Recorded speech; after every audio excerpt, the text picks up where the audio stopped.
Here we go. Tranquility Base here. The Eagle has landed. It's one small step for man, one giant leap for mankind. Liftoff of STS-7 and America's first woman astronaut. But in a moment, the 1980s will be arriving. What a decade it is coming up. Here she comes. Run your spine. What a fabulous goal! Oh, absolute genius for Cristiano Ronaldo. What the one for LeBron James. LeBron stands alone. Holy, over the fence. Oh, they're worshipping him. Pikachu, I choose you! Pikachu! Mr. Potter. I'd just like to say thanks. Homer Simpson. Homer Simpson. Please stop doing that. This really is a golden age of Indian cinema.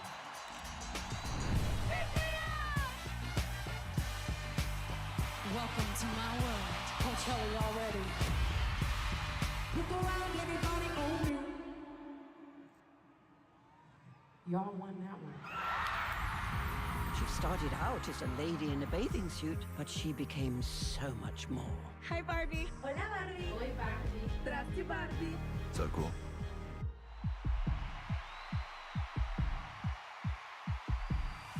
I think as a songwriter, if you are open enough, you can connect with people. This woman is the reason that I'm a songwriter?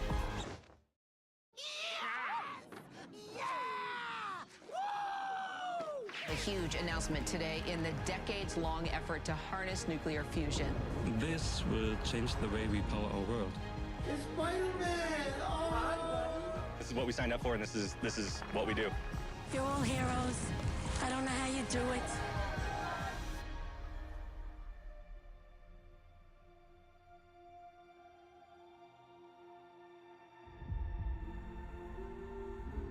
It's in the darkest skies that you find the brightest stars.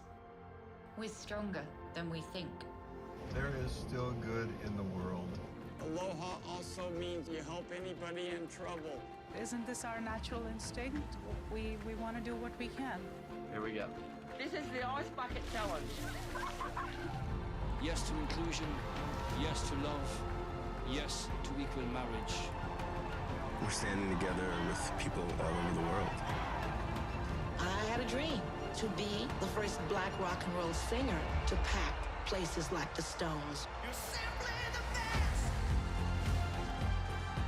We thought with music you could change the world and have fun. To keep moving forward, each generation passes the baton down to the next generation. We believe that nothing is impossible.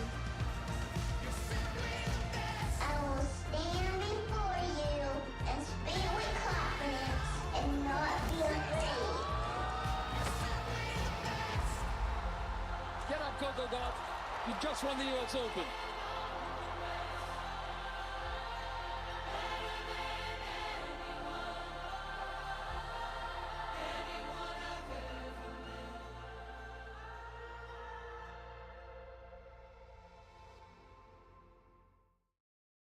If you have moderate to severe Crohn's disease, put it in check with Rinvoq, the first and only once-daily pill.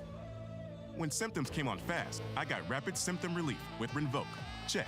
When Crohn's fatigue hit me hard, I hit back with Rinvoq. Plus, I got lasting steroid-free remission. Check. And when Crohn's tried to score, Rinvoq helped visibly reduce damage of the intestinal lining. Check. Rapid symptom relief, lasting steroid-free remission. And visibly reduced damage. Check, check, and check. Rinvoq can lower your ability to fight infections, including TB, serious infections and blood clots, some fatal. Cancers, including lymphoma and skin. Heart attack, stroke, and GI tears occurred. People 50 and older with a heart disease risk factor have an increased risk of death. Serious allergic reactions can occur. Tell your doctor if you are or may become pregnant. Put Crohn's in check and keep it there with Rinvoq.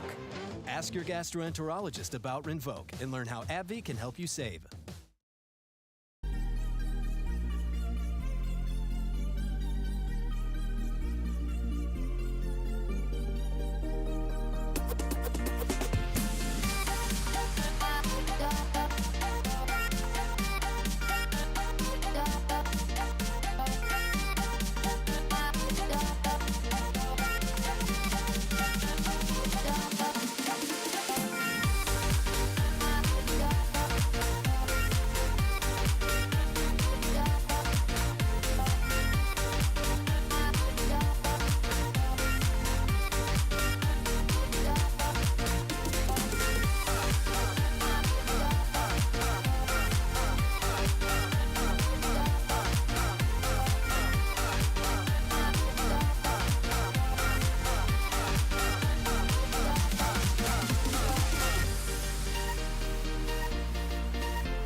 Capital One's top-rated app looks out for you and your money, so you can shop and bank confidently.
Alright, what's up, you fucking you delinquents?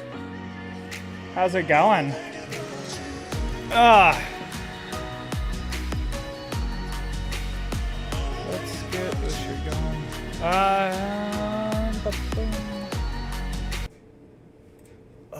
Alright. I'm actually going to start doing more research today. I've been fucking slacking on it. It's been taking me way longer than I thought, but I didn't think that there was going to be that much information that I wanted to go into. And then the more and more I look into it, the more and more information shows up, you know, about how America basically planned for Iraq to invade Kuwait and kind of pushed for them to do that. So, yeah. But first, I'm going to play a game of Risk. 1 or 2 games of Risk. I'm trying to get to a Grandmaster by the end of the year before the season restarts. Hopefully I can get to a Grandmaster. That would be sick. Yeah.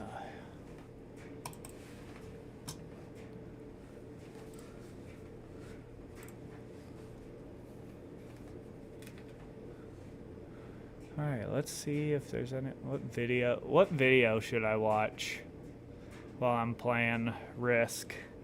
What do you guys think?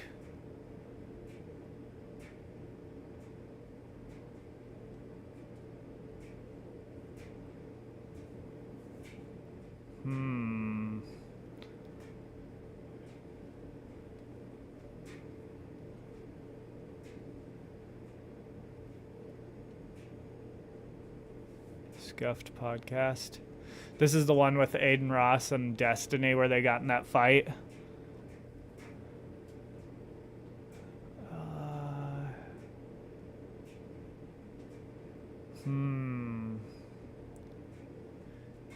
American fascism and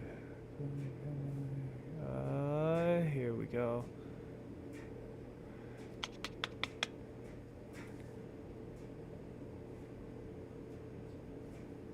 What do you guys think?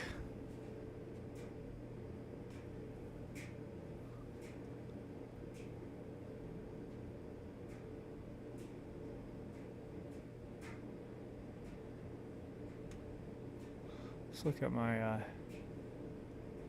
subscription, see if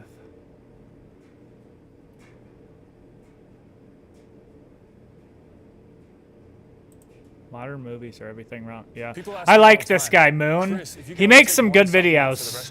If you guys like it, you guys should go subscribe to him. He makes good videos, in my opinion, at least. They've been making waves with films like Lady Ballers and What is a Woman, but the reaction from the other side has been predictably aggressive. When What is a Woman was released, the Daily Wire claimed they got hit with a DDoS attack on opening night. Further screenings were met with as many protesters as fans, but a release on Twitter saw it hit 177 million views in its first week. Adding to the culture war is one thing, but does the Daily Wire have what it takes to take on Hollywood itself? Well, we've made I don't know. videos in the past about how stale. I think we need people to get into Hollywood. I don't know if we can start up a whole new Hollywood. I don't know. Maybe because Mel Gibson and what's his name?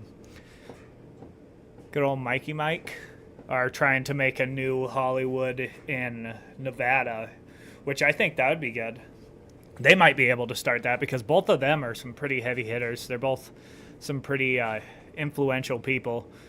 I mean, Mel Gibson is he's a great actor, but he hasn't really been in culture that much lately. But I do love all of Mel Gibson's movies. Most of them. I haven't watched all of them, obviously, but what is the one? My dad was telling me about this. It's one where Mel Gibson, I think it's called Conspiracies. I want to watch that one. Mel Gibson, Conspiracies. Oh, gotta ready up. Conspiracy Theory. Yeah. I want to watch this movie. Does anyone know if it's on any streaming platforms? Right, Amazon. Yeah, so it's not, I would have to rent it, it looks like. I do want to watch that because it sounds good. It's about him thinking that a bunch of conspiracy theories are real and then actually finding out that all of them are or something.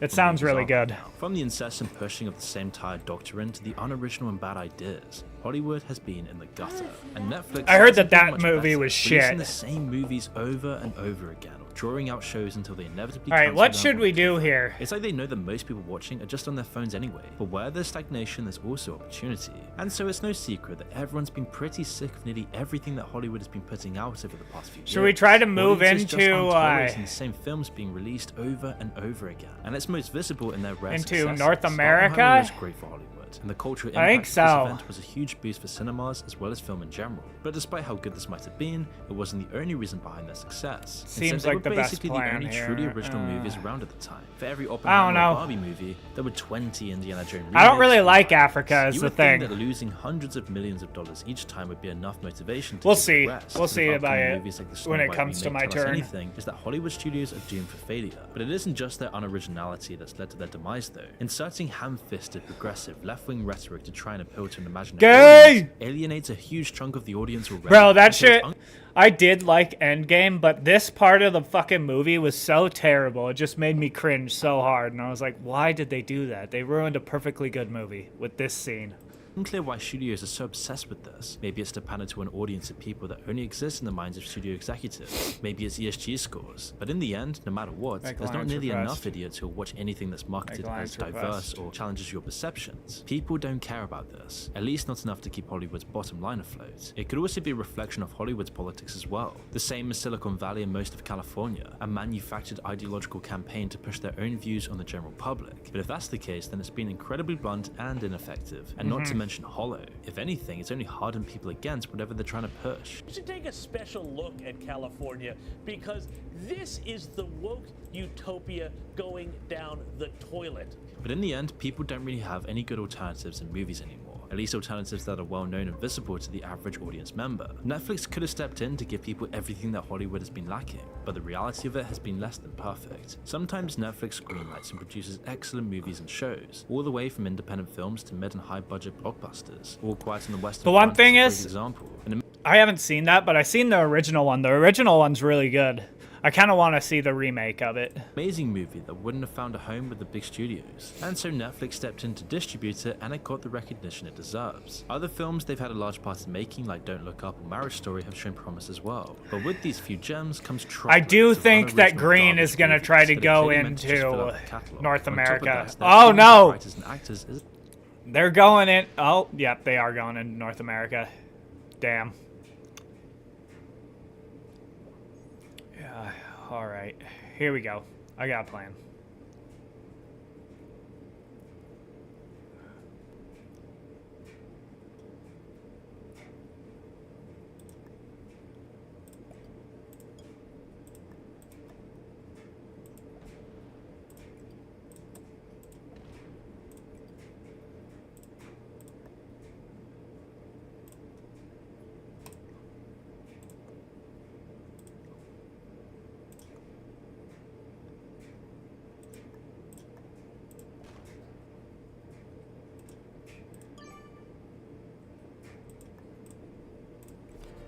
There we go.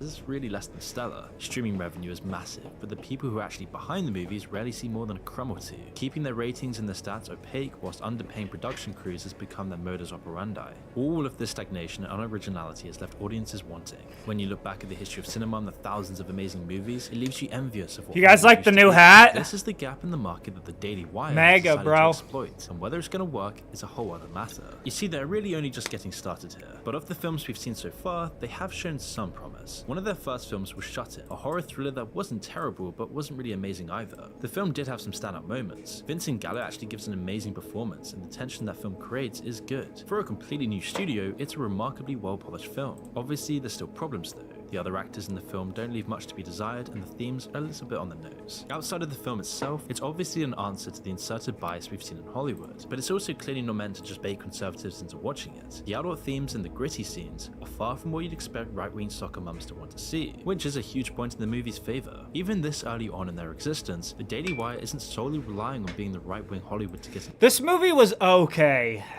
I mean, there was funny parts, there was other parts where I was like, like, I feel like they tried to push a message through characters who wouldn't be pushing that message, you know?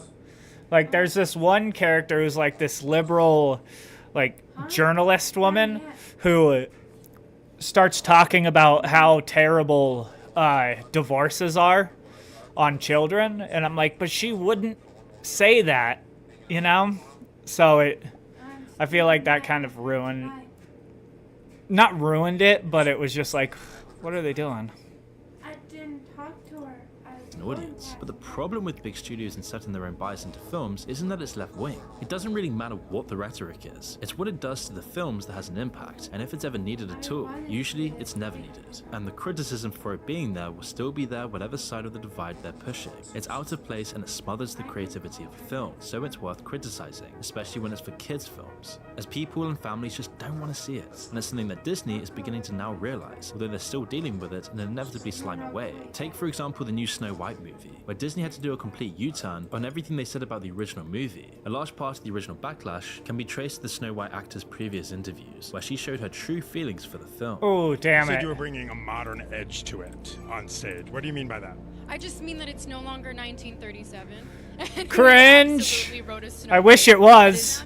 Saved by the prince. She's not going to be saved by the prince, and she's not going to be dreaming about true love. She's dreaming about becoming the leader she knows she can be. The interviews were a bright red neon sign telling everyone that the film was barely going to follow the actual fairy tale at all. More than that, it was yet another case of Disney forcing politics into a timeless tale and warping it beyond any semblance of the original. Along with the interview came the announcement that Snow White wouldn't meet any dwarves, but instead would be accompanied by 7 multi-ethnic magical companions. It was Cringe, bro! Even if you buy into their identity politics. Multi-ethnic Switching out one companion. What? I'm confused with what this guy's trying to do here. That was a weird move. Minority group for a much more trendy minority group tells you all you need to know about the cynical motives behind the decision. When that was met with backlash, Disney then reversed it, and now the film will have 7 poorly CGI dwarves instead. And the damage control continued when a new interview, which is good, with Rachel Zegler on the film saw her completely reverse her previous comments. The no nonsense is not the 1930s anymore progressive Rachel was gone, and in her place, the new interview shows a dolled up and meek Rachel eager to placate fans by talking about how faithful the film would be to the original. Definitely pressured. The cartoon is so beloved. It's like a monumental moment in film history. Yeah. It was like the first feature-length cartoon movie. But it would be too little too late, even if it was their real opinions and thoughts, as we saw with Zegler and Modern Disney. We're gonna really try to about bully this classics. person They out. just fodder for the money machine. A vehicle there you can use to trot out the same fake political takes that they've been selling for years. The new Snow White was set to go even further, practically denouncing the classic version as everything that's wrong with society. And the new interview is clear in its intent to try and smooth things over, but like pretty much every apology video, it just doesn't really work. The damage was done. And so it's no coincidence that the Daily Wire has chosen to adapt Snow White as one of their upcoming major movies. The film will I hope that this movie actually turns out to be good. be called Snow White and the Evil Queen, focus more on the old Brothers Grimm fairy tale and the traditional story rather than anything out of the ordinary. They haven't released many details so far, but from what they said it seems like they're going in the right direction. Despite Snow White being played by Brett Cooper, a conservative commentator, there isn't really any other signs that the film's going to be very political at all, but the overall intention is Yes! clear. The film is That was released as good. the first feature film in the Daily Wire's Boom! kid-focused brand Bentke. You can imagine that the Daily Wire are hoping that conservative parents angry at Disney's politics will turn to them instead for their kids' entertainment. If the content isn't just focused on promoting the other side of politics, they've got a good chance. There is a risk though that the new studio will just end up retreading the same steps that Disney took nearly a century ago. It's nearly certain that their version of Snow White will be better than the modern Disney version, but it might be a hard sell for the Daily Wire to convince people that their version of Snow White is better than the classic from the 30s. Outside of their kids' programming though, the Daily Wire has been making new movies and trying new ideas with some promising success. Lady Ballers is the Daily Wire's most successful movie so far. Based on a group of men pretending to be trans and competing in women's sports, it seems completely opaque in its intentions. With That the part trailer wasn't in the showing movie. most triggering I was really comedy upset yet, about that it because does that part deliver looked on funny that, as fuck. but a large part of the humor revolves around that same core joke. It's not flawless by any means, but for a film with a shoestring budget and minimal production time, it does do the job it set out to do. It plays off a lot of Honestly, different tropes from comedy the movies, production mostly of made it though was really well done. I mean, the writing maybe not so good, but the production of it was really well done, I would have to say. In the 2000s. The acting obviously isn't incredible either, but when most of the stars of the film are political commentators, it's to be expected. The nature of the film... I think the best person who did like the acting in the movie out of any of the Daily Wire people was Matt Walsh. Honestly, it was surprising, but I think his character was funny. And they weren't able to convince any Hollywood actors to break the groupthink and play a role. Now if you take the Rotten Tomatoes reviews, then it's a smash hit with a 91% approval rating. But because the movie is so enmeshed with the political issue it's making fun of, it's hard to really say whether the reviews are based on the movie itself or the message. Yeah. Not that the movie makes any actual case for the conservative point of view. The world it takes place in is so surreal and the film is so tongue-in-cheek that it's more absurd than offensive really. But it's pretty unlikely that this is going to change anyone's minds on the topic. You know what I want to see though is the TV show that they're like the series that they're making that is made by Adam Carolla. Adam Carolla, new animated. Adam Carolla, what's his?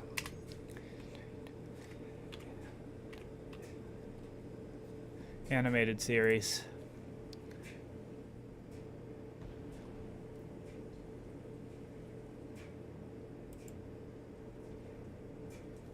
What's up, nerds? So I'm coming at you today with this video because the Daily Wire is doing an adult comedy series. This guy sounds gay as I want to fuck. talk about it because the Daily Wire is making content that is, you know, it speaks to a certain crowd.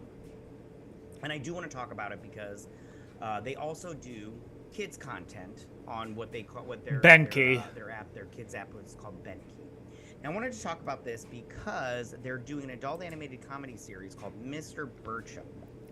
And this is talking about the cast. I'm playing the trailer below me, but we're also gonna, don't worry, we're gonna watch this little trailer that they put out beforehand. They really didn't show too much of the show. It just had the voice cast and showed all of them. But I do want to talk about Also, it Roseanne Barr's gonna be in it. That's good. Machete's gonna be in it, bro. Machete. Fuck. That's crazy. I would not have expected him to be in this. Like, what's his political views? I feel like he would be more left leaning, you know?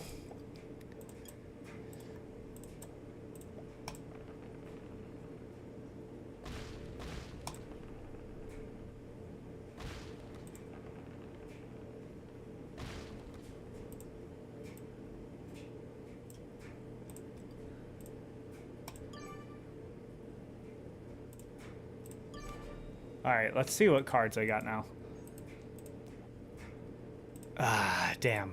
Don't have a... Some things and whatnot. Now, this is an older article. Sorry. I was going to do this on my Sunday video, but of my last one, but I just didn't have time. Anyways. What the fuck is the blur?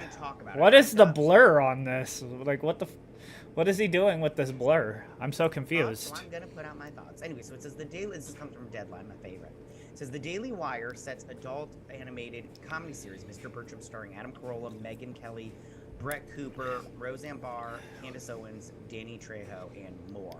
I just have to say, I love Danny Trejo and Candace Owens. I will be honest about that. I do like Adam Carolla, too.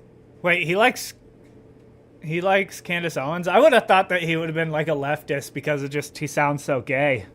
But all right.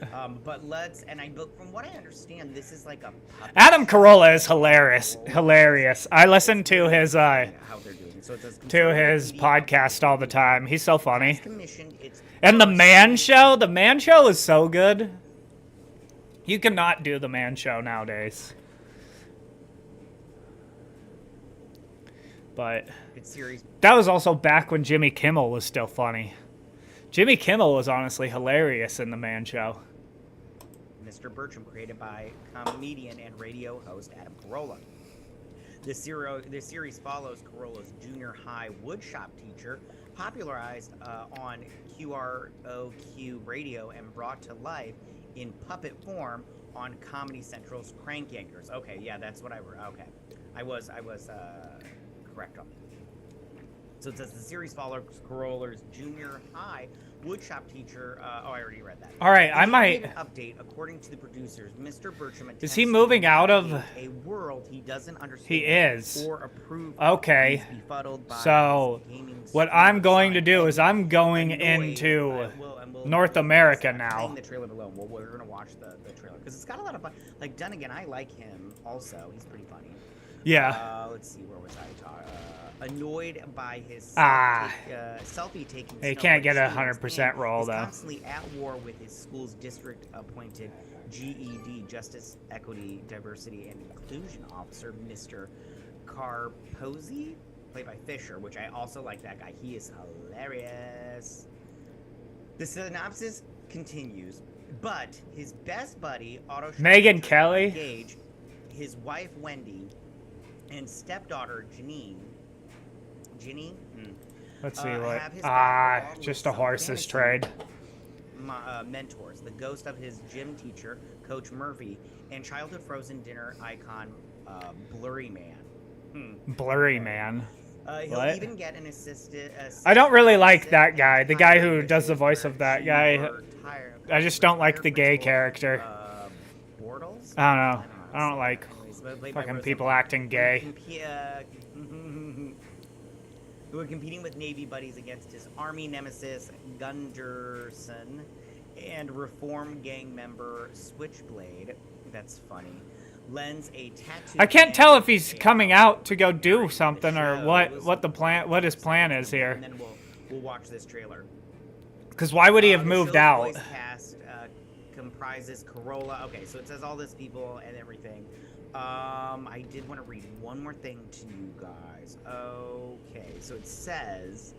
are they a bot Disney now? Plus's They are a first bot. animated comedy is produced by David Coleman for Daily Wire and da-da-da. Okay, never mind. I did want to read that. So, it just talks about how Roseanne Barr, she had left Roseanne. She got fired from that, if you remember correctly, and everything. Wait, what did she get fired from that for? Was it her comment? What did she get fired about? What did Roseanne Barr get fired from Roseanne for? A racist tweet about former...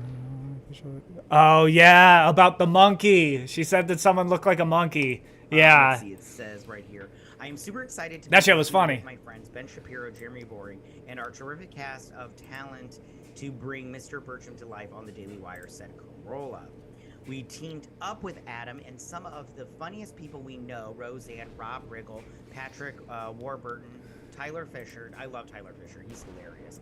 And so many more to bring back the irreverent patriarchy in a truly hilarious comedy that doesn't care who it offends, added the Daily Wire's boring. The teaser trailer. All right, let's go and watch that teaser trailer real quick, and then we'll come back. And I want to give you my thoughts on this because I do have other thoughts. Okay, you guys. So pop it over here. All right. So here's the trailer. We're gonna watch this. Hopefully, I don't get copyright claimed and everything. But I also. I don't think you get copyright claimed for and then we'll get back to what I was saying. Okay, here we go.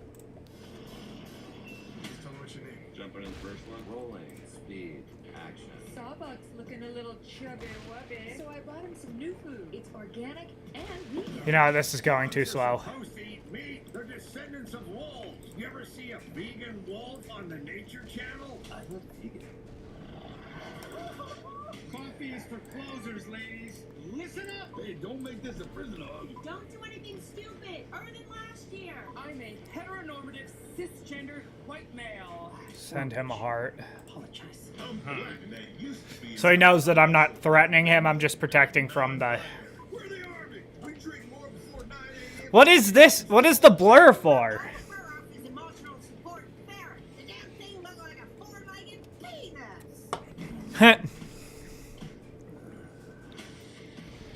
Charity at work. 2 words that should never go together. Like women and opinions. Based. So true. When I was on the construction site, my chair was a 5-gallon bucket. It was also my toilet. Hey, I'm done. I'm going back to bed. Thanks a lot.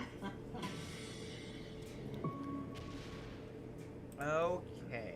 So I have to say, I think it looks kind of funny. I don't think that Brett Cooper does the best job in that. I also want to be honest with you. Megyn Kelly and Candace Owen didn't do the best job, in my opinion, either in that trailer, but I'd have to see it to really give a full, critique of their work. However, there was a lot of funny stuff in that trailer. Speaking of comedies, they just filmed their movie Lady Ballers for the Daily Wire, and I just want to say real quick, because I didn't say it at the top, which I should have. I am not a conservative, but no, really? I do like some of the Daily Wire's content. He seems like he's not a conservative. I'm going to try to do a review on it this week. Maybe, I wonder what is. I kind of want to watch its review I on. just want to say, when it comes to comedy, I think that when Lady Ballers. I think. Is it gonna?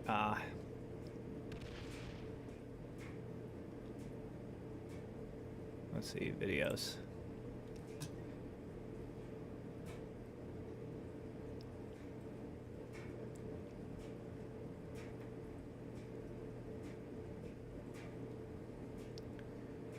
Do you see it anywhere?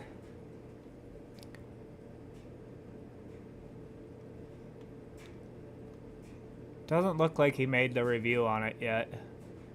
That's crazy. That was 2 weeks ago. He said that he was going to make a review on it, and he still hasn't.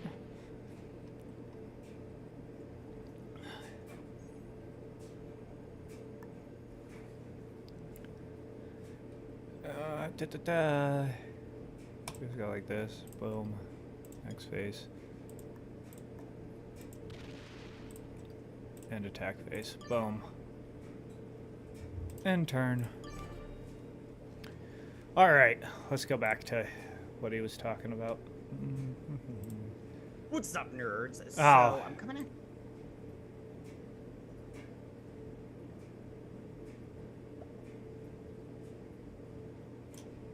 Critique of their work. Okay. So I have to say, I think it looks kind of funny. I don't think that Brett Cooper does the best job in that. I also want to be honest with Which is crazy. She's like the only one who's like out of the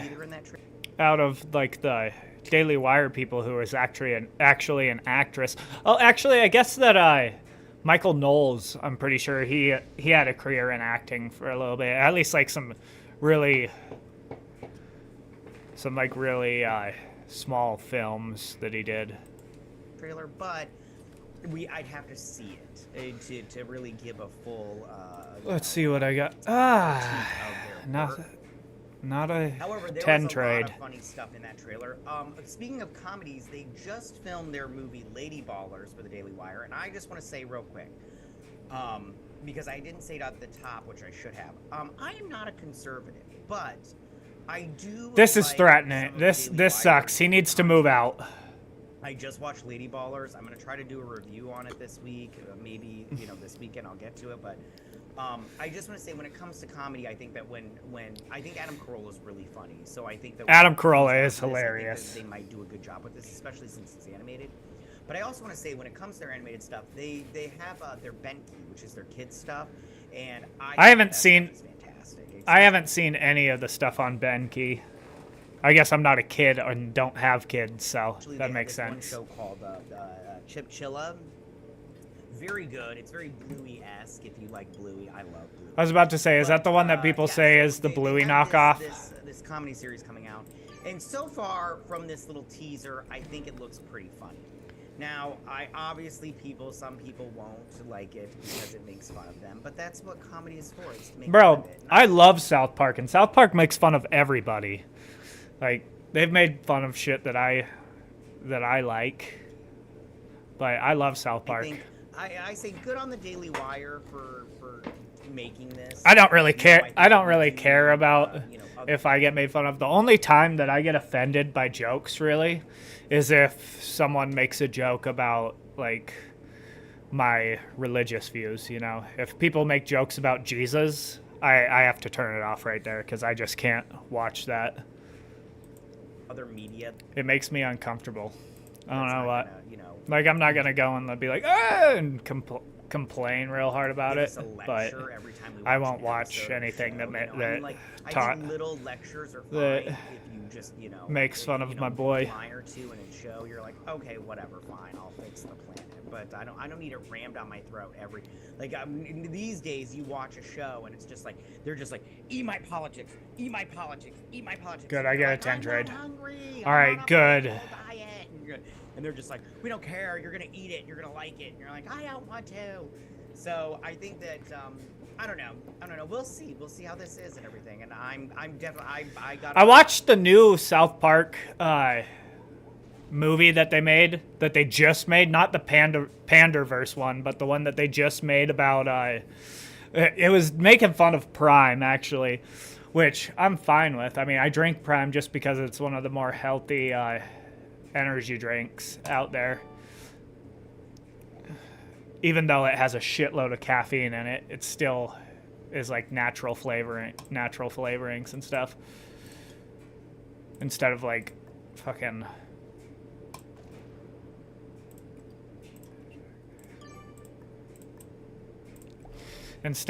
like what's in Red Bull. A Daily Wire subscription again, so I could watch that Lady Ballers movie and I got the Ben Keys thing, so which I should have waited because I think I get the Ben Key thing for free if I have Daily Wire, so I should just bought that. But all right, you guys, that's all I got on that. Sorry, I rambled on a little bit there at the end. But tell This me what guy you guys think confuses about me. this. Did you think that the trailer looked good?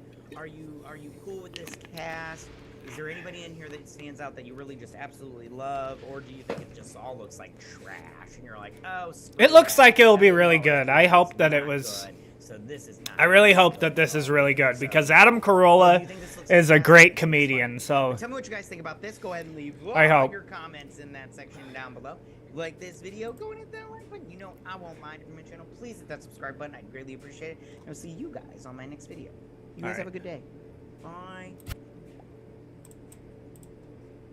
It's a right-wing movie made by conservative pundits for their specific audience. If anything, the movie makes less of a statement than the FBI did when they arrested one of the actors straight after the premiere. Not based on what? The FBI? I did not hear about this. What? According to them at least. Instead, it was because of misdemeanors from January 6th that they just happened to chase up 3 years after. Although it's Misdemeanors from January 6th? What the fuck did he do? I did not hear about this. That isn't gonna pull. What did he do?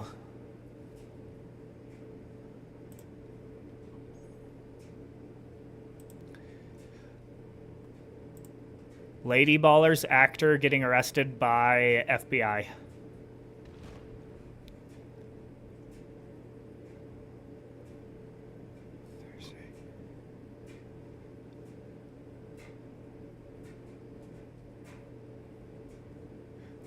Huh. That's crazy. Bro, it is pretty crazy how hard they're going after conservatives right now. They're just arresting people like all the time now. It's like, what the fuck are we living in? For some bullshit charges too. Like what, because he was at January 6th? Because he was a Los Angeles Republican Party was arrested on charges related to entering the U.S. Capitol during the riot of January 6th, according to reports filed. Republican Party was arrested Thursday by FBI at Hollywood Airport. Wow.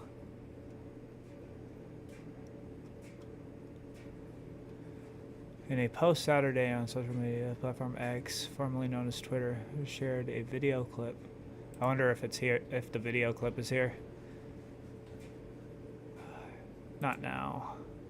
I'm trying. The door is fucking So is that him right there? I'm literally trying to move. Not today.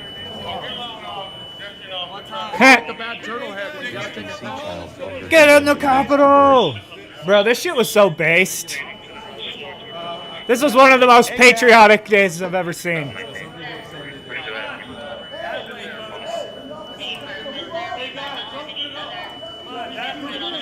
I'm trying. Hey, I'm inside the building, dude, but the kitchen's out. Where are you? I'm trying, bro. You tell them. Hey guys, open up the hole. Tell them in front of me. Tell them in front of me. Yeah, he's good. Doesn't seem like he's doing anything wrong to me, honestly. But, you know how the FBI be. Alright, let's keep watching this. Or any punches and what it does with its premise, there isn't anything else new. Alright, yeah, I got a 10 It's right a now. one-sided take in a world of one-sided takes. It's fine for the Daily Wire to do it in a movie that's Yeah, that chick right there. That's the one who I was talking about that was like supposed to be like a liberal reporter that said some stuff that wasn't really, like, I don't think her character would actually have But it's not said. an issue this early on. Unlike Hollywood, That's really my only isn't to complaint slip the about it. political bias past the viewers and package it with the things they already like. And the fact that the Daily Wire's take on Snow White and Lady Ballers are seen as subversive is a sign that the pendulum might be about to swing back the other way. Films like this were common just 20 years ago. Comedies that pushed boundaries and made fun of divisive social issues. With Hollywood leaving all of that behind, new blood needs to step in to fill the gap. And whilst the Daily Wire might not be avoiding the culture war that brought us to this point, at least it's not representing the other side. It's a direct response to how Hollywood pushes their message over and over again. Anything that challenges the monolithic dogma of modern Hollywood is something to be celebrated. Pushing towards freedom of expression will only be good for the film in the long run. And if the Daily Wire can find success, it'll inspire others to try their hand as well. And it's pretty doubtful that the politics of Lady Ballers is the only reason behind its relative success anyway. People are simply desperate for something new that doesn't just feel like a cash grab. The massive success of innovative mid-budget movies like Godzilla Minus One, or even Hollywood's few wins of the past year, are evidence of that. Even if they're based on old properties or brands, they add something new. And eventually, Hollywood will have to adapt or die.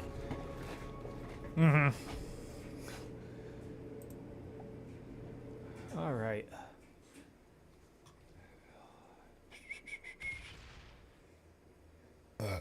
Breaking Bad tried to warn you. Someone once said that being Bro, Breaking Bad is such a good Breaking Bad is such a good Breaking TV Bad is show. one of the most important TV shows ever made. I've watched it probably like 5 or 6 times now. Just like binge It's watched undoubtedly it. the greatest social commentary in existence, and its core message will continue to transcend time, which is why Breaking Bad won the Guinness World Record for being the most critically acclaimed show of all time. So what's so important about Breaking Bad? What's the reason behind its popularity? Well, it was one of the first TV shows where the main character actually changed throughout the TV show, so that was pretty crazy. What does Breaking Bad actually tell us about the world around us? And most importantly, what does Breaking Bad tell us about ourselves? Well, truth is, Breaking Bad's about far more than meets the eye, because Breaking Bad serves as an essential message that has never been as relevant as it is today. The story begins with Walt's life falling apart. Walter White is trapped in the mundane. He's trapped in a loveless marriage, trapped inside a dead-end teaching job, trapped economically with little to no money, working another job on the side just to pay the bills and survive the next day.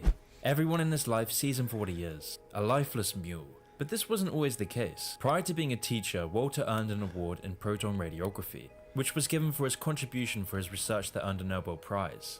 After graduating from university with a stellar credential. This setup that I have right now is so good for me. I'm the only one who has a 5 bonus. I'm so glad that he moved out and I moved into North America. He went on to create the highly successful company called Grey Matter Technologies, co-founding the business with his intelligent and respectful girlfriend Gretchen. In this time, Walter White had it all: respect, money, a loving girlfriend, and limitless potential. But all of this was now just a distant memory, with Walter now living an entire life of regret. In Season 5, Episode 6, Walt tells Jesse about his deep-seated resentment. He tells Jesse about his time co-founding Grey Matter Technologies, and that after his breakup with Gretchen, Walt decided to leave the company and sell his shares for a measly price of $5,000. Since leaving the company, $5,000? I didn't remember that that's how much he sold it for. Stating that he looks at the company's valuation every week. I sold my kid's birthright for a few months' rent. After leaving the company behind, he went on to work in a research lab until meeting Skylar at a diner where they had their first child and bought their first house. But in this time, Walt was still ambitious, thinking of bigger things, certain of fulfilling his destiny. Which is why Walt tells his new wife Skylar that they need to get a bigger house and take a risk to live above their means, as he's certain they will only go up. Of course, this dream was only a dream. Walt's career never gets higher than being a high school teacher, where he teaches apathetic students until he starts selling meth year after year. Walter understandably feels left behind. Main takeaway of the story: start selling meth. His family disrespects him, his former business stands above him, his money and finances are underwhelming. And then to top all of this off, Walter is diagnosed with stage 3 lung cancer, which comes with medical fees that are more than enough to completely bankrupt him and his family. And this starts to bring in one of the most important parts of this whole series. Whilst it's subtle, the series makes this key point in showing the absurdity of how similar Big Pharma is to the illegal drug trade. In America, drugs for terminal illness and rare diseases can... Honestly, I think Big Pharma's probably worse than just like drug dealers. Cost over $3 million, with these vital medicines being inflated purely for the gain of a few pharmaceutical titans. And these price markups are becoming deadly. And what's even scarier is that the FDA, who regulates Big Pharma, is now becoming regulated by Big Pharma. You see, the Food and Drug Administration used to be funded by the government, but today the FDA is funded by the institutions and companies it's supposed to regulate. In fact, 45% of the FDA is solely funded by fees companies pay when applying for medical approval. And this has in turn led to the FDA to almost double the amount of accepted applications. And in diseases where there aren't many medical options for patients, 89% of these applications were approved first time round by the FDA, which of course allows Big Pharma to have an extremely tight grip over American society, where the most influential businesses in America profit from the suffering of its customers, to the point where prices are so jacked up that a highly educated teacher with 2 jobs faces the very real prospect of going bankrupt, a prospect of leaving nothing to his name and family just to pay the exorbitant bonuses of Big Pharma CEOs. It's exactly for this reason that Walt is put into a nightmarish conundrum.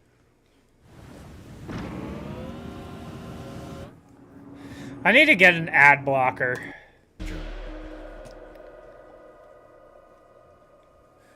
In business, money is equated to value. The wealth of an individual is correlated with the amount of value they provide to society. However, when it comes to drugs that save human life, does this same standard hold true? This is exactly Green is fucked. Breaking Bad works I do not know if Green can... The only way Green can survive from this right now is if they put their troops all in one and just wait for us to take out Pink.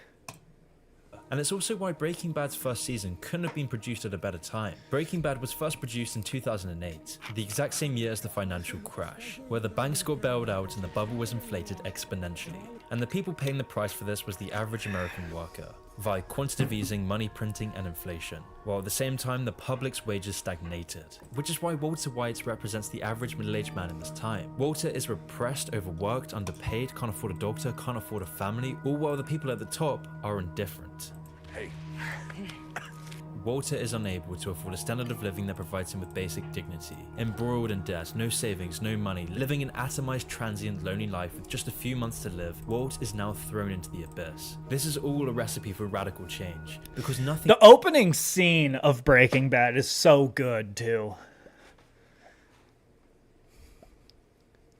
matters anymore. His family doesn't care about him, his peers look down on him, and death is imminent. At this point, there's nothing left for Walter to lose. The story of Walter White is a story of Walter's transition into Breaking Bad. Goddamn right. In fact, Walter White represents a concept I talk about often, the idea of the Jungian shadow self. At the start of the show, we see Walter's typical persona. Walter's just your normal, mild-mannered guy. But the reason he's so normal is because he hasn't been in abnormal circumstances. But now with Walt suddenly being faced with an overwhelming set of circumstances, Walter decides to take on some temporary abnormal action. And so Walter begins his journey into the world of meth and brutality. And all of this backstory is essential to understanding the broader meaning of Breaking Bad, because the transformation of Walter White throughout Breaking Bad is a warning that every member in society can become evil in the right circumstances. You watching this right now could very well become a tyrant. You could easily become the monster you hate. And this has been documented in the real world so many times. One of the most famous examples of this was the book called Ordinary Man. Ordinary Man. I haven't read that, but I've heard Jordan Peterson talk about it, and I do want to read it. Into Poland in the war, rounding up stadiums of people and shipping them off in trains, where these policemen would commit the worst atrocities imaginable. It was so bad that these policemen would become physically ill by what they had to do. And yet the most striking part of all of this is that they had the choice to not do it. They didn't have to do any of this, and yet they consciously chose to. The book highlights the very real way you can end up in this evil place just one step at a time. It shows how these awful events like those in World War II can't just be understood as historical fact, because instead, we need to understand the casual pathways towards this transformation, because all these evil atrocities happen at one step at a time. Which is why in the case of Breaking Bad, we need to understand Walt's full backstory to understand the true reality of how any one of us could become a ruthless drug lord given the right circumstances. Yeah. Walter first tiptoes into the drug trade when his DEA brother-in-law Hank invites him on a drug bust. There, he sees his former student Jesse Pinkman running away from the scene. Pinkman? Having known Jesse and needing a quick, easy way of making money, Walt offers to cook with him. The partnership being that Walt does the cooking and Jesse does the selling, using each other's strengths to make a quick buck. You want to cook crystal meth? After some convincing, the two begin working on their first batch. This is Walt's first step into Breaking Bad. Walter is outwardly rejecting any handouts from his former business partners, all to earn a big amount of cash and respect for his lives. But in this time, Walt is incredibly naive to the criminal world and sees criminals as rational humans he can talk to with respect. But this doesn't last for very long. After Jesse Pinkman sells his dealer Crazy 8, Crazy 8 lures them out and threatens to kill Walt and Jesse and steal their formula. To survive this nightmare scenario, Walt creates a poisonous gas to escape, although somehow Crazy 8 narrowly survives the gas. So now Walt is faced with his first major moral conundrum. What possible choice do you have at this point when you have a drug dealer who wants to kill you and will kill you? There's only one option. So Jesse and Walt flip a coin, and sure enough, Walt is now forced into killing Crazy 8. As you'd expect, this moment taints Walter's soul, and the transition into the shadow self is underway. Because not only is Walt cooking drugs and being involved with the death of Crazy 8, but Walt is constantly absent, he's lying to his family, he's hiding his cancer, his relationship with Jesse and his whereabouts. All of these lies and actions are eroding his moral filter, and this brings about exactly what he's trying to avoid. His lies are breaking apart his family, and with the trauma of Crazy 8's death, this whole situation is becoming too overwhelming. So Walt decides that for now, it's time to stop this mad fantasy. Maybe he should just accept his fate as a meek, mild-mannered, docile man. So Walt ignores Jesse's suggestion to keep cooking and goes back to his regular life. But this is a hit to his ego, his pride. He's back to the milquetoast life he was so desperate to escape, back to having no control, back to being just another consumer.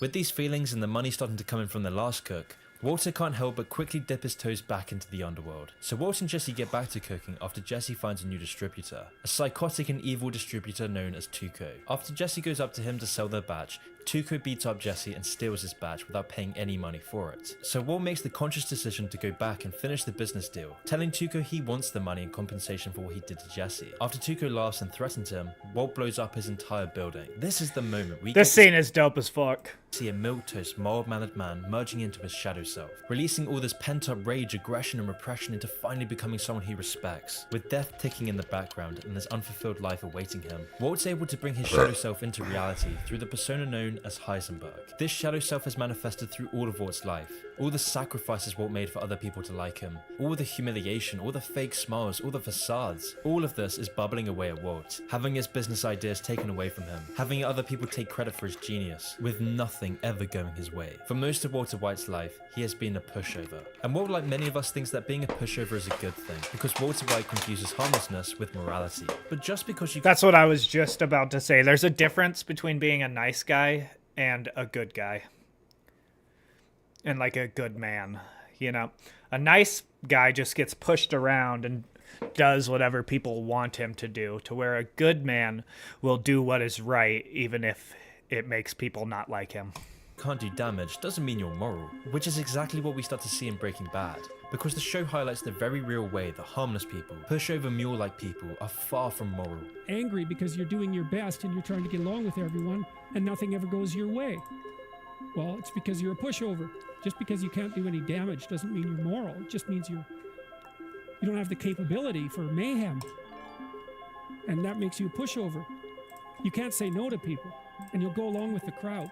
And then if the crowd does something particularly pathological, which it's liable to do, you won't be able to resist it. And that's exactly what we see with Walt. He's always having to lie, he's manipulating those around him in mild ways. He's even hiding his disease to his family out of cowardice. With Walt, hopefully they don't have a trade, and then someone doesn't take them, and then I'll take them this next round.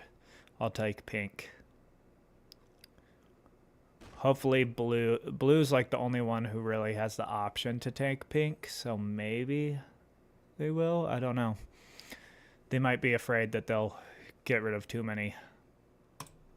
But in the criminal underworld, Walt takes on the Elias Heisenberg, which allows him to be the man he never was. His testosterone increases, his attitude changes because Walt is becoming a man with a mission, a man with respect. Walter White is morphing into a ruthless, assertive man, taking what he wants and saying what he wants. With this aggressiveness coming out to those around him and his students, it's a very stark contrast to the beginning of the show, because Walter White is finally breaking bad.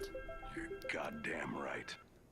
Enlisted is the free, brand new online World War II shooter. Command a squad of soldiers and participate in legendary battles of the Second World War.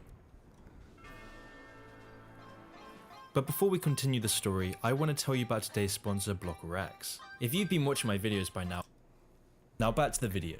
The first major sign of Walt's shadow self dripping into his personal life is seen with his encounter with Gretchen, where Walter releases his repressed anger at Gretchen. A sudden change to the friendly mild-mannered front he was so accustomed to putting up. His abrasive rejection of her playing a role in his life comes with him aggressively telling her to leave him alone.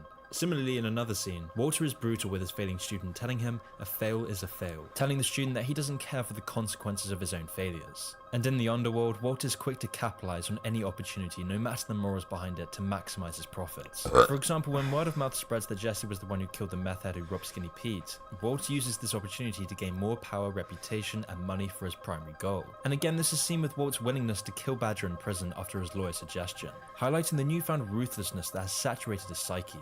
Walter White's descent into the shadow self perfectly mirrors the descent of those discussed in Ordinary Man.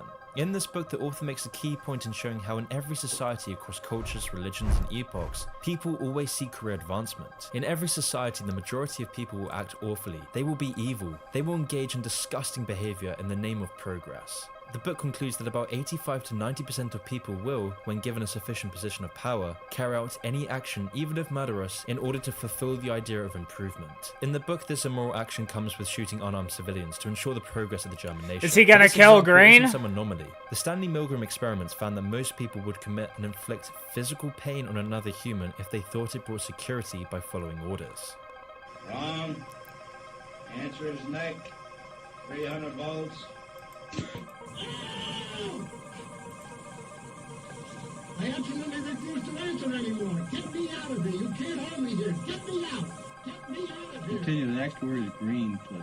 Green, grass, hat, ink, apple. The rare people who didn't commit these acts were those who had integrated their shadow and persona self to become a grounded human being. So if we use this knowledge, the idea of Walt shrugging off his moral framework starts to make a lot of sense. Now in this point in the series, Jesse is scarred by the death of the meth head who robbed Skinny Pete. And added on to the witnessing of this death is a growing reputation after word gets out that Jesse was involved in the murder. The combination of these two things brings a wave of pressure that Jesse can no longer handle. So after falling in love with an addict next door, Jesse eventually becomes numbed in a cloud of drugs. And yet at the same time, their lawyer Saul Goodman brings in a new distributor for their product. This time the distributor is the calm and collected man known as Gus Fring. However, the catch is that Gus only works with reliable partners. And after seeing Walt's partnership with the drug addict Jesse, Gus is understandably hesitant to work with him. Although after Walt convinces Gus, they come to a deal. So now Walt needs to get the product to Gus, because if he can deliver this product on time, Walter will have more money than he ever dreamed of making in the first place. However, Jesse is becoming less and less reliable, falling into a drug spiral with his addict girlfriend, with Jesse's girlfriend luring him away from the business and into a new life far away from home. She wants to escape with Jesse and threatens Walt's whole plan. So when it comes to the big deal with Gus, Walt is left to do the deal himself. When Walter arrives at Jesse's, he sees Jesse and Jane passed out on drugs, with Jane vomiting and suffocating in a drug-induced haze. And then, added onto this, Walt's wife births their new child. This whole situation is the perfect conundrum that represents Walt's character. Does he care more about the new life of his family and the life of Jane, or is he more interested in business and money? The question is answered with Walt's absence of action in both of these events. Ooh. Jane's death marks the end of Walt's mild-mannered milquetoast life. Well, now because by this point in Walt's descent, there was no longer any way out. There was no redemption. And that's why it's this moment that leads on to one of the most important parts of the series. Because this next chapter shows Walt's full shadow side. And it's also this part of the series that conveys the broader message of the parallels between Big Pharma and the drug trade. After the deal between Gus and Walt, Walt's shadow self is stroked by Gus to get him to cook more. Gus strokes the shadow by recognizing Walt's untapped genius. He recognizes his potential and what he's capable of. It's this recognition that has been missing in Walt's life. Walt craves validation for his work, and Gus gives him just that, offering Walter $3 million for 3 months of work. But the question is, who is Gus? What does the character behind Gus represent? Well, in my view, Gus's character represents the cold and hollow facade of the corporation, and in particular the shadowy Big Pharma industry. While Gus is obviously not trading legal narcotics, the structure of his corporation has a very similar framework to Big Pharma, which is why Gus's corporate attitude to narcotics is kind of scarier than the thuggish dealers we see up until now. Professor David Pearson examined this connection between Gus Fring and neoliberalism, the sort of capitalism we've been subject to in recent years that has led to the most atomized, meaningless, nihilistic, empty era in history. And Gus represents this attitude where nothing is more important than maximum profits, where to achieve maximum profits you have to be as bland as possible, as fake as possible, and as ruthless as possible, where there is no emotional identity, just pure greed. I mentioned at the start of this video about Big Pharma's influence over the FDA, and how the regulators of Big Pharma are in fact on the payroll of Big Pharma. Is he gonna attack me? Well, this all corresponds directly with Breaking Bad, where those who are supposed to regulate and monopolize criminals like Gus are in fact on the payroll of Gus, with Gus and the DEA being closely allied with one another, just like Big Pharma is tied to FDA regulators, the government, and media. This is because to operate such a monstrous empire that feeds on the misery of untold millions through chemical dependence, addiction, and exploitation, you have to have this plastic-friendly and empty front if you're to survive under the radar. It's exactly this framework that led to Walter becoming a drug lord in the first place. It's the model that threatened to bankrupt a regular high school teacher and his family for the sake of greed. Now on the surface, Gus is just a benevolent philanthropist. He's a model citizen providing jobs and security for hundreds of people. But the bottom line is Gus is only doing this because it's best for business, which is why the show always highlights this divide between his warm public persona and his cold inner mind. To convey this duality, we see the fake smiles that don't reach his eyes. It accompanies his consumer-friendly speak and PR campaigns, which is at odds with the cold profit-ridden agenda. It's the same dog-eat-dog attitude that has saturated our economy, manifesting the dot-com bubble, the 2008 financial crash, the opioid epidemic, and now our current economic stagnation and massive levels of inflation. Why would he put Furthermore, Pearson points out the meth is just another drug that fuels the neoliberal fetish for productivity, because most performance enhancers are illegal. Caffeine, energy drinks, steroids, Viagra, and prescribed Adderall, which is pretty much meth in itself. So in the end, what is the moral difference between Big Pharma and Gus's empire? There's hardly any difference between the two in terms of collateral damage done to society.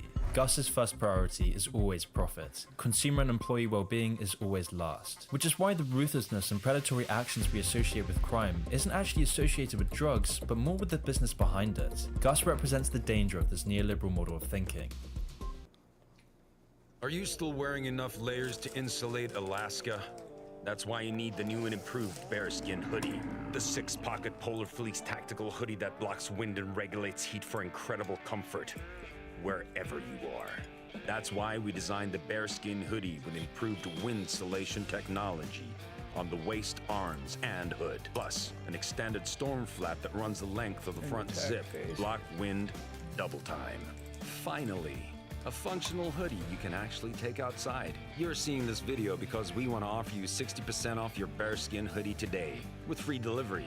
And you might not see this video again, so head over to StopBadHoodies.com to activate the 60% off deal. Because just like you, we hate carrying man bags, duffel bags, or messenger bags on top of our hoodies. Okay. That's why this hoodie has 9 pockets, with 6 secure zip pockets on the outside, and 3 super soft inner pockets too. With premium zipper attachments across the 2 front pockets, 2 arm pockets, and 2 extra pockets at the back. This is a hoodie you can take out in the wild, wear at home or in the office, or while climbing a glacier on your hands and knees. You see that material? It's called Polar Fleece. That's because it was handmade from real polar bears. Not really, but it's double napped and double brushed for an incredibly smooth finish that never wears away. And now that you can adjust the waist, sleeves, and hood, you can tailor the way it fits you, while blocking the wind when you go outside. But hey, don't take it from us. Take it from some of our customers already wearing the Bearskin hoodie. We use feedback from 50,000 men around the world to refine the design of the Bearskin to be the world's best outdoor hoodie ever made. We've already sold out twice, delivering world-class comfort all over the world. Once you place that order, we'll ship it to your door for free. Our goal is to give you the perfect hoodie, so if you're not happy with your fit, we have a super easy returns process. Now that you know there's a better alternative, why not get a Bearskin? So go to StopBadHoodies.com to activate 60% off with free delivery. The 60% off deal only lasts a short while, so make sure you choose your size today and reserve yours. Plus, we're already running low on stock. Head over to StopBadHoodies.com, choose your size, and click to buy. Shipping is free, so what are you waiting for? You won't regret this.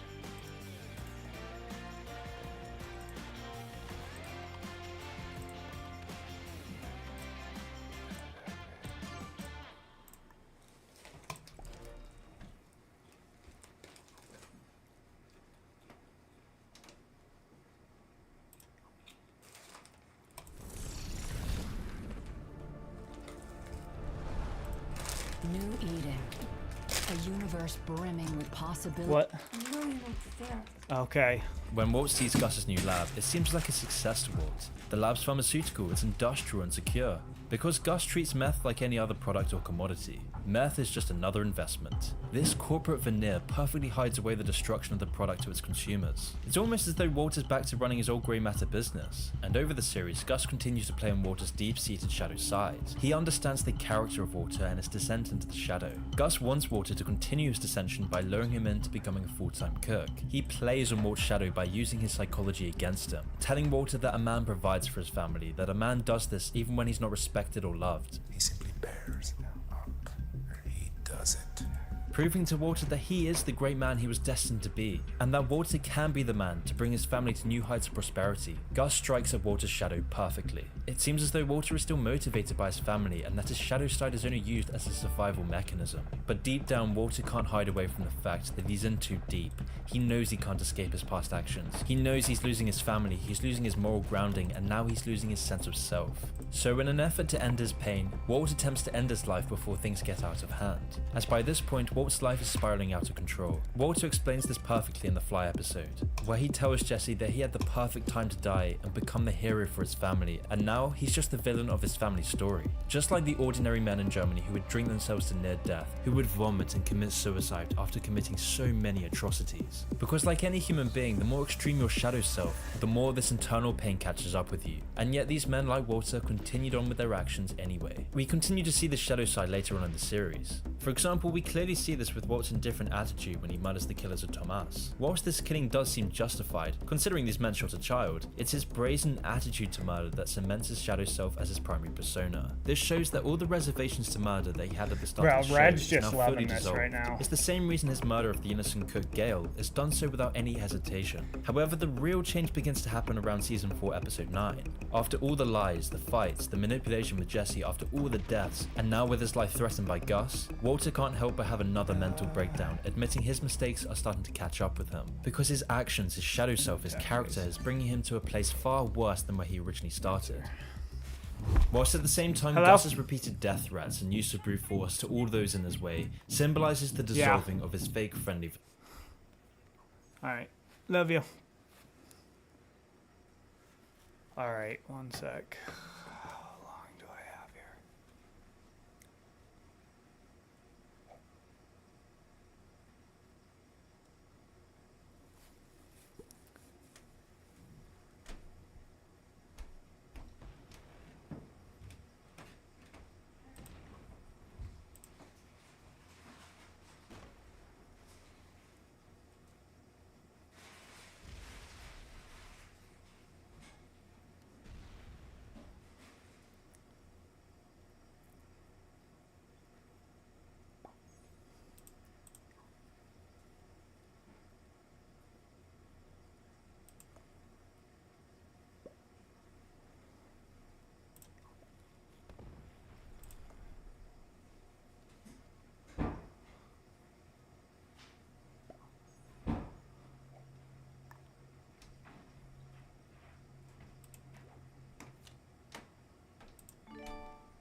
There we go.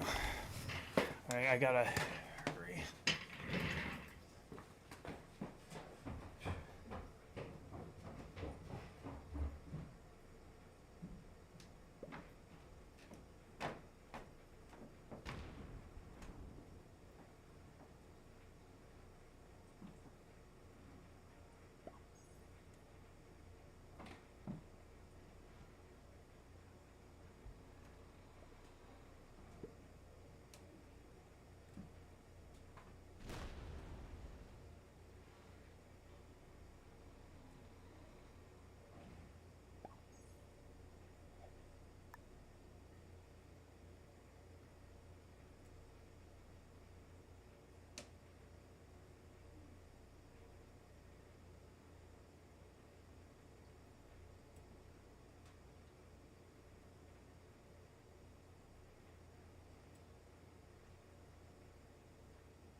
Uh-oh.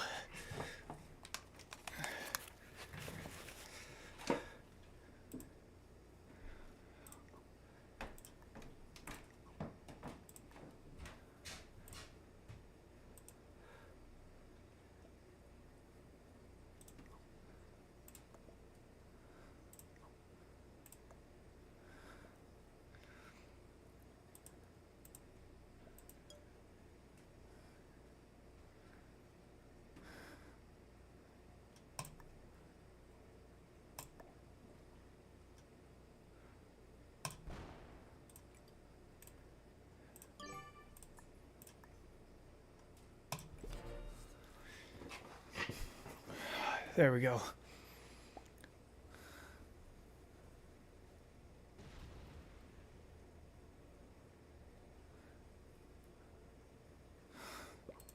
facade, where we see the real Gus, a man, a corporation who would remove anyone in his way as long as it ensures his own success. Gus's fake smiley public persona is just a soft sell advert, like all these other mega corporations feeding their poisonous junk into society, like Coca-Cola's cringy fake happy songs to sell their toxic syrup, or like Apple ads telling you to think differently whilst also working to stifle any free expression. Because Coca-Cola doesn't want happy, healthy children, just like Apple doesn't want free-thinking individuals, as none of this is good for business. And so when pressure starts to damage these profit margins, the smiley happy faces are quick to dissolve. With the DEA on Gus's case, a war between the cartel and infighting between Gus's workers, the true face of Gus starts to show.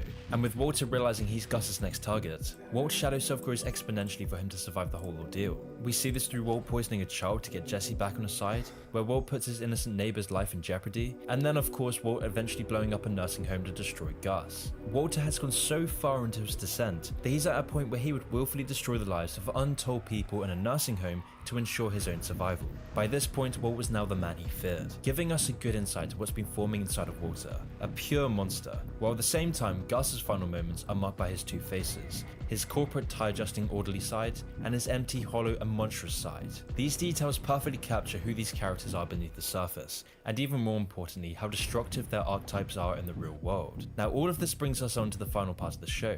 Following the death of Gus, Walter has undoubtedly broken bad. He's no longer recognizable as the mild-mannered mule of the first season. Walter is now absorbing Gus's persona to further cement his own power, as Walter is now the kingpin of the business, which is conveyed through his body language and attitude, all while his family is tearing up in the background. But this doesn't matter anymore. The initial point of this mission is now just a distant memory, because Walt's repressed desires, his repressed beliefs and wants are now finally fulfilled. Walter is finally in control. He's made the millions, he's earned the respect and recognition for his genius, and most importantly, he's now feared. The man who sold his shares in Grey Matter is not the same Walt we see now. He even has the opportunity to sell his empire for $5 million, but this doesn't even faze him. As Walt tells Jesse, he's no longer in the meth business, he's in the empire business. Because his work, his business now puts him on the same level as those he's so despised. And besides, he no longer has anything to go back to. His family and friends are absent, and his old identity no longer exists. Walter White is no longer living a repressed shadow fantasy. Walter White's identity is the shadow. That's why he can now ignore things that would have tainted his soul before, like for example the murder of the boy who witnessed the train heist. Because like Gus, Walter only cares about what's best for business no matter the consequences. Like Gus, Walt removes his employees without a second thought. Walt's ensuing murder of Mike's men bears a stark contrast to the Stanley Milgram experiments I mentioned before, where over 80% of participants would inflict near-death levels of pain if they thought it would be best for their own sake. These people would even hear the screams, they'd hear people having heart attacks and still continue to inflict pain without any emotion, with their only reasoning being they'd be better off if they did it. So as Walter looks outside of his window, he's able to remove any sense of remorse as his actions are simply what's best for his own sake. But with his cancer diagnosis coming back and being reminded of his ending life, Walter starts to realize that his shadow self is only making his life worse. His loved ones hate him, Jesse fears him, and he has no one but himself to show his ego to. So Walter chooses to finally leave his empire behind, as he realizes the true value of the connections he's abandoned in the process. After coming back to some sort of normality and trying to rekindle his abandoned social connections, Walt's actions now finally catch up with him. Jesse realizes that Walter was the one who poisoned the child, and Hank realizes Heisenberg was Walt's all along. Walter White is finally met with justice. He starts to lose everything. He becomes responsible for the death of his brother-in-law Hank. He completely loses all ties to his family and any relationship he might have had with Jesse. He loses most of his money. He's a dying fugitive on the run from the law.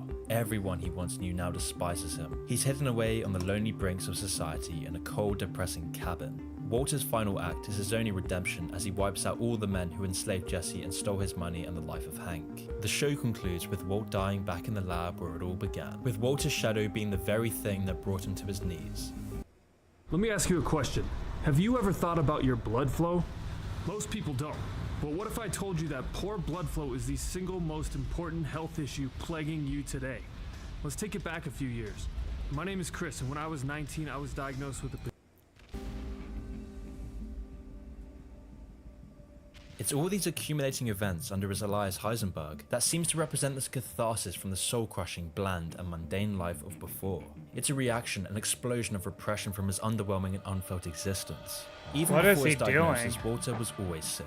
sick by following a path of untrammeled rationalism, pettiness, vindictiveness, and bottom-lineism. It was only after his diagnosis that Walt realized how long he'd been sick, so his whole psyche began to produce antibodies in response to his underwhelming character. Heisenberg was just this enormous effort at self-healing. All the violence, power, or money, what does this all have in common? It was a rejection of his weak, timid, and cowardly character through a reversion to his shadow side. He had to run away from a sterile existence, and the only way he could get away from it was a return to what was untapped, becoming the infamous Heisenberg, a ruthless, powerful, and merciless man. Ordinary Men parallels this exact narrative, where free-thinking ordinary people in society would willfully turn into the monsters they feared, all one step at a time. We should never forget the atrocities of the 20th century. Fucking because douche, these bro. atrocities were a warning. We can't simply stop at remembering these actions as historical facts. We have to understand the pathways that led to these atrocities in the first place. And so it all starts with understanding the perpetrators of these evil acts. To understand how societies would suddenly transform into being these nightmarish dystopias, we have to understand the transformation of these ordinary men who become evil monsters. The message of Ordinary Men and Breaking Bad is to show that this is what human beings are like. You can think to yourself right now that you could never be a Walter White. You can never be a ruthless monster who sacrifices human life for profit. You can think that you'd never be the one inflicting untold pain onto another human being because you were told to. You could think that you'd never be the German guard committing these vile atrocities. But the statistics say otherwise. You probably would do the same, and I'm no exception either. I mean, statistically, almost all of us would. Which is why we need to understand the shadow within us. We need to understand what's repressed inside of us, the monster that's bubbling under the surface. Because only when you integrate your shadow can you be sure of your character. Only then can you build a strong moral foundation that will guide you through a virtuous life. The character of Walter White is probably the best portrayal of a man who never amends his dark side, whose shadow side causes him to spiral out of control. Carl Jung, the man who coined the idea of the shadow self in the first place, used to treat his patients by paying more attention to their future development than their past actions. To do this, he tried to figure out what his patients' mental symptoms symbolized. Why the fuck is he just toying with us, bro? All too lost in modern political discourse, where we blame the symptoms that lead to destructive action rather than blaming the root of these symptoms. We prescribe drugs to treat symptoms rather than integrating and understanding what's behind these symptoms in the first place. We study historical facts rather than trying to understand the causal pathways behind them. Carl Jung explained that no one is inherently good or evil. We all have a shadow we keep locked within. Under the right circumstances, the shadow may manifest itself, clouding our judgment or perhaps guiding us down that behavioral path. Walter White's shadow was a prideful, greedy, and angry one from the beginning. He had put a heavy lid on his shadow. No! Why did he take me out first? The right amount of pressure for him to discover, integrate, and fully embrace his shadow. I didn't do shit to him! We should start looking at our own selves and what guides our actions. And maybe we should start to attack the roots of our social problems rather than always taking temporary mitigative action. Why would he have done that?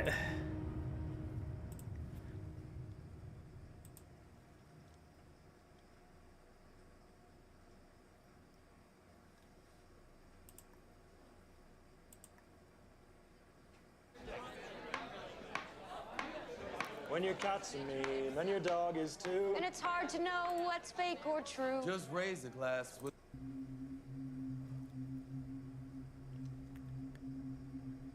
Hello everyone, and welcome to the 94th episode of Analyzing Evil.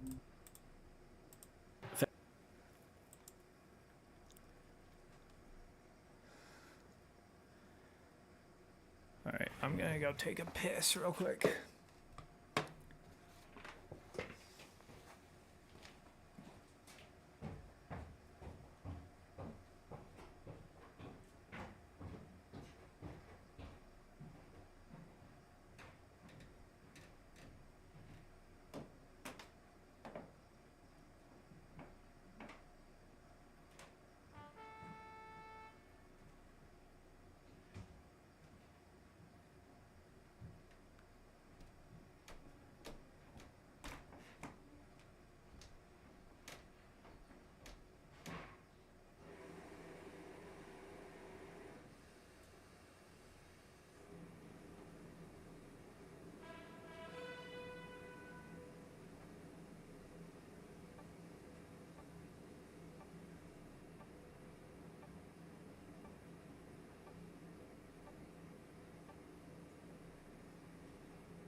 What was that was playing on the screen?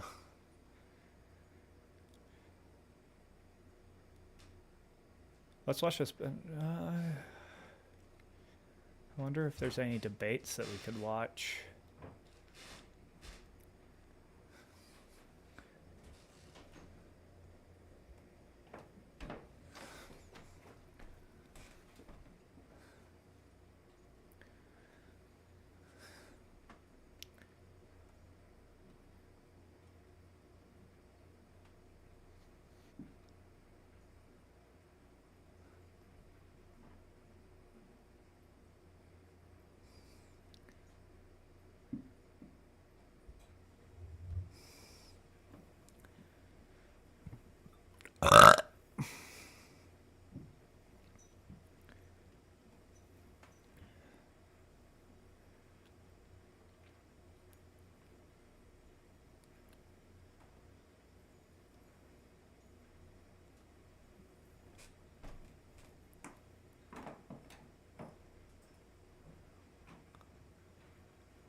What should we watch? Is there anything that you guys would want to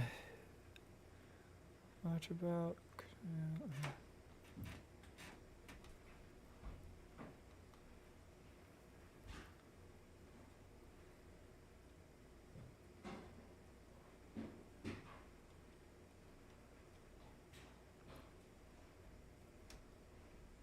Why dumb people make more money than you?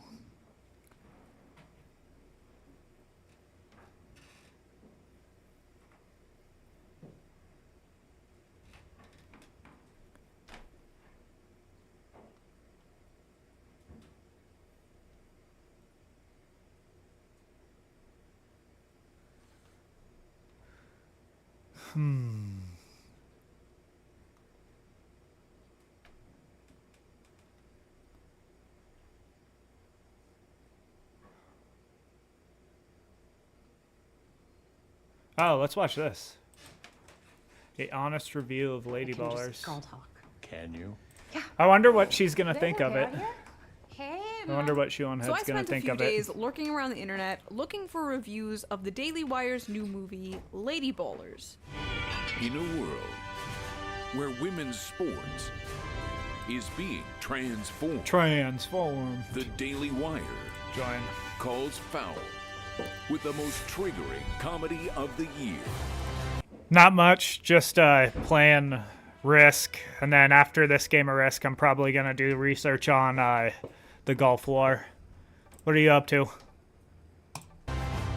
Lady Ballers.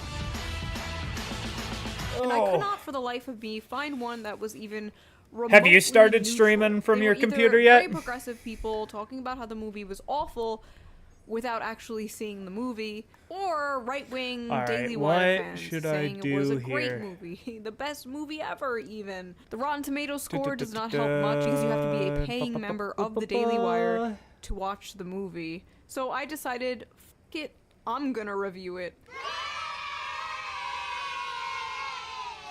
Also, I've heard from several different little birdies that Jeremy Boring, the creator and main character of this film, is a fan of mine. So, hi Jeremy, if you're watching this, I'm sorry.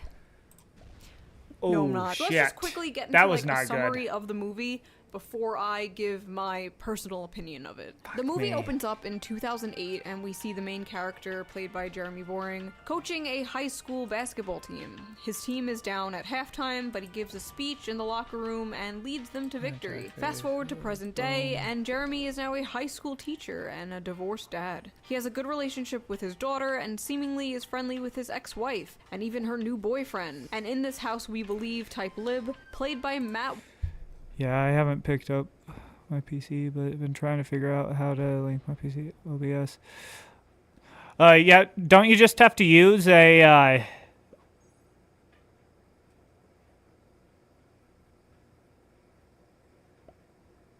Don't you just have to use a capture card?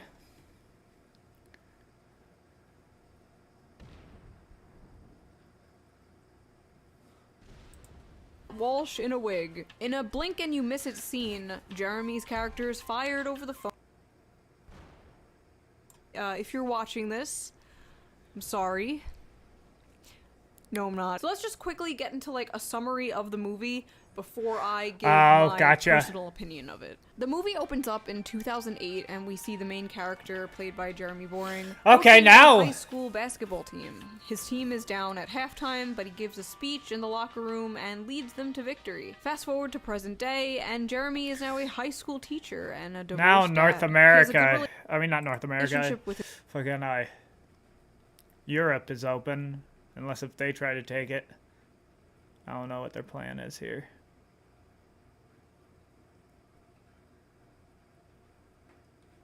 Are they a bot? No. They're confusing me with friendly with his ex-wife and even her new boyfriend. And in this house we believe type lib, played by Matt Walsh in a wig. In a blink and you miss it scene, Jeremy's character is fired over the phone and looks for new employment. He returns to a store he used to work at, which has been turned into a drag bar. There he sees one of the guys who played on his that part's weird. Years ago, Alex, wearing a wig and working at the restaurant. Jeremy convinces Alex to join a running competition for some reason, but Alex forgot to take off his wig from work, and then they think he's a trans woman, so they enter him in the women's sprint instead. Going against women, Alex obviously dominates the competition and wins the prize money. Alex and Jeremy decide to get the old basketball team of has-beens back together in order to qualify for what is basically the Olympics or something. They convince them pretty easily by explaining that they will be winners again if they dress up like women and compete against women. Predictably, they dominate the women's teams and make their way to the championship game. At the championship game, the opposing team shows up and is composed of entirely big black dudes also pretending to be women. Jeremy has a change of heart and tells the team what they've been doing is wrong and substitutes his team for his daughter and his friends. They lose big time, but Jeremy and his ex-wife and all the team are happy for doing the right thing. The end. The whole movie was kind of sold as like, remember when movies were offensive? Remember humor? And if I'm being completely honest, this movie lacked in both humor and offense. Let's talk about the humor first, then we will talk about the offense. We'll return after these messages.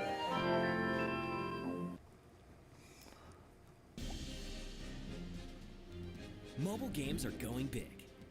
Clash of Clans is now available on PC with Google Play Games. Whenever some big controversy happens, it's always hard to get some unbiased coverage of what exactly is happening. That's why for almost 3 years now, I have been using Ground News. Ground News is a website and app that gives readers an easy and transparent way to read the news. For example, when we look at that scandalous story about the Senate staffer incident, we can see that it's been covered by 99 news outlets. If I scroll down, I can see every article about it. Every headline has tags that show me the political bias. Yeah, I use Ground for sponsoring this video, and thank you, the viewer, for not good. skipping the ad. I was not quite sure of the tone this movie was going for. When I first saw the trailers, I thought maybe it was going to be like a spoof or a parody of like early 2000s comedy sports films. Like the trailer had the font and the slapstick and the announcer guy. From hero to shiro. Rob Schneider's a carrot. Like I kind of thought it was gonna be a more self-aware, ironic type of movie, a la Zoolander or Tropic Thunder or something. But from the beginning of the movie, it was obvious that was not happening. It just kind of felt like a Adam Sandler movie. Not like 90s Adam Sandler, not like Uncut Gems Adam Sandler, but like Jack and Jill Adam Sandler. I guess I had higher comedic expectations for the Daily Wire for some reason, but every time the movie tried to do like actual movie things and movie humor, it was bad. I went in thinking the political parts of the movie would be the corniest and the worst parts, but they were actually better than when the movie tried to be a movie. A lot of the jokes were extremely predictable and like jokes we've heard millions of times. The comedic timing on a lot of the jokes was awful. Things just lingered for a really long time. The pacing was all over the place in this entire movie. It felt like it actually skipped some scenes because something would happen and I'd be like, wait, Like, why did that happen? Did I miss something? No, the pacing in the movie was really weird. Missed something that was just thrown in there, and it kind of just felt like they threw them in because they remember, like, oh, this is supposed to be a comedy. Also, something like randomly exploded, and I had no idea why. I still have no idea why. But I did laugh. I laughed 3 times. Once was when Matt Walsh's Lib character was trying like way too hard to be a good ally, and he was like, I see you. Because I've known people like that. We've all known people like that. The second time was when Jeremy Boring called his ex-wife a TERF, because I don't know, it was just kind of funny to see that word in a movie. It was just kind of like jarring. Third and final time I laughed was when Michael Knowles and Brett Cooper were the newscasters. Increasingly, every time it cuts back to them, they're trying way too hard. They're like overcompensating to look not racist, not bigoted. And Michael Knowles goes, "Get off my land, white man." And I don't know, the comedic timing was well done for once. Maybe I was just deprived and starved for humor at that point. But it did get a laugh out of me. Humor is subjective, so I don't know. I'm not a huge fan of like slapstick. It's like, oh, a man in a wig gets punched in the balls. A lot of the jokes were already outplayed years ago, to the point where I was honestly surprised they didn't throw in that clip of the crying Hillary supporter somewhere. Also, Jeremy Boring is a BDSM sub through the whole thing. He's constantly like being slapped and licked and tied up by women through the entire movie. Yeah, that part was real weird. Well, it was just one woman. It wasn't women. So that was interesting. Quentin Tarantino moment. Let's talk about the offense part. I know you're not a woman. Hey, you don't know how he identifies. Like I said, how he identifies. Very oversold as this boundary-pushing, triggering commentary. With the most triggering comedy of the year. And you oh, gotcha. It only does left-wing news outlets. Like, both sides were selling. How much frames per second are you trying to What the fuck?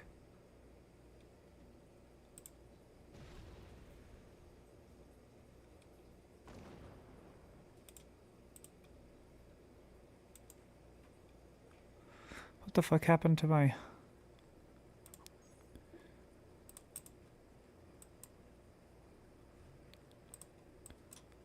Rumble chat.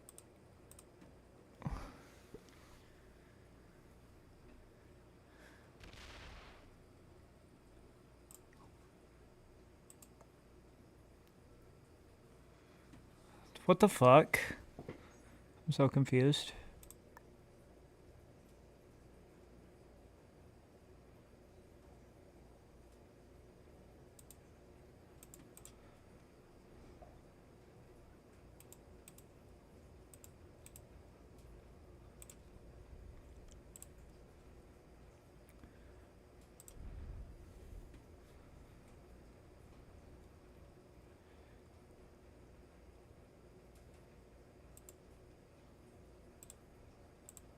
There we go.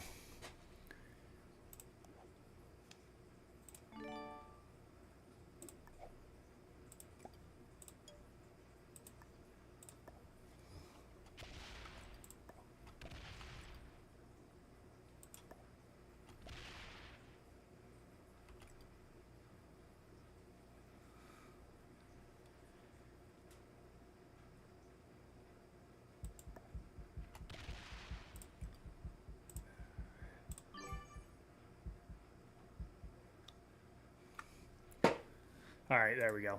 This movie as this like super edgy, offensive movie, but it really wasn't. Like, yeah, some of the jokes were like, trans people, am I right? But they weren't very clever or funny or new. I'm not one of those people who think we can't make... Yeah, no, it was like a bunch of boomer, like, jokes that you'd see on Facebook, I feel like.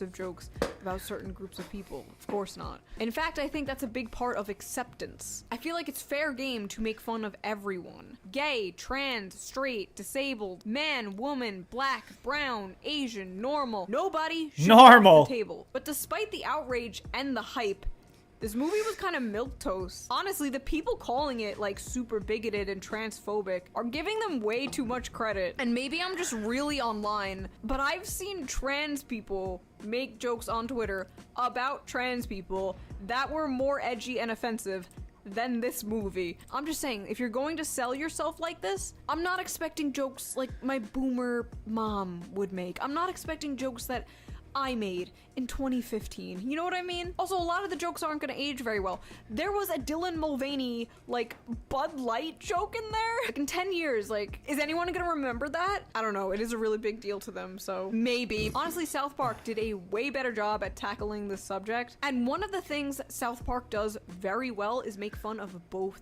sides, which this movie never did even once. And I think was a huge problem, and I think held it back a lot. I understand that this is basically just a Daily Wire fan film. Like, this was just a movie. All right, we're for the moving fans. into This was just a movie for the people that want to see Ben Shapiro, and they want to see their guys. They want to see their favorite North guys. They want to America. hear the two gender jokes. Say, but I feel like they really could have thrown in some jabs and some jokes about conservatives or the right. I feel like being more self-aware would have made this movie more grounded and possibly funnier. Maybe have like an in-universe Daily Wire who are making YouTube videos and live streaming about the situation at hand. Like maybe one of the commentators from the in-universe Daily Wire confronts the team and the team has to pretend to disagree with them. Like, I don't know what you're talking about, bigot. Maybe even make the character Ben Shapiro. Like, have Ben Shapiro play an exaggerated version of Ben Shapiro. I don't know, I feel like it was missing something like that because like all the jabs at liberals were so cartoonishly over the top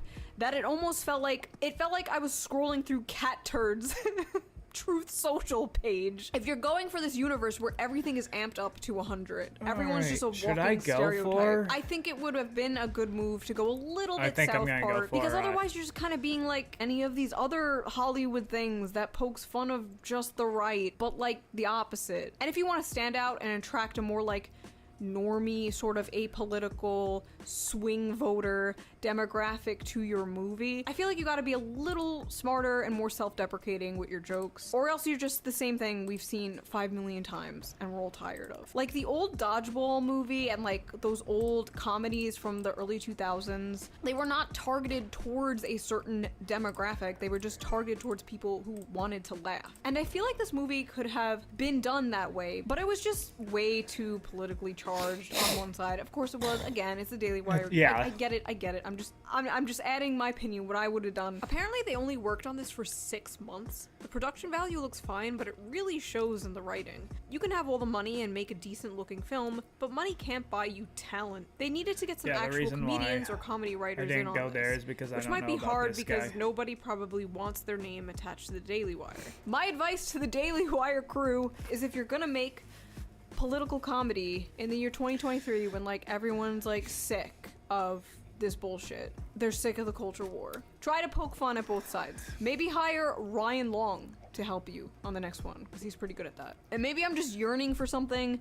Oh shit, I forgot that there was a bot. It doesn't exist and will never exist. Oh well. Also, this movie didn't feel like it had a real ending. Out of nowhere, his daughter is feeling insecure and says, I want to be a boy because boys are better than girls. And Jeremy Boring goes on this whole like motivational speech how like actually like women are great and they're great at raising families and femininity and blah blah blah blah blah. But it feels so out of place and unearned. It felt like a completely different movie out of nowhere. Like maybe they should have shown the daughter overhearing Jeremy's plans to like make his team dress up like women because men can beat women.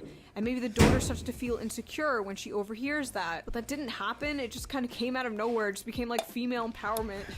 Oh, what? Daily Wire gone woke? That's also the thing, like every time this movie felt like it was becoming a movie, it just ran away from it. For example, one of Jeremy's team members sees the opposing team of women like crying and being upset because like they beat them. And he starts to have like second thoughts and a change of heart and he feels bad. And I remember being like, oh my god, it's becoming a movie. Something's happening. And literally like a minute later, that's just gone. Why did he do that? It's just, it immediately moves on to more overdone jokes about trans people and libs and jokes I've heard from funnier people 7 years ago. And that's the biggest thing. there were no stakes in this movie. Like, they could have made it so Jeremy Boring's character was about to be evicted or something. Like, they could have shown him living in a really shitty apartment. Maybe he's losing connection with his daughter, and his daughter thinks he's a loser who never wins at anything. But there was really nothing driving this motivation for him to win this competition, besides winning. I didn't feel bad for the main character. I really was not rooting for him. He was kind of a dirtbag. I didn't find myself like wanting him to win or the team. Like, there was nothing likable about these people. Matt Walsh's character was the most likable character in this movie. I did like Matt Walsh's character. He was funny. Wait, Matt Walsh. And believe me, my favorite show is Always Sunny. I love when characters are dirtbags. But in Always Sunny, the voice of reason is the audience. The characters are the butt of the joke. The characters here were not the butt of the joke. It just completely dropped the ball in so many different ways. No pun intended. In conclusion, if you are a fan of The Daily Wire, this movie is definitely for you. You'll point and soy face at the cameos. Yeah, I don't... Ben Shapiro. Most of the time, TV shows do have a voice, like a voice of reason character, but in Always Sunny in Philadelphia, yeah, no, I don't think that there is a voice of reason character. I never thought of that.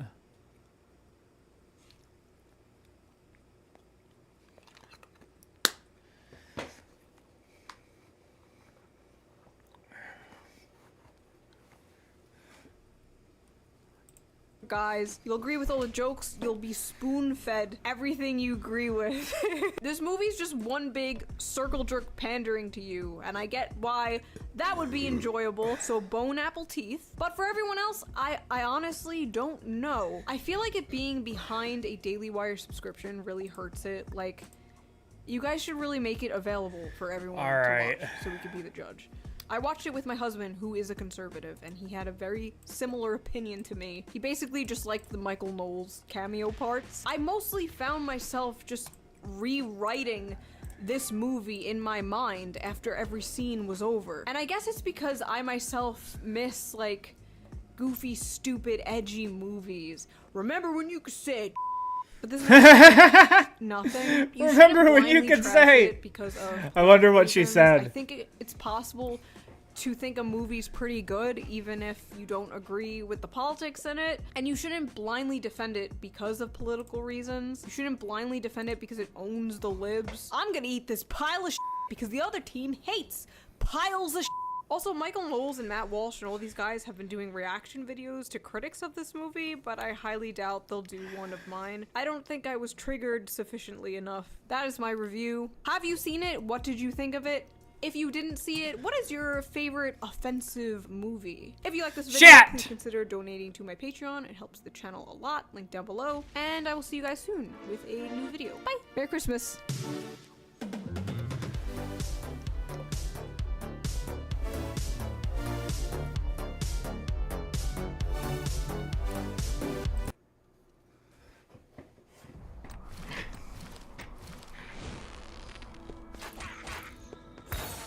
Niccolò Machiavelli is perhaps history's original villain. For good enough reason, Machiavelli abandoned traditional morals. He rejected Christianity, and he ripped apart goodness at its very foundation. In its place, Niccolò Machiavelli created a structured system of ruthlessness and deceit. Machiavelli offers a tangled web of contradictions, profound truths, villainous advocacy, and single-minded determination. But by looking beyond the now famous brand of Machiavelli, we can find some grim and relevant truths about the world we live in today and how to function within that world. To understand at all the philosophy of Machiavelli, you do need to understand his life, and to a degree the times he grew up in. These times were marked by political instability and societal chaos. Niccolò Machiavelli was born in Florence in 1469. Came from a wealthy family, but his father Bernardo was the poorest of that family. Bernardo was a former lawyer, mostly unemployed, who had a good network of relationships, but not much to show for it. Machiavelli's father was skeptical of religion, or at least as skeptical as one could be in his era. His mother, meanwhile, was a devout woman who spent her time writing religious poems and hymns. This combination of religious skepticism and talented writer would certainly form the basis for Machiavelli's later work. At the time, Florence was a republic, on paper anyways. The Florentine government consisted of 8 priori who were all led by one sort of prime minister. Every 2 months, these people would be elected via a lottery system from the names of well-to-do, respectable Florentine men. In theory, this allowed a constant changing of power so that no single profession or geographic area could seize control entirely or permanently. Damn, bro! In practice, this system was an absolute disaster. Every 2 months, there were wholesale changes to government approach and priorities. So the ruling Medici family, damn! They manipulated the lottery system, ensuring that all eligible names were friendly and would toe the Medici line. In reality, Florence was functioning like something of a dictatorship.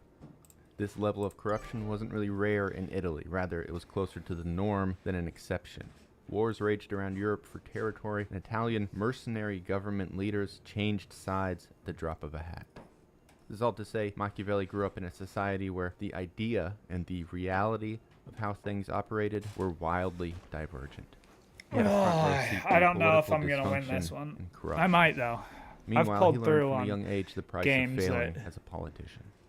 Near his 9th birthday, conspirators against the Medici family were hung upside down from the government's main building and left there for weeks to rot. This combination of corruption and brutality were seemingly formative in Machiavelli's later career. People don't really know much about Machiavelli's early life, but he did achieve a significant level of education. After the Medici family was pushed from power in 1494, Machiavelli was appointed to a Florentine government office where he authored government documents. Shortly thereafter, Machiavelli earned himself a couple of promotions. He was appointed to Second Chancery, which was one of 2 key state departments in Florence. He also became Secretary of the Ten of War. This was a committee that dealt with foreign relations and war preparations. Machiavelli was just 28. To this day, no one knows how he earned such high posts at such a young age. There are no documents or records to indicate any special experience that would have deserved these promotions. People often downplay Machiavelli as a failed politician, which perhaps later will be true, but isn't entirely correct. For over a decade, he was Florence's top diplomat. While his work did not produce any truly remarkable results, this was probably through no fault of his own. Florence was the weakest of the main Italian states during a truly tumultuous period. To that point, in 1512, the Florentine Republic was overthrown and the Medici family returned to power. Suspecting Machiavelli of conspiracy, the Medicis imprisoned, tortured, and exiled him the following year. It was there, in exile, that Machiavelli produced his most famous work. Is this going to be about Prince? The book, The Prince? Yeah, The Prince. The Prince is not the only thing Machiavelli wrote, but it's his most famous and most influential. So we'll be looking at Machiavelli's philosophy predominantly, but not entirely, through the lens of this book. The Prince was meant to be a guide for a ruler. Indeed, it was written expressly for Lorenzo Medici, head of the Medici family. We'll talk more about that later. For a long time, the prevailing philosophy said that the measure of a leader's greatness was by his goodness, his moral character. This was certainly not always put into practice, but it was the ideal. In The Prince, Machiavelli tossed that out entirely. He said that for a leader, all that mattered was concentrating and keeping one's power. Being good was not the measure of a leader's success, but rather building a great nation. In this way, Machiavelli divorced entirely political theory from ethics. The book is not a manual for living, but rather a manual for keeping one's political power. Should have stacked all right there. Leader. See, now he's going to break me too. In this pursuit, Machiavelli rejected Christianity and placed very little value on traditional morals. Okay, good. Precisely, he argued that morality was fine, but a person simply couldn't always act morally and be an effective politician. This took courage. Perhaps cruelty and a dark sort of boldness, but courage nevertheless.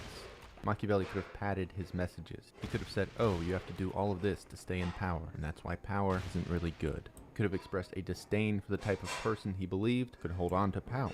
In writing this way, Machiavelli could have eliminated a great deal of criticism and controversy, while still fundamentally delivering the same messages. But instead, in this short volume, Machiavelli systematically rips apart morality and instead constructs a deeply troubling and at times profoundly accurate assessment of the world. Cesare Borgia was the son of Pope Alexander VI.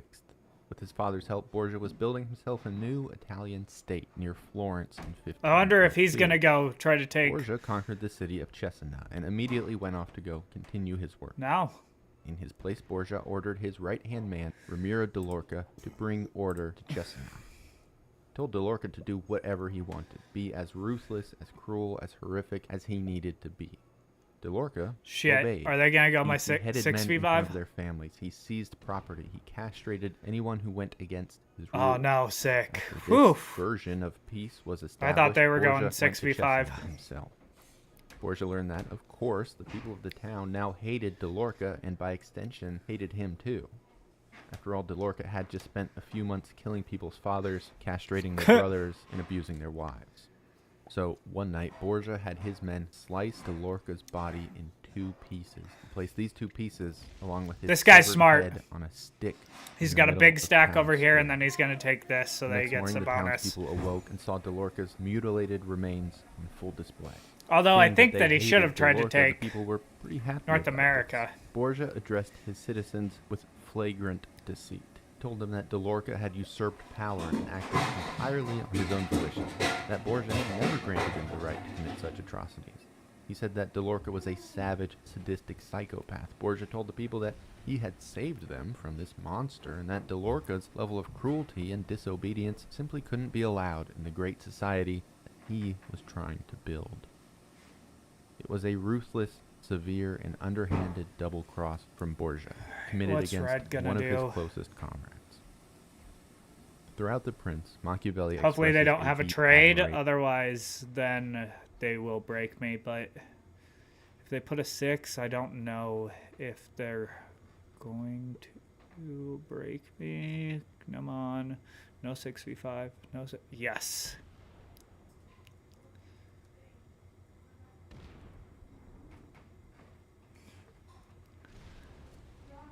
I should take purple now. Is there any other purple on the board? Nope.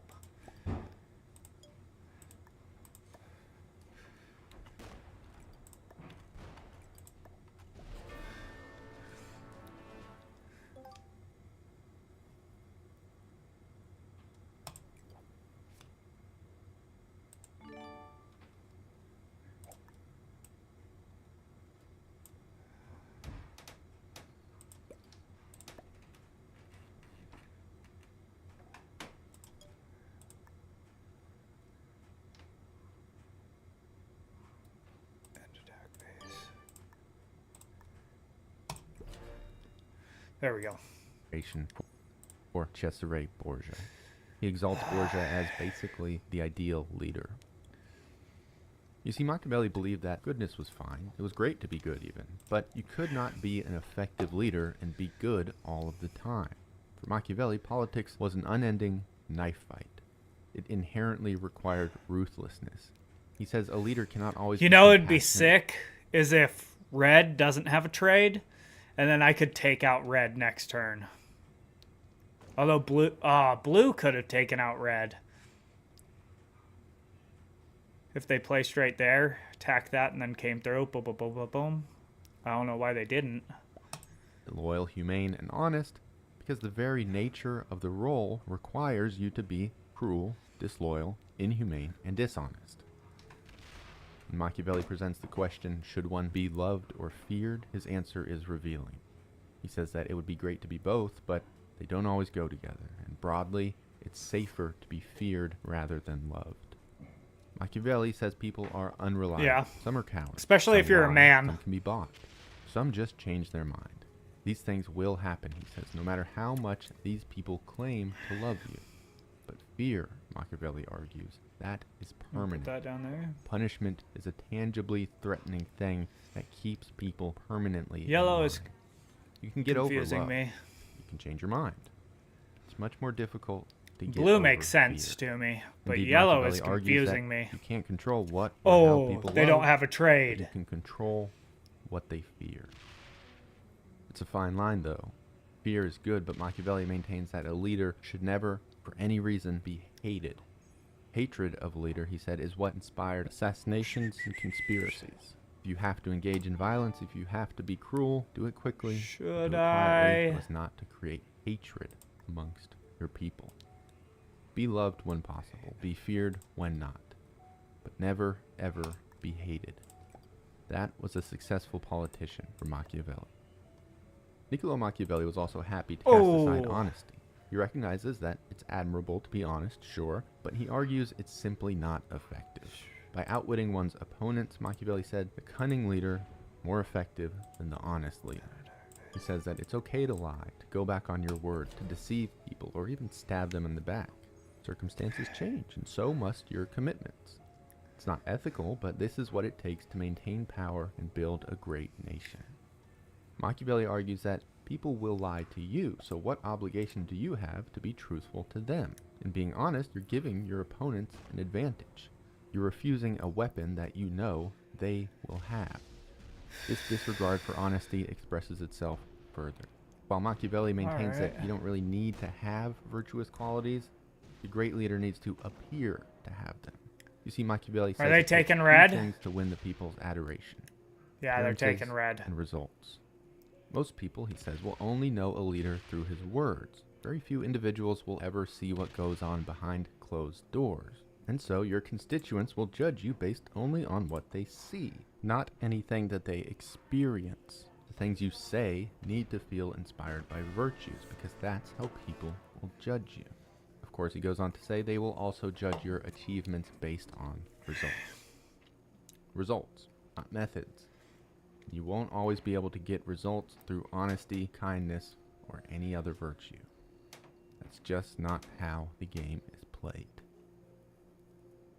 And so we have the house that Machiavelli built, or at least the one that is so famous. Not inherently or always cruel, but so willing to be cruel, willing to deceive, to lie, and to hurt. It is marred by cynicism, or perhaps as he would say, realism. Multiple times in his writings, Machiavelli declares people to be unreliable, dishonest, and selfish. And so you need to be these things too. But to reduce Machiavelli down to these terms is kind of inaccurate. See, among his writings, there are profound truths, perhaps worryingly profound. Is he gonna go take? Sir, there's no easy way to say this. Your wife isn't who she says she is. I'm sorry? Yes. She's your wife. But also, she isn't. Can I at least... Machiavelli famously rejected Christianity as a legitimate way to deal with life's problems.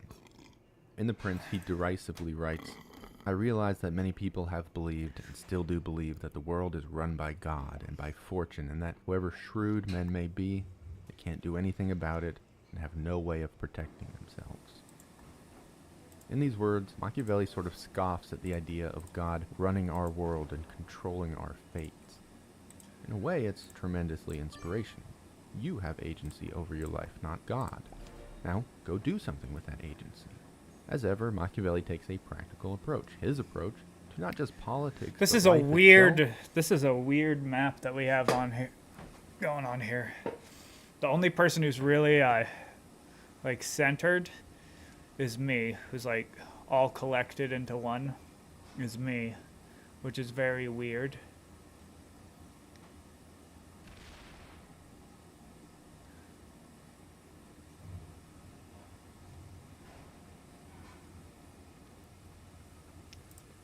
Is a battle between Virtù and Fortuna. Throughout his book, The Prince, Machiavelli relies on the concept of virtù. Of course, the word itself brings to mind virtue, but that would be an incorrect translation. Machiavelli wasn't interested in the simple dichotomy of good and evil, but rather the pursuits of success over failure and the need for strength over weakness. Really, there's no great single-word translation Not for what the I idea wanted. of virtù. Prowess comes to mind, as does strength of character. But virtù is perhaps any trait that allows you to achieve your desires. It could be talent, boldness, bravery, will, cunning, intelligence, or any number of other specific skills. Broadly, it is something that inspires a sense of agency. With virtù, you can be truly great. In life, virtù is pitted against fortuna, Machiavelli says. Fortuna here is a more straightforward concept. It is fortune, luck, Machiavelli tells us that Fortuna basically decides half of what we do, the other half is up to us and our Virtu. He makes the analogy of a river that routinely floods a plain, destroying a village and killing its people. That is Fortuna. We can do something with this Fortuna. We can build banks and dams so that the river can flood all at once and the people will not be harmed. This is the meeting of Fortuna and Virtu. Fortune, he says, wields power only in places you allow it to. With preparation through Virtu, you can at least be ready to meet Fortune when it arrives. Conversely, a person can be successful one day by doing X, Y, and Z, and then fail the next day doing the exact same thing. This is because Fortuna changes. In this way, Machiavelli tells us... What? I have a quick question. What's the question? Do you want this? Sure. Do you want that or do you want plain chicken and rice? I would rather have plain chicken and rice, but... Do you want a breast or do you want me to put it up into chunks? What are you doing exactly? I'm making that with rice, but I will have a little piece of chicken left that you can have plain if you want. I'll have just a breast. Okay. You don't like this stuff? Ooh, what? Sis? What was that? You don't like No. this? Not really. Because it's too spicy? Okay. So they are an enemy. For sure, Cease.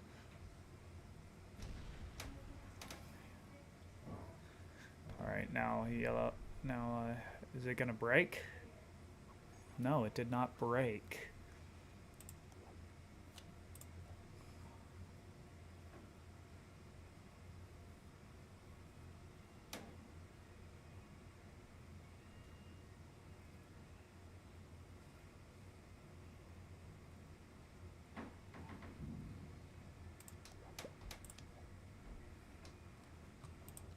We must be ready to adapt.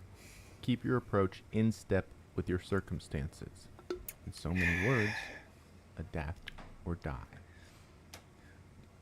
Niccolò Machiavelli believed there was a beast within man, that beneath whatever morals we espouse or even act out, there is something else within us. There's an animal that wants nothing more than to fulfill desire and will do anything it must to achieve these ends. Perhaps he was ahead of his time. The psychologist Carl Jung would later refer to something like this as the shadow, while Freud may consider it the subconscious. Much like these men, Machiavelli insisted that we don't suppress this beast, nor do we let it take control, but we must instead learn how to work with it. Be ethical, be kind, and be just whenever you can, but in the pursuit of a goal, be like the beast. Be like the lion who can scare away hyenas. Be like the fox who is too cunning to fall into traps.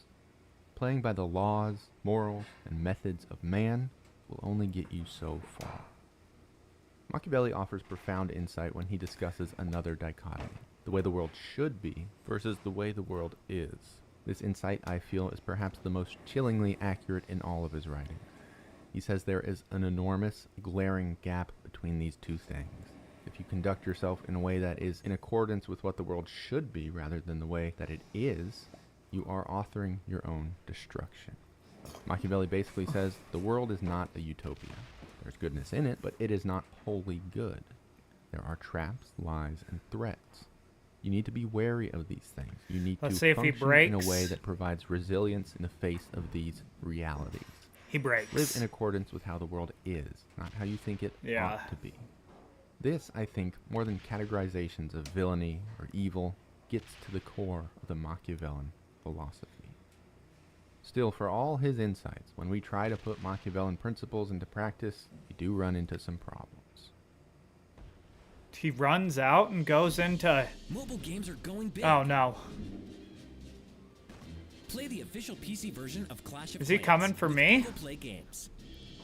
Download and play today.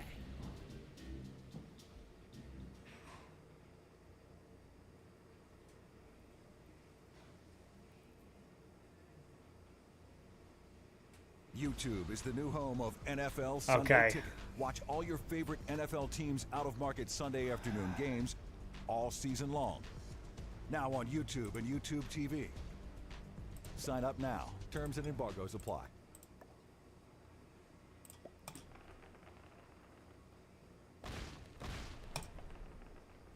Oh, bad dice. Machiavelli wrote The Prince Bad as dice. a gift to Lorenzo Medici, the head of the Medici family. It was an attempt to earn Medici's trust and favor and basically get himself a job. Mind you, Machiavelli did this after the Medicis had him imprisoned, tortured, and exiled. Machiavelli never got his job. Lorenzo probably never even read The Prince. But even if he had, I think Machiavelli still wouldn't have gotten the job. Okay. Of all people, Machiavelli should have understood that his ideas, or maybe just publishing them, could fuel Yeah, only that's what an I thought author's he would career, do. Instead of one not of that a many politician. fucking... Machiavelli's work is self-defeating. Look at the things he advocates for. Deceit, backstabbing, cruelty, opportunism. Why would you ever want this man in your inner circle? How could you willingly invite him into he any gonna do? meaningful position? Machiavelli's principles, when broadcast anyways, he gonna become try to incredibly antisocial and perhaps even counterproductive. At the very least, Machiavelli sacrificed himself to espouse his ideology. Yeah, Blue's not a good player. Who would read The Prince and want to be anywhere near Niccolo Machiavelli? Well, the answer to that was demonstrably no. You could argue that you'd rather have him on your side than the other guys. But while not an entirely failed politician, Machiavelli never rose to any significant positions of power. He never drafted any constitutions, he never led any revolutions, and he was never in charge of any cities or countries. For all of his theorizing, Machiavelli never seemed to put his ideas into practice with huge efficacy. Indeed, there are no records of him ever doing anything that was Machiavellian. Of course, he also advocates for secrecy and cunning, so perhaps Niccolo Machiavelli just managed to hide things from history. But historical record does not shine brightly on his life outside of authorship. After the prince's failure, Machiavelli fell back into a life of womanizing. He fell in and out of love quite routinely and pursued little more than his romantic desires. Machiavelli went on to write sexual comedic plays which earned him undeniable and immediate celebrity, but he wanted to be in politics. Eventually, Machiavelli was called upon by a Medici cousin for advice on a looming French and Spanish conflict. Machiavelli was given the task of overseeing Florence's defensive walls. When the fight came, the Spanish army simply bypassed Florence altogether. Instead, they sacked Rome quite easily. The Medici family collapsed once again, and Machiavelli was out of favor and unemployed. He got ill, and Niccolo Machiavelli died within a month. His political career was largely insignificant, but still Machiavelli's legacy is strong. His writing undeniably put a stamp on history. The Prince was not published during Machiavelli's life, but when it did appear in print, an English cardinal declared that it had been written by, quote, Satan's finger. Then Pope Paul IV banned the book immediately.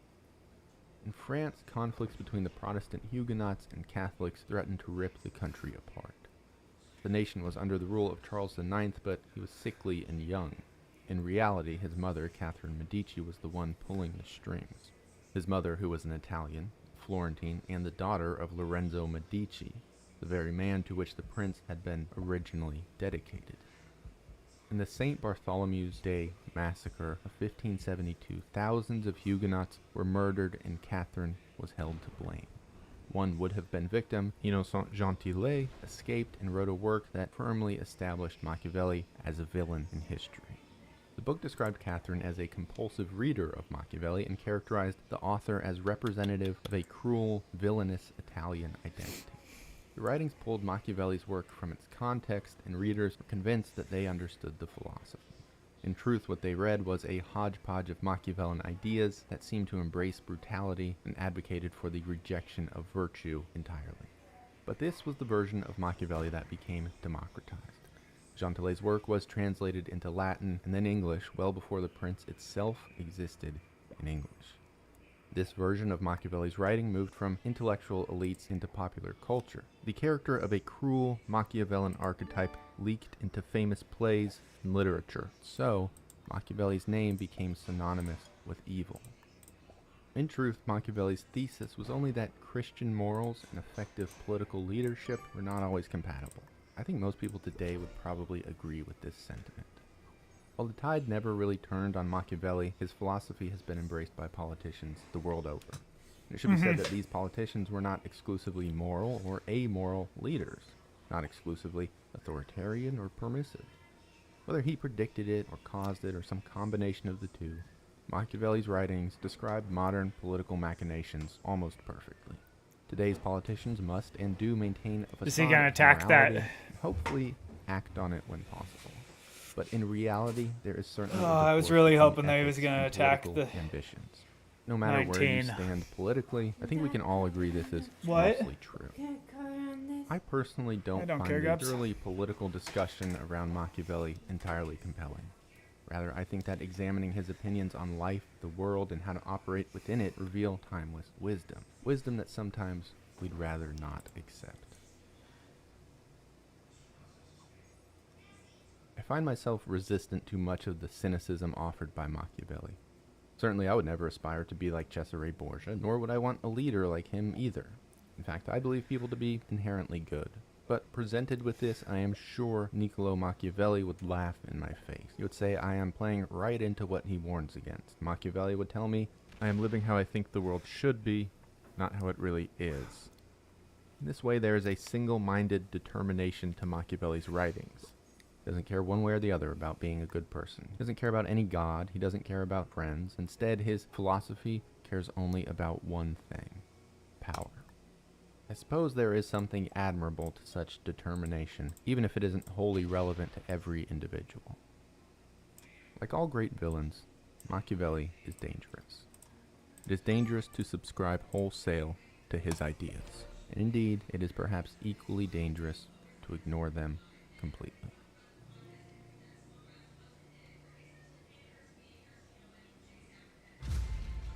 The only way you survive this is Aliens. working together. Mean it. The Unabomber's idea is based. Clean that up, you idiot! Love you! Stop! The brakes! Tina, on the left! You're about to hit that car! The brakes! Hit the... Technology is making our lives mundane, unfulfilling, and unnatural. Our spiritual and psychological health is in the gutter thanks to big tech and industrialized society. Is he gonna break him? The planet is equally doomed. These issues do not know left or Ha. right, conservative or liberal. Sick. The problems brought upon us by technology will only get worse. So let's just blow it all up. It's time to start over. That was the philosophy of the Unabomber, Ted Kaczynski. To ignite a revolution, Ted anonymously mailed bombs to people he saw as critical in continuing industrial growth, including advertising executives, timber industry lobbyists, and computer scientists. Ted wrote an entire manifesto as he was carrying out these bombings, which features predictions and analysis of humanity's future. Today, a lot of these predictions have proven to be eerily accurate. Ted was not just some crazy person either. Throughout his life, he displayed genius-level intellect time and time again. So let's talk about how and why Ted Kaczynski wanted to destroy the world. Throughout his whole life, Ted Kaczynski was incredibly intelligent. He skipped the 6th and 11th grades. He graduated high school at age 15 and began college at Harvard at 16. At 20, he graduated with a bachelor's in economics. But this is kind of when Ted's life started to fall apart. At Harvard, Ted participated in a study about mind control techniques. You see, in this study, participants were told they would write personal essays about their aspiration and dreams, and then debate philosophy with other students.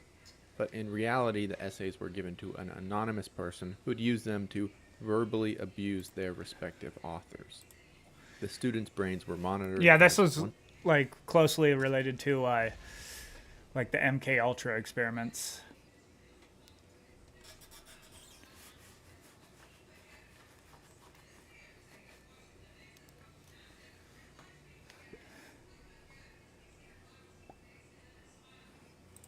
Once a week, they received intensely personal verbal attacks about their hopes and dreams. This experiment lasted 3 years. Ted later said it had no impact on the trajectory of his life. I think Given it his did. Intelligence, I could be inclined to believe him, but who really knows? In 1966, Kaczynski was having fantasies about becoming a woman and decided to undergo a gender transition. Ted made an appointment to discuss this idea with a psychiatrist, but changed his mind in the waiting room.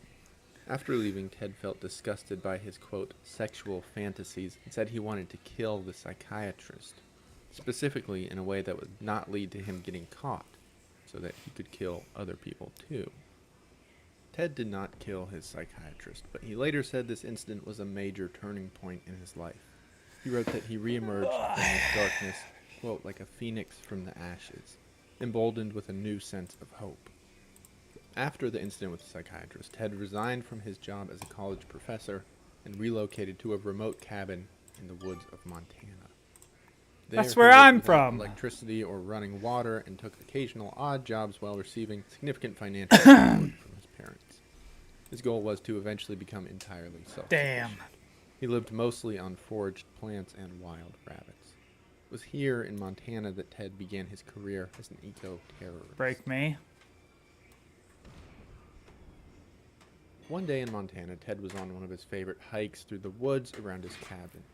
When he arrived at his destination, a rocky ridge near a waterfall, a road had been built right through it.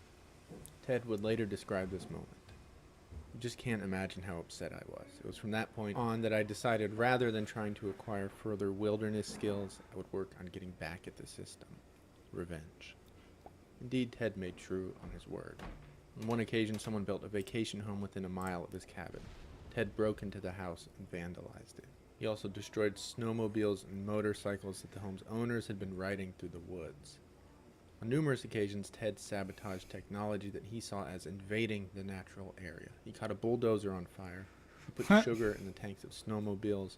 Ted demolished the truck of a construction worker that he saw in the woods. Still, though, this was small time compared to his now famous bombings. Between 1978 and 1995, Kaczynski anonymously mailed or hand-delivered a series of bombs that killed 3 people and injured 23 others. Ted sent bombs to people he saw as foot soldiers for industrial growth. In 1979, the FBI assembled a task force of 150 investigators for the Unabomb case, which was codenamed for the university and airline bombing targets. These efforts proved to be almost entirely pointless. In about 2 decades, the FBI made virtually no progress on identifying their so-called Unabomber. See, as Ted sent his bombs, he took great care to avoid leaving any evidence. He often included intentionally misleading clues in the packages. Many of the bombs included fingerprints that didn't even belong to Ted. Still at large in 1995, Ted mailed his essay, Industrial Society and Its Future, to several media outlets. He demanded that it be published in a major newspaper. If his demands were met, Ted said he would stop the bombing. In this essay, also called the Unabomber Manifesto, Ted outlined his philosophy and his motivations for the attacks.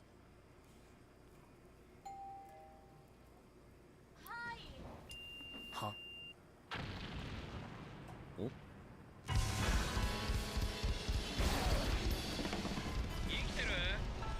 私はな。それでガキンチョ死んでたら俺らのせい。あ。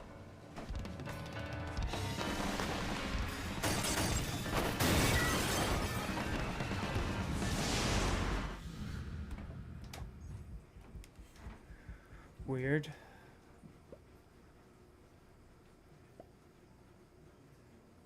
Get NFL Sunday Ticket on YouTube. Watch every out-of-market Sunday afternoon NFL game live. Now on YouTube and YouTube TV. Terms and embargoes apply. Ted's manifesto opens with what is basically his thesis. The Industrial Revolution and its consequences have been a disaster for the human race. Kaczynski argues that we have created a world that basically humans aren't evolved to live in. Throughout 35,000 words, Ted expounds on this idea and presents nature as an alternative to the problems plaguing modern society. Technology has turned us into an industrialized society. In this society, Ted argues the system is prioritized above all other things, including human freedom. Your behavior is regulated to make you more effective within the system, and your well-being is defined by your ability to be a productive part of that system. Take, for example, attention disorders. These impact one's ability to be productive within the industrial system, and so they are addressed, even though there's nothing inherently harmful about having a short attention span. Clinical depression is on the rise. The societal conditions which cause this depression are left entirely unaddressed.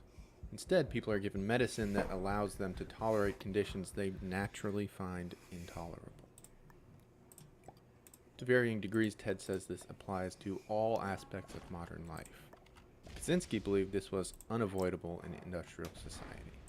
Initially, technology seemed wholly beneficial. Plumbing, electricity, telecommunications, who in their right mind would resist these conveniences? Kaczynski argued that one by one, though, these technologies would integrate themselves so profoundly into our lives that they would erode personal freedoms. As an example, Kaczynski points to the automobile. Owning a car was once an optional luxury, but slowly over time our society was constructed with cars in mind. Cities were designed around the idea of people owning cars. Now you're virtually required to own a car, so you are then required to do all that entails. Working to pay for one, registering, and getting educated on the use of a car, etc. Even the pedestrians' freedoms have now been limited by cars. There are designated sidewalks and walkways, and even then, the pedestrian is constantly at risk to get killed by a reckless driver. Those who do not own cars rely on public transportation, which also limits your freedom of movement. You must go where the bus goes, you must go where the train goes, etc., etc. Ted recognizes that we do live in a so-called free society, but he argues we are only free up until a point where our actions impact the functioning of the system. Whether legally, morally, or socially, threatening the system is the line at which behavior is considered unacceptable. He asks, what kind of freedom does one have if one can use it only as someone else prescribes? A dog on a leash is not free. Kaczynski further argues that you have no agency to change this system. Because modern industrial production is so complex, the world relies on the cooperation of very large numbers of people and machines. Decisions must impact millions of people. So by necessity, those decisions are made by employers, politicians, or other authority figures. In this way, your life is determined by the choices and actions of other people. Choices that you can have no measurable impact on. Even in a pure democracy, if 100 million people vote on something, each individual has 1/1,000,000th of a share in the decision. Shit! Kaczynski says there is no way to fix this in a hyper-connected, industrialized society. In such a society, our basic needs are met with pretty much no challenge. Most of our jobs require little more than showing up and doing what you're told. So we must seek out other goals. We are forced to engage in what Kaczynski says are ultimately meaningless hobbies that can never really bring us fulfillment. A serial moneymaker will never have enough. A political activist's work is never really finished. There are endless stamps to collect. Kaczynski argued that the lack of a meaningful goal fulfillment process causes unrest and distress. Ted asks, how can you live if you don't have anything truly meaningful to strive for and attain? Kaczynski argues that being subjected to this level of control and suppression puts us in unnatural, detrimental circumstances. Altering humans to fit a system, rather than vice versa, has far-reaching consequences. Kaczynski theorized that this trend would only continue until technocrats one day are able to edit the genetic makeup of humans to better suit the system. At this point, the human species would change from something natural into a designed, manufactured good. Kaczynski theorized that eventually our systems would become so complex that we simply wouldn't be able to see the far-reaching consequences of any decisions. Only computers and artificial intelligence would have the ability to make good decisions. While AI wouldn't be sentient, it would be the only thing capable of governing our industrialized system. Effectively, control of our world would be given over to artificial intelligence. Kaczynski did not believe this system could be reformed. He found the concept of reform to be naive, saying that technology only got more and more prolific across the entirety of human history. Any truly significant reforms, he said, would bear far-reaching consequences that could very likely be disastrous. He did not believe traditional reformers would be willing to take this risk, especially given they are benefited by the system. Furthermore, Kaczynski argued against technophiles who believed science would solve all of these issues.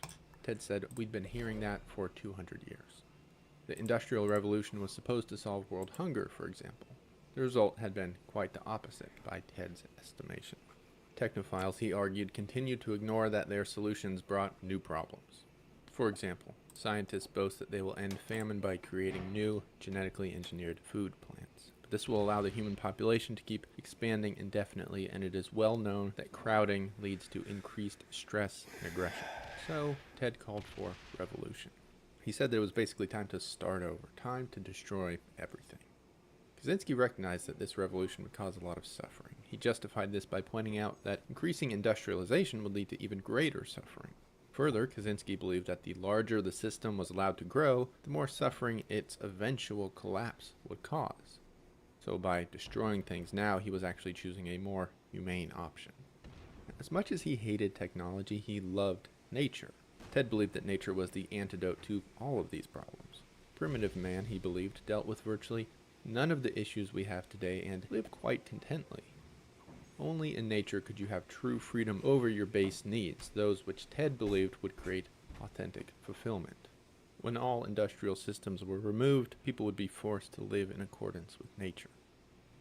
A lot of these opinions sound very left-wing by today's standards, but Ted Kaczynski hated liberals. A huge portion of this manifesto is dedicated to declaring all the problems with leftists, many of which I would say are pretty accurate today.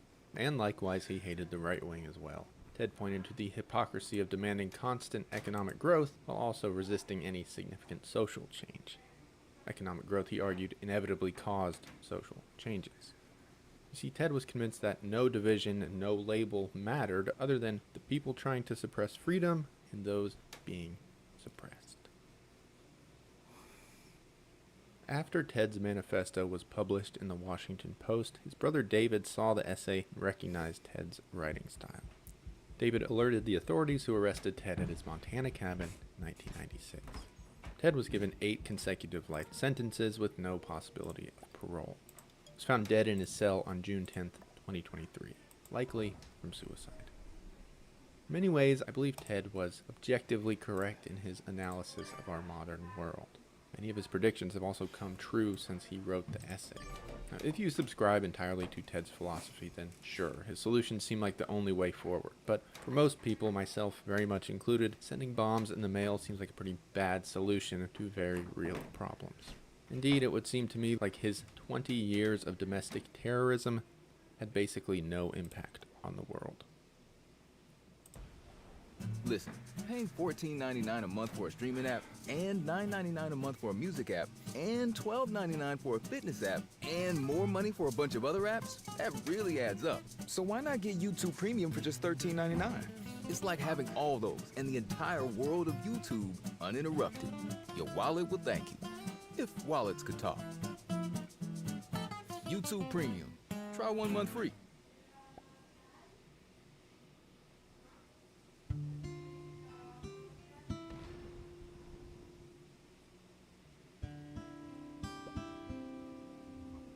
Vincent Willem van Gogh, or Van Gogh as he is known on this side of the Atlantic, is perhaps the modern archetype of a tortured artist. This label What is this guy bitching about fucking white rappers? So maybe a little over a year ago. I've seen this for some guy. reason for long enough, and I'm listening to this Spotify mix of some songs that are like some of my favorite rap songs to play on some particular playlists. And for those who don't know, Spotify runs on a predictive algorithm. So after all of the songs in a playlist are played, it creates a brand new playlist based solely on what it thinks you'll like based on your previous songs that you're listening to. This playlist in particular for me is called Hip Hop Old and New. And it features some of my all-time favorite real hip-hop tracks. So we're talking like Tribe Called Quest, Slum Village, Common. And then it also features newer people that I like, such as Kendrick, J. Cole, Saba, No Name, etc. And once it got to the end of the playlist, it played some familiar stuff that I'd heard before and liked. But then it got to a new track, and I was immediately like, oh yeah, this is definitely going into the rotation. It was this unfamiliar voice, though. It was this deep, raspy, unmistakably New York style of flow over this undeniably New York sounding beat. It made me feel like I was hearing Mobb Deep or something way back in like 96. Initially, I thought this is probably some new Griselda person that I hadn't heard of before, or maybe one of these underground rappers that, you know, the babies be telling me about on Twitter that I hadn't bothered to check out yet, because I'm sorry, I don't be listening to new music like that, y'all. I just don't have the time. Turns out I was mostly right. It was definitely a new New York MC, and the 90s, early 2000s influence was there because the track was actually produced by Havoc of Mobb Deep fame. But it wasn't anyone from Griselda or any of the 90s New York style cast that had popped up in previous years, like a Joey Badass or a Mock Hami. The name was completely new to me, which was fine, because, like, again, I'm listening to music like that. I'm not Anthony Fantano. I don't know who half of these people are until y'all yell them at me enough for me to listen, right? But I was not imagining seeing this when I looked the artist up. Y'all fuck with that grimy hip-hop shit out here in LA? He turned as fuck, I see him. New York ain't dead. It came back to life in the apocalypse. I done seen too much by 14 to be an optimist. Round late registrations dropped. I learned about consequence. Before shit mellowed out, I saw a few Marty Collinses. Yeah, what the fuck? What the fuck? This is Marlon Craft. Oh, thank you, baby. And over the last year or so, he's become one of my favorite new rappers and has been in heavy rotation a little bit. Craft seems to be doing well with several songs with millions of streams, but I have to say, I'm a bit shocked that I hadn't heard about him before he popped up on my Spotify. He doesn't have a large presence or buzz in the online hip-hop circles that seem to buzz around my head on a regular basis ever since I've been on YouTube. Which is odd because he sounds like someone I should have heard before, because he sounds like one of these 90s Renaissance rap artists out of the East Coast that have been, you know, having their own little wave and moment for the last 5 or 6 years. And he's white. Very clearly white. Not like spicy white like Yeet or Logic, like white. Raisins and potato salad white. And that just blows me because, generally speaking, any white rapper who is halfway decent will get an outsized amount of attention. For example, at the same time that I was discovering Marlon Craft, another white rapper seemed to be pretty much everywhere I turned. For most of 2022, Jack Harlow was inescapable. He was on at least 2 top hits that I feel like happened last year. There was countless discourse about him online. He won a BET Award, made a movie, hosted a college football show, and then quickly laid an egg with his subsequent major release before then disappearing to regroup and figure out what the fuck went wrong. It was an immense musical anticlimax that I think a lot of people saw coming, but more and more people were happy to see happen. Something about Harlow's rise to fame rubbed a lot of people the wrong way. It was a bit of a paradox though, because while Harlow had so much fanfare and hype as well as hate, his actual music was just mid. It was like perfectly in the middle and disposable, which is probably why he didn't go anywhere, but it didn't make sense that he had so much hype and hate in the first place. I remember so many people telling me to make a video about him, and I'm like, why? I eventually did make a B-sides video, and the video was basically like, and this is because hip hop has always had a very large mid tier full of guys who you remember a few songs of, and they have their diehard fans, right? But they'll never move the needle on the culture and will barely be remembered 10 years from now. And Harlow really fits into that, except for the fact that he's white. In a weird paradoxical way, Harlow's whiteness was both amplifying him to a level of stardom that his talent was not worthy of, but also, as a result of this, amplifying scrutiny and criticism that should be reserved for more offensively bad or problematic or at least interesting artists, like, say, a Kanye West, Doja Cat, Lauryn Hill. Like, those are figures whose work and lives and careers are worthy of discussing at a high level, even if you don't like them or their music. And that's not the same as Jack Harlow. I would never, that would be like me doing a video about Chi Ali or Nappy Roots, Killer Army. You kind of see? Yes, those are all real rappers from my era. Y'all gonna do a lot of Googling. If you are under the age of like 35, just go ahead, open Google up in another window so you can see all the jewels I'm about to drop on shit some of y'all have never heard of. I would rather tell you about Marlon Craft, who's a much better artist, but even then, I feel the urge to tread light. Because although I genuinely like Marlon Craft's music, he's still white. Again, real white. And just as with Jack Harlow, there's this complex and difficult to describe thing with white rappers. And if you think about it, white people in general in the arts, like, I realize that people don't want me to talk about Jack Harlow as much as they want help processing this weird relationship between him and hip hop, this explicitly black American art form that has defined pop culture for nearly half a century now, and whiteness and white people, that vampiric relationship that they have with black art and culture, despite having contributed a lot to hip hop. Like, some of you want me to validate that you, as a white fan of hip hop, or maybe even an aspiring hip hop artist, that you can indulge in the art form without guilt or trepidation. And but on the flip side, I know some of you just want me to drag and roast the likes of Jack Harlow, Lil Dicky, Tom McDonald, Post Malone, and show them as examples of why hip hop needs to be clearly gatekept from white folks altogether. And it's, if you know me, you already know I'm not gonna perfectly satisfy your deepest desire on this topic. But at the end of the video, I think you'll understand why there's a tender, squishy, what am I doing?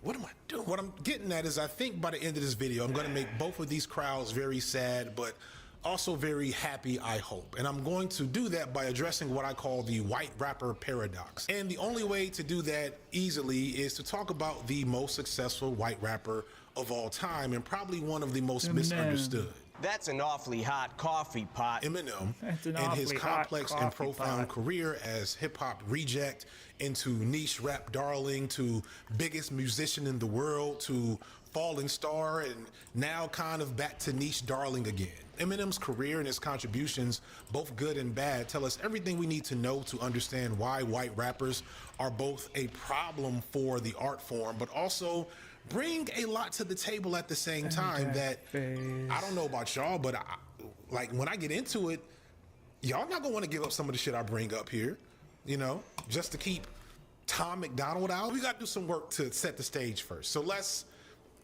do our, you know, typical history lesson here. Historically, white people have always loved black art, and that makes sense because black art and its music are top tier. You don't have to do a lot of work to look into so much of art history to see how black art and African art clears everything on a regular basis, or how white and European people have often been influenced by it, whether it be the influence of African art on Pablo Picasso or the outright theft of black rock and roll by Elvis Presley.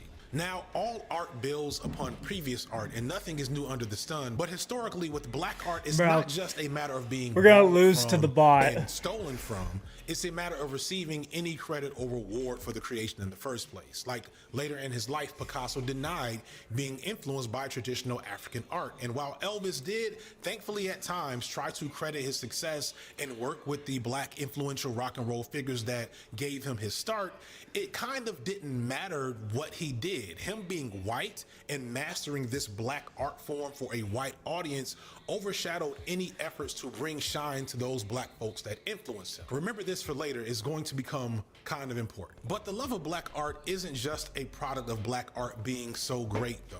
Everyone has dope art in their culture and history. Even the variety of European cultures that made up various immigrant groups in America had dope cultural aesthetics and art that they came to America with, or at least they did before they became white. See, the first thing we're gonna have to talk about is the concept of white as a universal category to even put in front of rapper. There are Americans alive today that are older than the universal acceptance of white as a genuine ethnicity, and not just a category that black people didn't belong to. When the first colonizers arrived in America, they weren't white, they were Spanish or Portuguese or British or French, etc. But when they had to figure out a reason to justify taking the land of Native Americans, or the need to enslave stolen Africans, these various European ethnicities and nationalities developed the concept of whiteness as a core feature to unite and empower them as a race against the others that did not look like them because of their darker skin. And they just so happened to want to kill, take the land, and enslave these people. Convenient that they would make them into something that was inhuman in the process. This practice has a long history. Like I'm incredibly flattening and simplifying some stuff, but the end result over time of enough of that activity was this bleaching and flattening process of tons of unique cultures into one bland American aesthetic. And when you consider that the first like true American settlers were Puritans and Pilgrims, folks not necessarily known for vibrant expressive art, it's understandable that the bar for white art was in hell. And the same fate occurred for later immigrants that were Italian and German and Irish that came later. They came with Italian, German, and Irish culture, and over time, all that shit gets stripped out and they become just regular white people, except the Irish. The Irish, they all be trying. The Italians too, a little bit, you know. The Germans, nah, not so much. You know, ain't nobody going out to get German food. What is German food? Conversely, under the constraints of oppression, enslaved Africans carried on bits and pieces of traditions pulled directly from Africa, stripped of their original elements, but not their core essence, and that carried from that slave experience. This is so to dumb. now. The origins of soul music and the blues were crafted in the slave fields. The vibrance of black dance and movement spilled out from slaves in the black church, the only place where they had enough privacy to dance and express. I don't feel like watching that. Fuck, bro.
Let's see what the...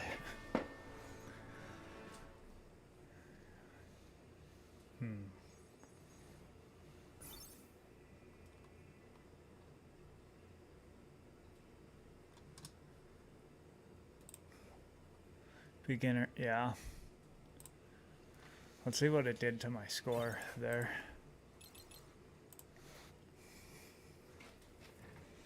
All right.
Let's watch this. Why do dumb people Question. make more money than Would you build a website for a major brand with more than 200 million users? You remember how in the Wolf of Wall Street movie, Jordan Belfort would train all those guys to make a bunch of money with him dialing the phone? Well, think back, who were those guys? Were they sophisticated, educated, smart Harvard grads? No, they were actual mindless degenerates that Jordan Belfort found off the streets. Mindless degenerates who were willing to just follow a script. Good, pick up the phone and start dialing. And here's the thing, is that this movie was not an exaggeration. In fact, this is how it usually is in real life. Just take a listen to what the former president of the real Wolf of Wall Street had to say about it. But when I was working for Jordan, the cool thing is that we got a chance to fly around the country all throughout the year. We went from company to company and industry to industry. We got to really see, who are these top performers, who are these people making millions of dollars, whether they're the business owners themselves, or they're the salespeople, or any other individuals who really make a lot of money. And the crazy thing that I found is that all of the wealthiest people were the most mindless people.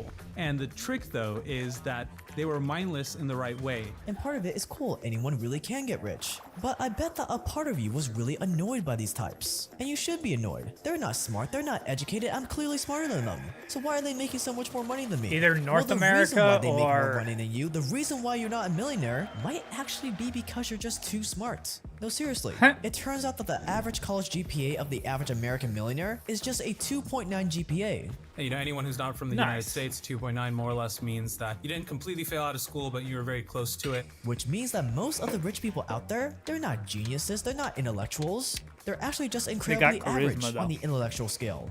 While the people who did go to a good school, who did get a fancy degree, who pride themselves in their education, 9 times out of 10, they always hit a plateau. That's definitely something that I've seen in real life. It's very rare to find someone who did really well in school actually make millions and millions of dollars consistently each year. Usually the people who did well in school tend to be stuck making 6 figures the rest of their life. I was super academically tracked my whole life, and I graduated from UCLA around the age of 19 with a degree in math. After going through that, I even went to law school, and I got into other, Ivy League master's programs in science and technology. But I went through all of this just to realize that this is all kind of a big scam and a big lie. This is Arvid Ali, by the way. On top of being the former president of the real Wolf of Wall Street's companies, Jordan Belfort, he's also the advisor that celebrities, millionaires, and the ultra wealthy go to when they want to grow their net worth. He spent a ton of time with the people who actually made it into the 1%, so he knows what they're actually like behind closed doors. He's got his own YouTube channel that we'll link below. You should definitely subscribe if you like what he says in this video. And I wanted to ask him why. Why is it that quote-unquote dumb people end up making more money than quote-unquote smart people? And we're gonna expose it all in this video.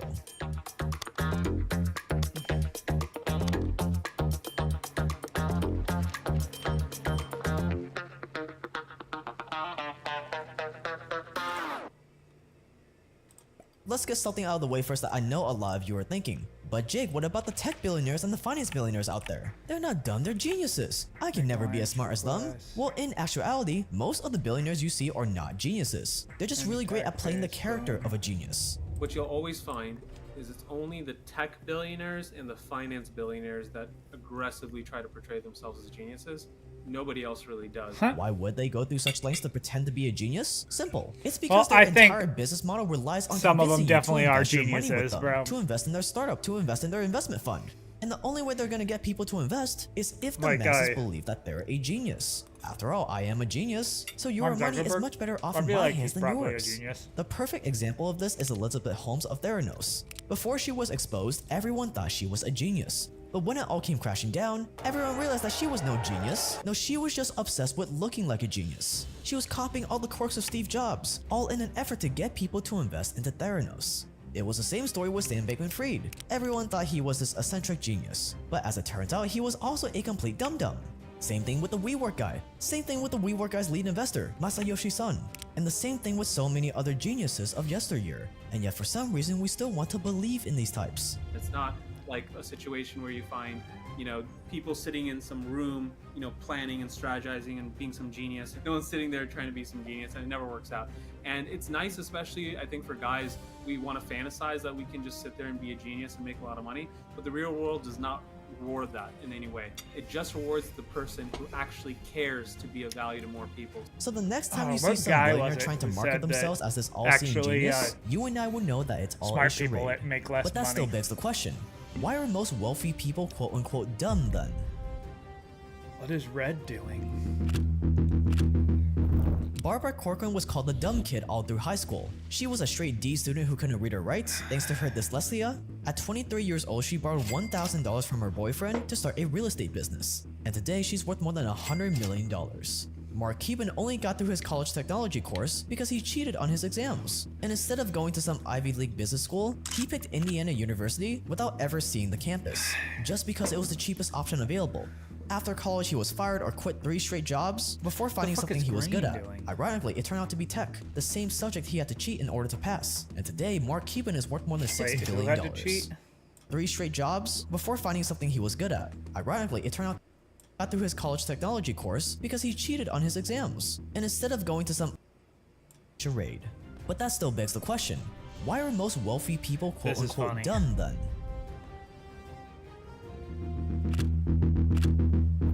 Barbara Corcoran was called the dumb kid all through high school. She was a straight D student who couldn't read or write, thanks to her dyslexia. At 23 years old, she borrowed $1,000 from her boyfriend to start a real estate business. And today, she's worth more than $100 million. Green's gonna be out soon. Mark Cuban only got through his college technology course because he cheated on his exams. And instead of going to some Ivy League business school, he picked Indiana University without ever seeing the campus, just because it was the cheapest option available.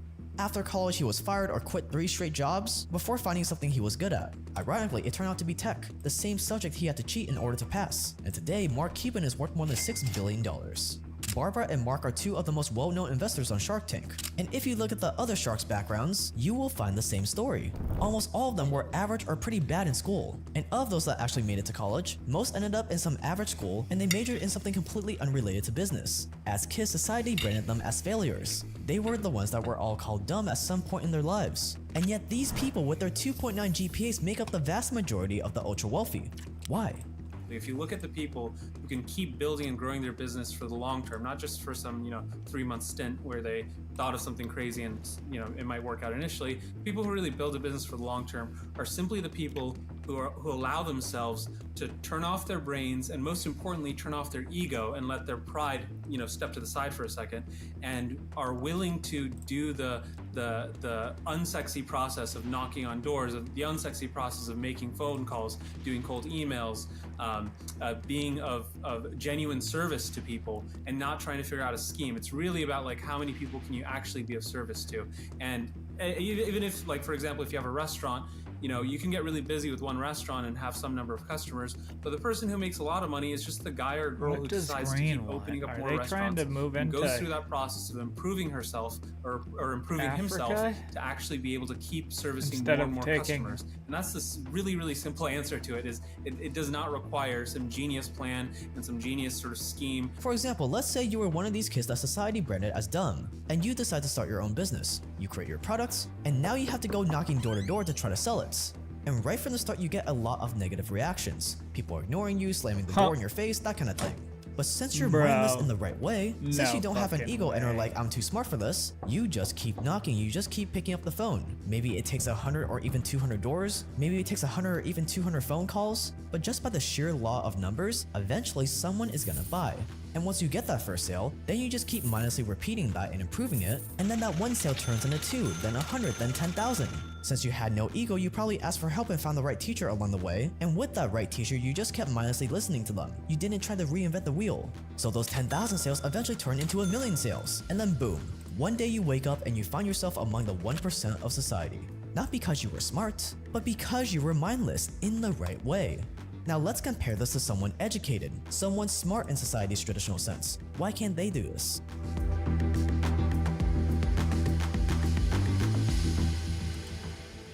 Let's say you take a straight A student that graduated from a top university, they started business and now it's time for them to go door to door trying to sell it.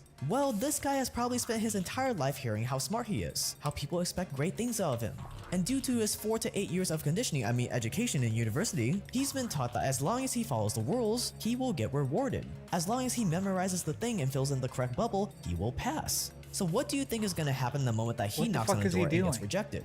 Do you think he's just going to mindlessly continue? No, I did the thing and it didn't work. When I do the thing I'm taught in school, it always works. So this is a sham, I quit. And so he quits. He quits doing the one thing that would have guaranteed him making a lot of money. And it's not his fault that he's like this, it's the education system's fault. Yeah, I mean, the most important thing is school does not reward you for actually giving value to anybody.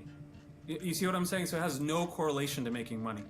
The only thing that determines how much money you make is how much value you can provide to other people's lives, either through the products you create or through the services you provide. And at what point did you ever do that in school? Everything that you learned in school is nonsense, in my opinion. Like once you get very sort of advanced level with anything related to math or science, you start to quickly realize that everything that was taught was distilled in such a way where it can't possibly even make that much sense for the average person. But it's more so testing your ability to memorize things in a certain way, memorize techniques in a certain way, and show that you are a good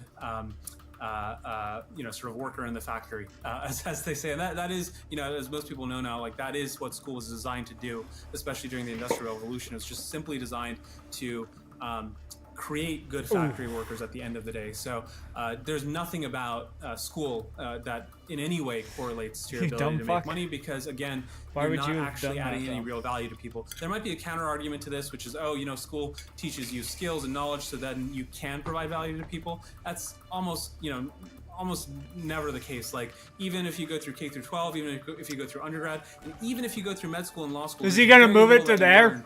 In any of these environments that you actually apply into the real world. And anyone who's a very, very advanced level lawyer or advanced level doctor, they'll tell you this, privately, is that... What is going on?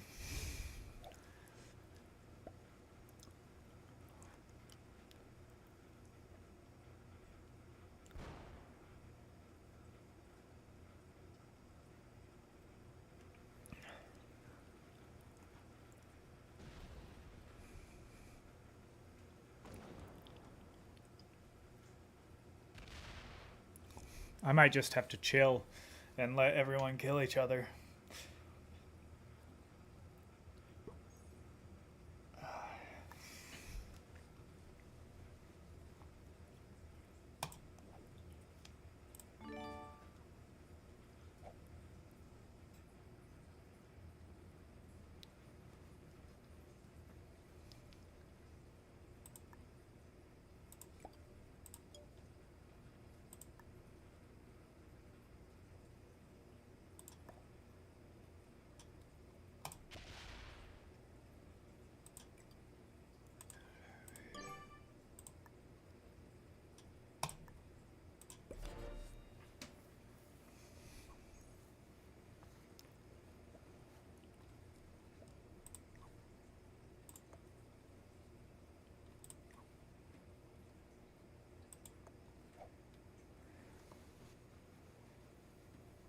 What are you doing?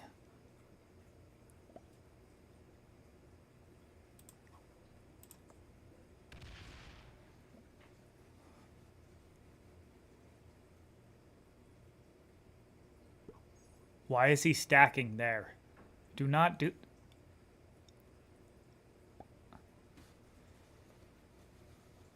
Why aren't you stacking there?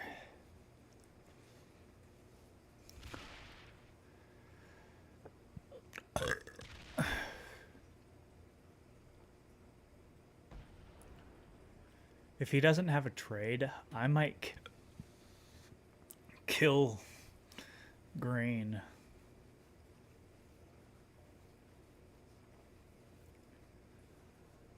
Unless if he kills Green.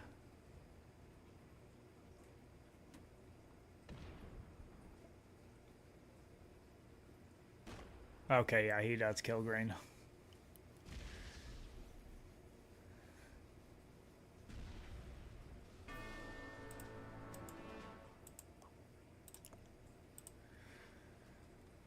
Everything that they learned, even in med school or in law school, it almost never applied to the real world. So it's only through your actual experience in directly helping people and getting better at helping people that you can actually make a lot of money.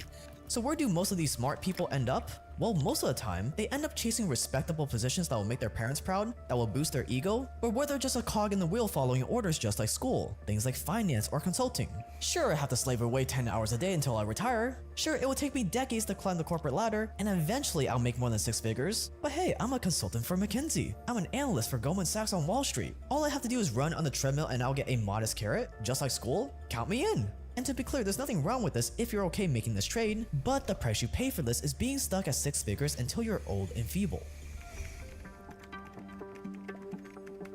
Yeah, and a very obvious way to visualize this is like imagine you were trying to get really fit and you want to start working out. The best thing you could do is definitely go to an actual expert, you know, in the type of fitness that you're into, and have that expert give you all the strategies and the plans and everything that you need to do. But then you just go do it. You know, it doesn't require a bunch of thinking. Like that's how the sort of life works. Is you can go to an expert, get the right answers, and then you just do the actual steps that you need to do to mirror, Why you know, do you what keep that doing expert, this? is showing that you can get to in terms of end result. So if you can just find that expert first, that's the tricky part for most people in most industries, is just finding the right expert that they can trust.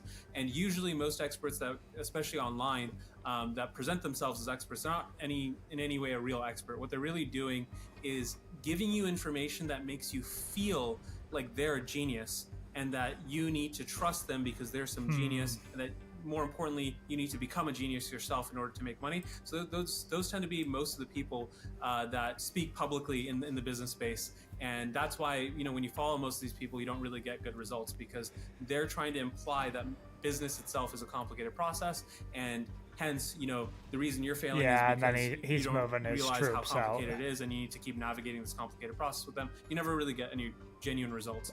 The people who actually provide real results are simply the experts who show that it's a simple step-by-step process, and it's not that you need to be some sort of genius. A lot of people, including myself, always looked up to people like, you know, Elon Musk and Peter Thiel and Bill Gates and Jeff Bezos, all these random different individuals who present themselves as some genius.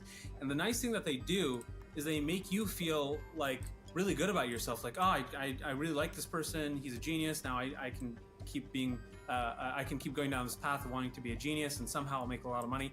I've never found that these people actually gave me real value in real life where I suddenly made a lot of money because I followed in their footsteps. The only people where you can, you know, follow in their footsteps and make a lot of money are the people who actually have businesses or have a way of doing business that you can directly, you know, imitate. And we say all this coming from personal experience, because both me and Arvid fell into the same trap. For Arvid, he was on the academic extreme. He graduated from UCLA with a degree in math at the age of 19, then he went to study law and became one of the top performing law students there, until one day he realized that he could make a lot more money not being a lawyer and just doing his own thing, which eventually led him to becoming the president of Jordan Belfort's companies, where he eventually learned some of the stuff he talked about today. I also fell into the same trap. Growing up with immigrant parents, I was always the one that got good grades, that prided myself in being academically smart. But when you're academically smart, or in other words, when you're well conditioned to follow orders, well, you're only gonna have one possible outcome. You get a safe job, and you cap your potential for life, just like school intended you to. So that's what I did. I got a safe job that was respectable, that my immigrant parents were proud of, but that safe job also guaranteed that I would never be able to make more than low six figures. Maybe I would eventually make $150,000 a year, maybe $200K if I'm lucky, but anything higher than that would have literally been impossible. 0% probability. It was only after that I got sick of that job that I finally decided to put aside my ego, to stop worrying about what my parents thought, and I found that one thing that I could just mindlessly repeat. That was when everything changed for me. Today, I make the yearly salary of my old job about every 30 days, while also only working around 7 to 10 hours a week. And this was all because I learned how to be mindless in the right way. And I say all of this not to brag, but to show you that if you're not society's definition of smart, consider yourself lucky, because you do not want to be. Or if you have fallen into this trap as well, just like me and Arvid, it's never too late to opt out of the system. And if you want to learn more about my story and exactly how I got here, I broke it down in vivid detail in this documentary that we recently published that you can watch right now by clicking the card on the screen or clicking the link below. This is perhaps the most important video I have ever made, and when you watch it, you'll see why. And we're actually going to take this video down in a few days, not a joke. So you want to watch it while you still can. Click the card on the screen or click the link below to watch now.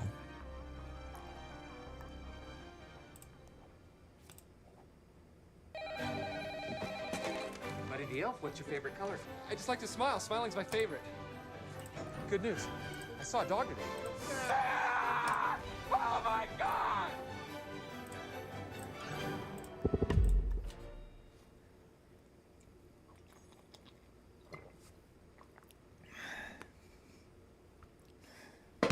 Botox Cosmetic is partnering with iFund Women because women entrepreneurs have grit, courage, ambition, and vision.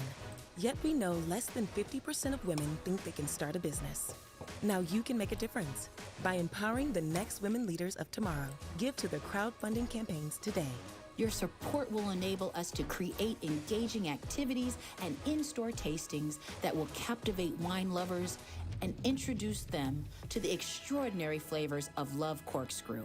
We plan to scale production and build out our distribution network. We're raising funds to cover the cost to expand our free community wellness initiatives over the next 12 months. Let's create our own story together. Only 2.3% of venture capital goes to women. They need your support. Give now to their crowdfunding campaigns, and together we can close the confidence gap. Botox Cosmetic is a prescription medicine. Talk to your doctor about Botox Cosmetic and whether it's right for you. There are risks with this product. The effects of Botox Cosmetic may spread hours to weeks after injection, causing serious I get symptoms. what he wants now. Give to help close the confidence gap at Botox Cosmetic Real Impact. He was stressing me out. But he's smart, so he can go out On the into here. surface, this is a story about Russell Brand, but it's also a wider story about institutions, trust, truth, uncertainty, fear, cover-ups, questioning, about how we all think. It delves into the most fundamental of human questions. What are the stories we tell ourselves? Who gets to tell those stories? And what is truth? Russell Brand's career as an entertainer was based on promiscuity, shock, extravagance, wit, intelligence. But that's the case. This guy's for kind of so fucking many me though, because I haven't been able to get a bonus in forever. In 2013, Brand did something most is comedians annoying. don't. He talked to Britain's chief mainstream media political interrogator, Jeremy Paxman. Here's the thing that it shouldn't do. Shouldn't destroy the planet, shouldn't create massive economic disparity, shouldn't ignore the needs of the people. The burden of proof is on the people with the power, not people like doing a magazine. How do you imagine that people get... He told the incredulous Paxman that he didn't vote. What's the point? But is it true you don't even vote? Yeah, no, I don't vote. And it went viral at the time, not least because Brand is one of Britain's most recognisable faces, but because it seemed to many to capture the mood. An ordinary person telling the truth up against the establishment. It was the start of a shift towards politics. In 2014, after a stint in Hollywood, Brand wrote a book, Revolution, which he discussed in another much talked about interview on Newsnight in the UK. Book you referred to the destruction Yeah, I of the Twin understand Towers what you're doing. as what some people say looked like a controlled explosion. And one might read that as you giving some credence to conspiracy You can read theories. the book in and say, whatever manner you would do like you to. believe Evan. The same year, he started The Trues on YouTube, reading and commenting on the UK papers, interviewing a range of people, and mostly making loosely progressive arguments. The media There we go. That was good. That was good. Of course, That was for good. many people, Because now he has a stack out here and he won't have to attack me.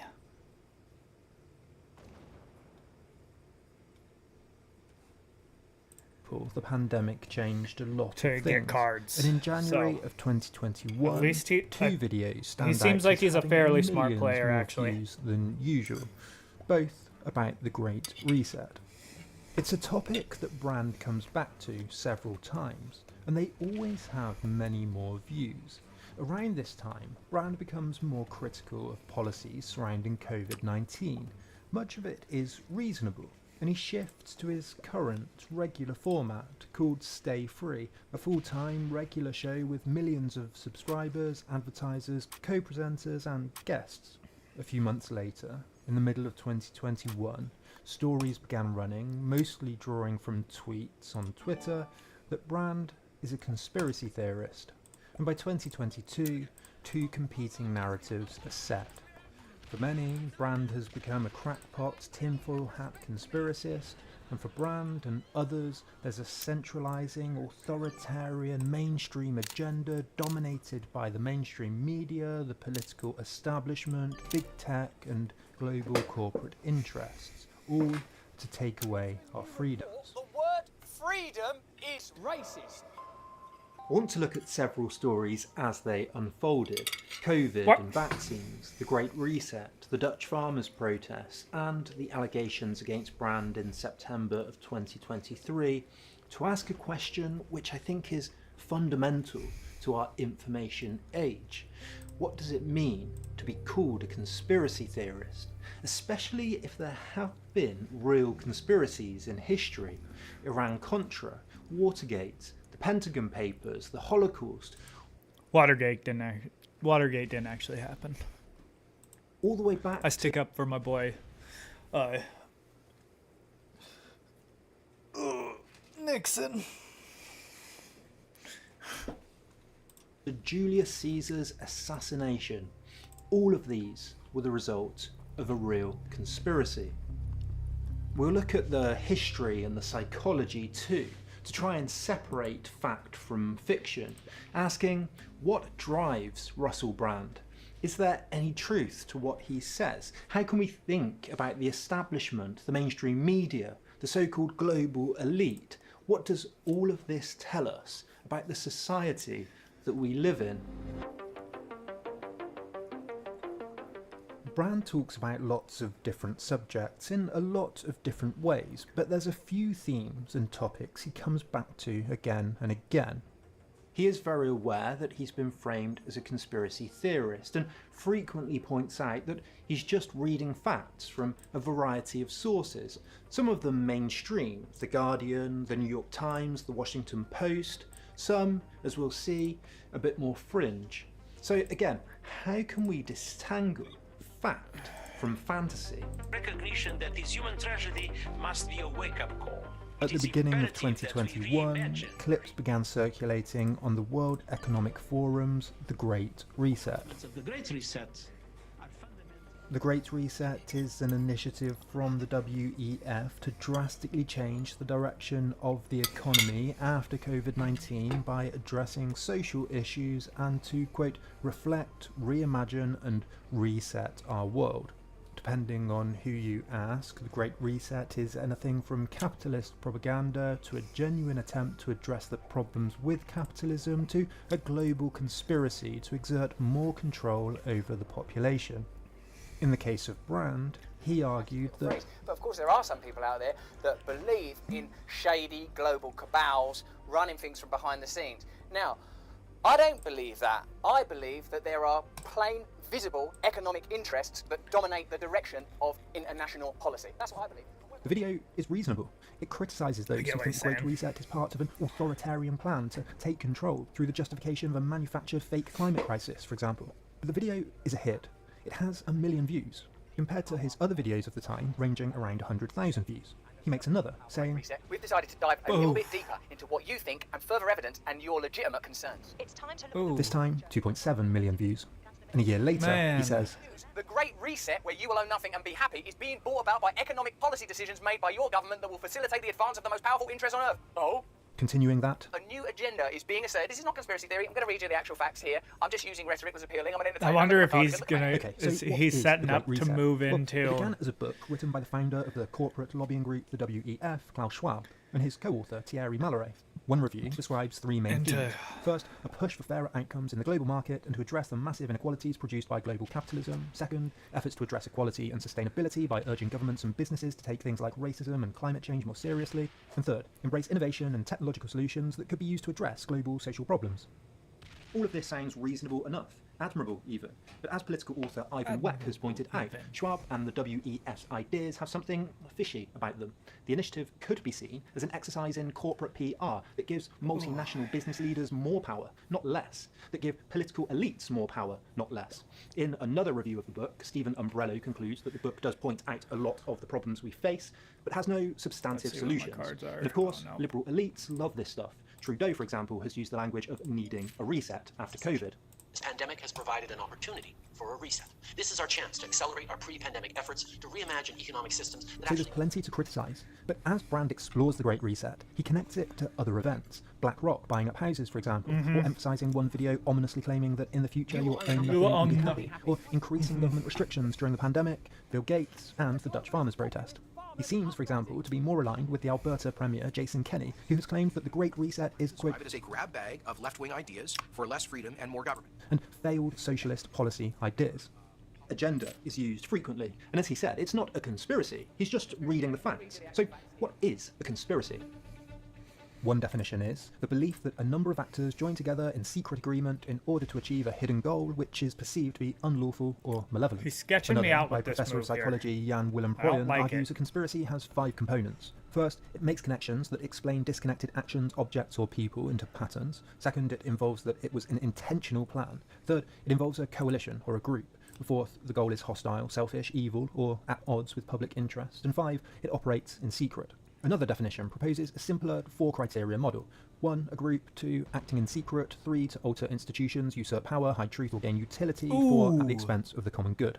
There's also many types of conspiracy. Within government and institutions, without in the form of another country or a nefarious power, above in the form of shady elites, or even below in the form of ordinary people organising to overthrow capitalism, for example.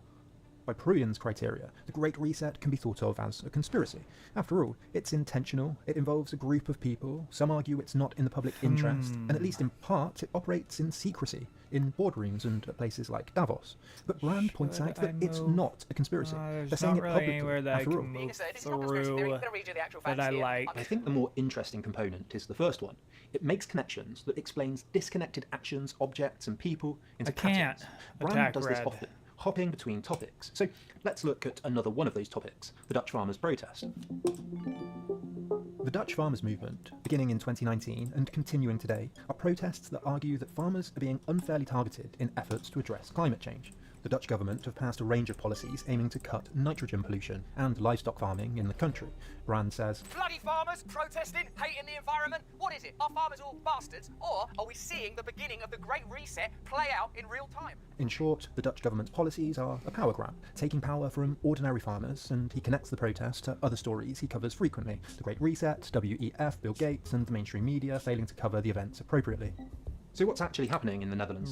Studies since the 80s have known that nitrate pollution in the ground, through drinking water, and into wider ecosystems have been an increasing problem. Nitrate pollution can cause blue baby syndrome, increases in bowel cancer, What the fuck respiratory is blue problems, and baby premature syndrome? birth. It causes havoc in rivers, which nitrate-based fertilizer runs into, killing fish. The EU has identified what it calls Natura 2000 areas, fragile ecosystems that are home to rare and threatened species that need protecting. The Netherlands is an agricultural superpower. It's the second largest exporter of agricultural products in the world, and the EU's #1 exporter of meat. And unfortunately and complexly, being close to the designated Natura 2000 areas, this makes nitrate pollution in the Netherlands a big problem. The Netherlands is also an EU member state, with its freedom of movement, courts, European Parliament and so on, and support for staying in the EU in the Netherlands is very high, around 75%.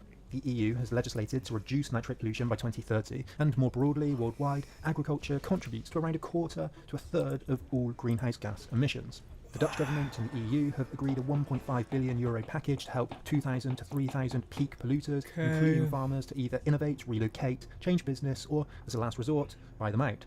Now, obviously, among many farmers, this is deeply unpopular. The Guardian reports that for agricultural entrepreneurs, there will be a stopping scheme that will be as attractive as possible. I think I'm gonna said Van lose der Waal to- in a series of parliamentary briefings. For industrial peat polluters, we will get to work with a tailor-made approach and entitlement Maybe not. permits. After a year, we will see if this has achieved enough. Does it seem hypocritical to focus efforts on ordinary farmers rather than Hopefully he industrial doesn't get producers? it. Well, without speaking Dutch or looking in depth Damn, at the he did. legislation on the surface, yeah, it does. All right, And none of what's- what I just said is to blame farmers, of course, but it's obviously a complex problem with a lot of different interests, a lot of different ideas. The protests in Sri Lanka are comparable as well. And in the middle of the video, Brand makes some reasonable points. In Sri Lanka, the outright banning of all fertilizers and pesticides was disastrous. He makes points about focusing on farmers rather than finding ways to shift attention to corporations and the 1%. He says it's always ordinary people rather than the powerful, all of which I can agree with. But he ignores some of the complexity. The Dutch government has also ordered coal power plants to close, for example, and the biggest polluter in the country is Tata Steel, which the regulation does focus on, and is one of the country's biggest employers of ordinary people too.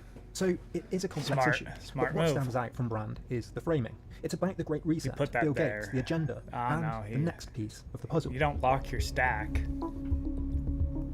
There are several ongoing COVID-19 pandemic vaccine debates: the lab leak hypothesis, the efficacy of vaccines, big tech censorship, the legality or the ethics of lockdowns. And what should be clear, wherever you stand on a particular issue, is that each of these that I've just mentioned, while having Hopefully a lot of this crossover breaks, in that yeah. they're all to do with COVID, But still somewhat leaves different. me a pass. Some of Brand's many Damn. COVID-19 videos, like the one on vaccine passports, for example, have a lot to agree They with. did not However, give me like a with good other path. topics, Brand has a tendency to take a story and spin it Fuck. into a wider pattern. We hear it a lot recently.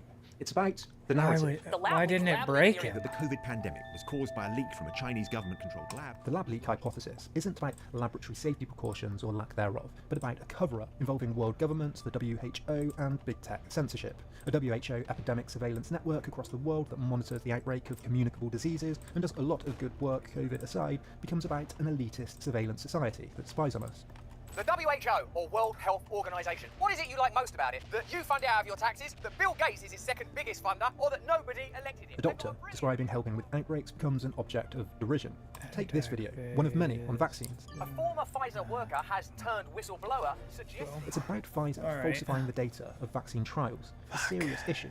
It's based on a British Medical Journal article in which a whistleblower raised a number of concerns with a trial site they worked at, and those concerns included 1. Participants placed in a hallway after injection and not being monitored by staff. Damn, I'm gonna 2. lose right lack of here. timely follow-up of patients who experienced adverse events. 3. Protocol deviations not being reported. 4. Vaccines not being stored at proper temperatures. 5. Mislabeled laboratory specimens. And 6. Targeting staff for reporting these types of problems.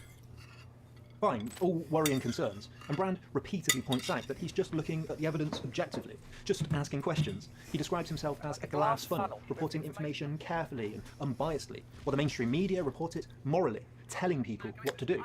No opinions around medical matters, policies around medical matters. I'm sort of basically like a glass funnel. There are a few points of irony here. First, obviously Brand has a moral position here too. We all do, unless we read a story without comment or opinion, which Brand is doing. Second, he says this isn't being reported on by the mainstream media, while using reports from mainstream institutions, the BMJ, CBS, and it's been reported by the Daily Mail and The Conversation. I find a brief reference to it in the Financial Times too. But it might be reasonable to ask, should there not be more of an outcry, more focus on it, more reporting?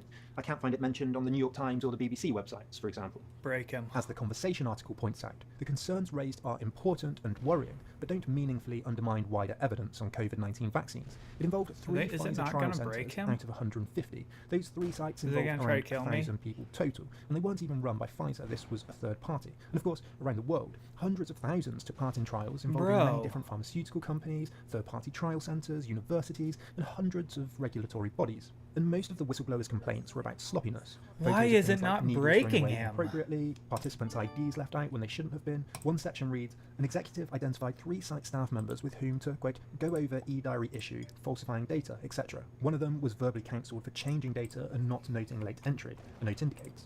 Now, all of this is obviously worrying, good reporting, worth investigating, and so on. But it's always important to keep a sense of proportion. This is a single third-party trial centre in Texas, but Brand spins it into a wider narrative, claiming in another video, for example, that the mainstream media are preventing their own medical experts from accurately reporting on potential COVID problems. Meanwhile, they continue to repress information about vaccine efficacy. As Professor Douglas Drevitz, head of the Infectious Diseases Department at the University of Oklahoma, has written, there have been so many other studies on the Pfizer COVID-19 vaccine since the Phase 3 trial that people can be confident in its efficacy and safety profile. That said, Pfizer might be wise to rerun their analysis, including all Ventavia subjects, and show if that does or does not change the results. Such an analysis would give added confidence in the Phase 3 results. Pfizer reported that they looked into the complaints and said that Pfizer's investigation did not identify any issues or concerns that would invalidate the data or jeopardize the integrity of the study.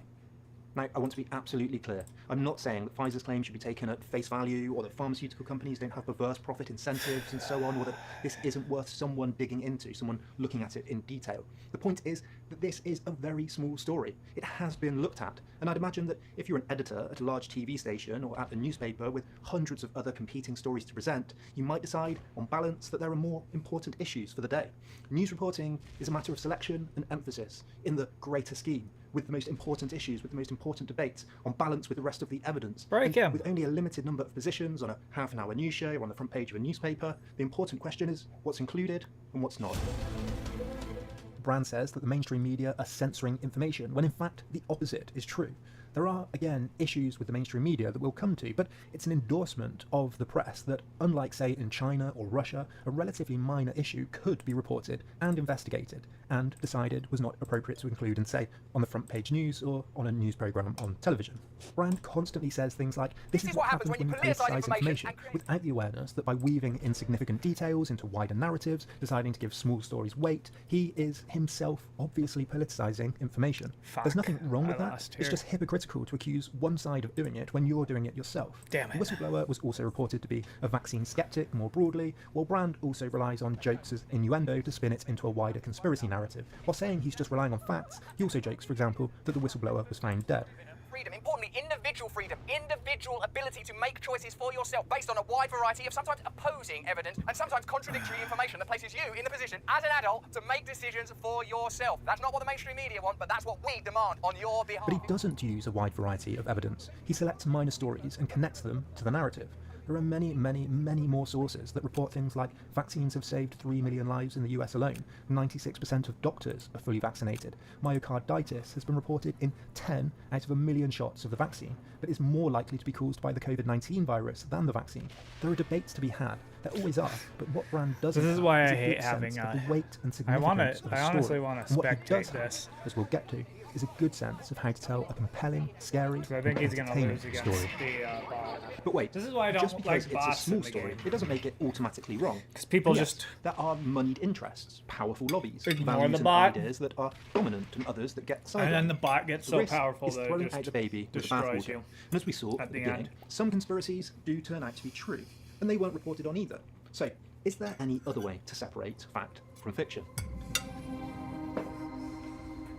History is full of conspiracies, but they tend to be limited, a small group of people with a limited set of goals. Most conspiracy theories have turned out to be wrong, or at the very least, there's little evidence for. Vaccines don't cause autism. Obama And was also- born in the US. The Earth is not Yes, they do. flat. Witches Then weren't why am I conspiring to autistic? encourage the harvests to fail. Jews weren't conspiring to take over the world in Weimar Germany. But the idea that there's some kind of agenda to take over the world that connects dots between disparate events is as old as time, and they've usually turned out to be wrong, or at least, as we'll get to, miss the real point. Some have been speculating that the real estate bubble in 2020 and into 2021 is the start of the global elite's Great Reset agenda. Now you're interested.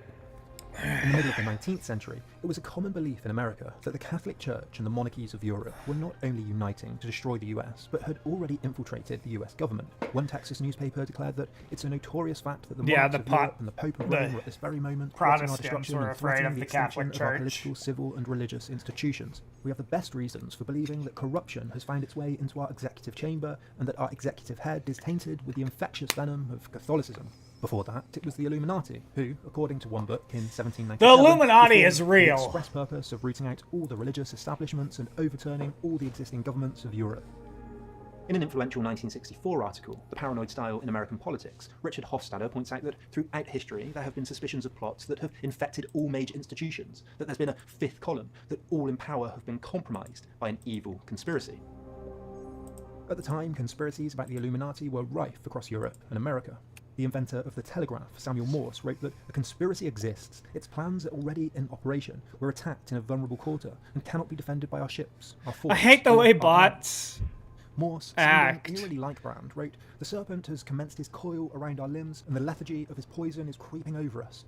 Is not the enemy already organised in the land? Can we Ooh. not perceive all around us the evidence of his presence? We must awake, or we are lost."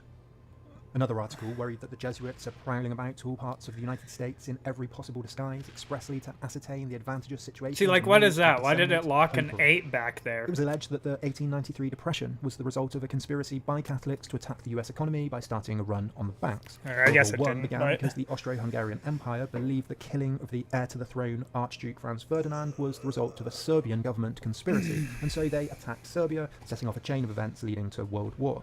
There was no evidence for this. Historian Michael Shermer calls it the deadliest conspiracy theory in history.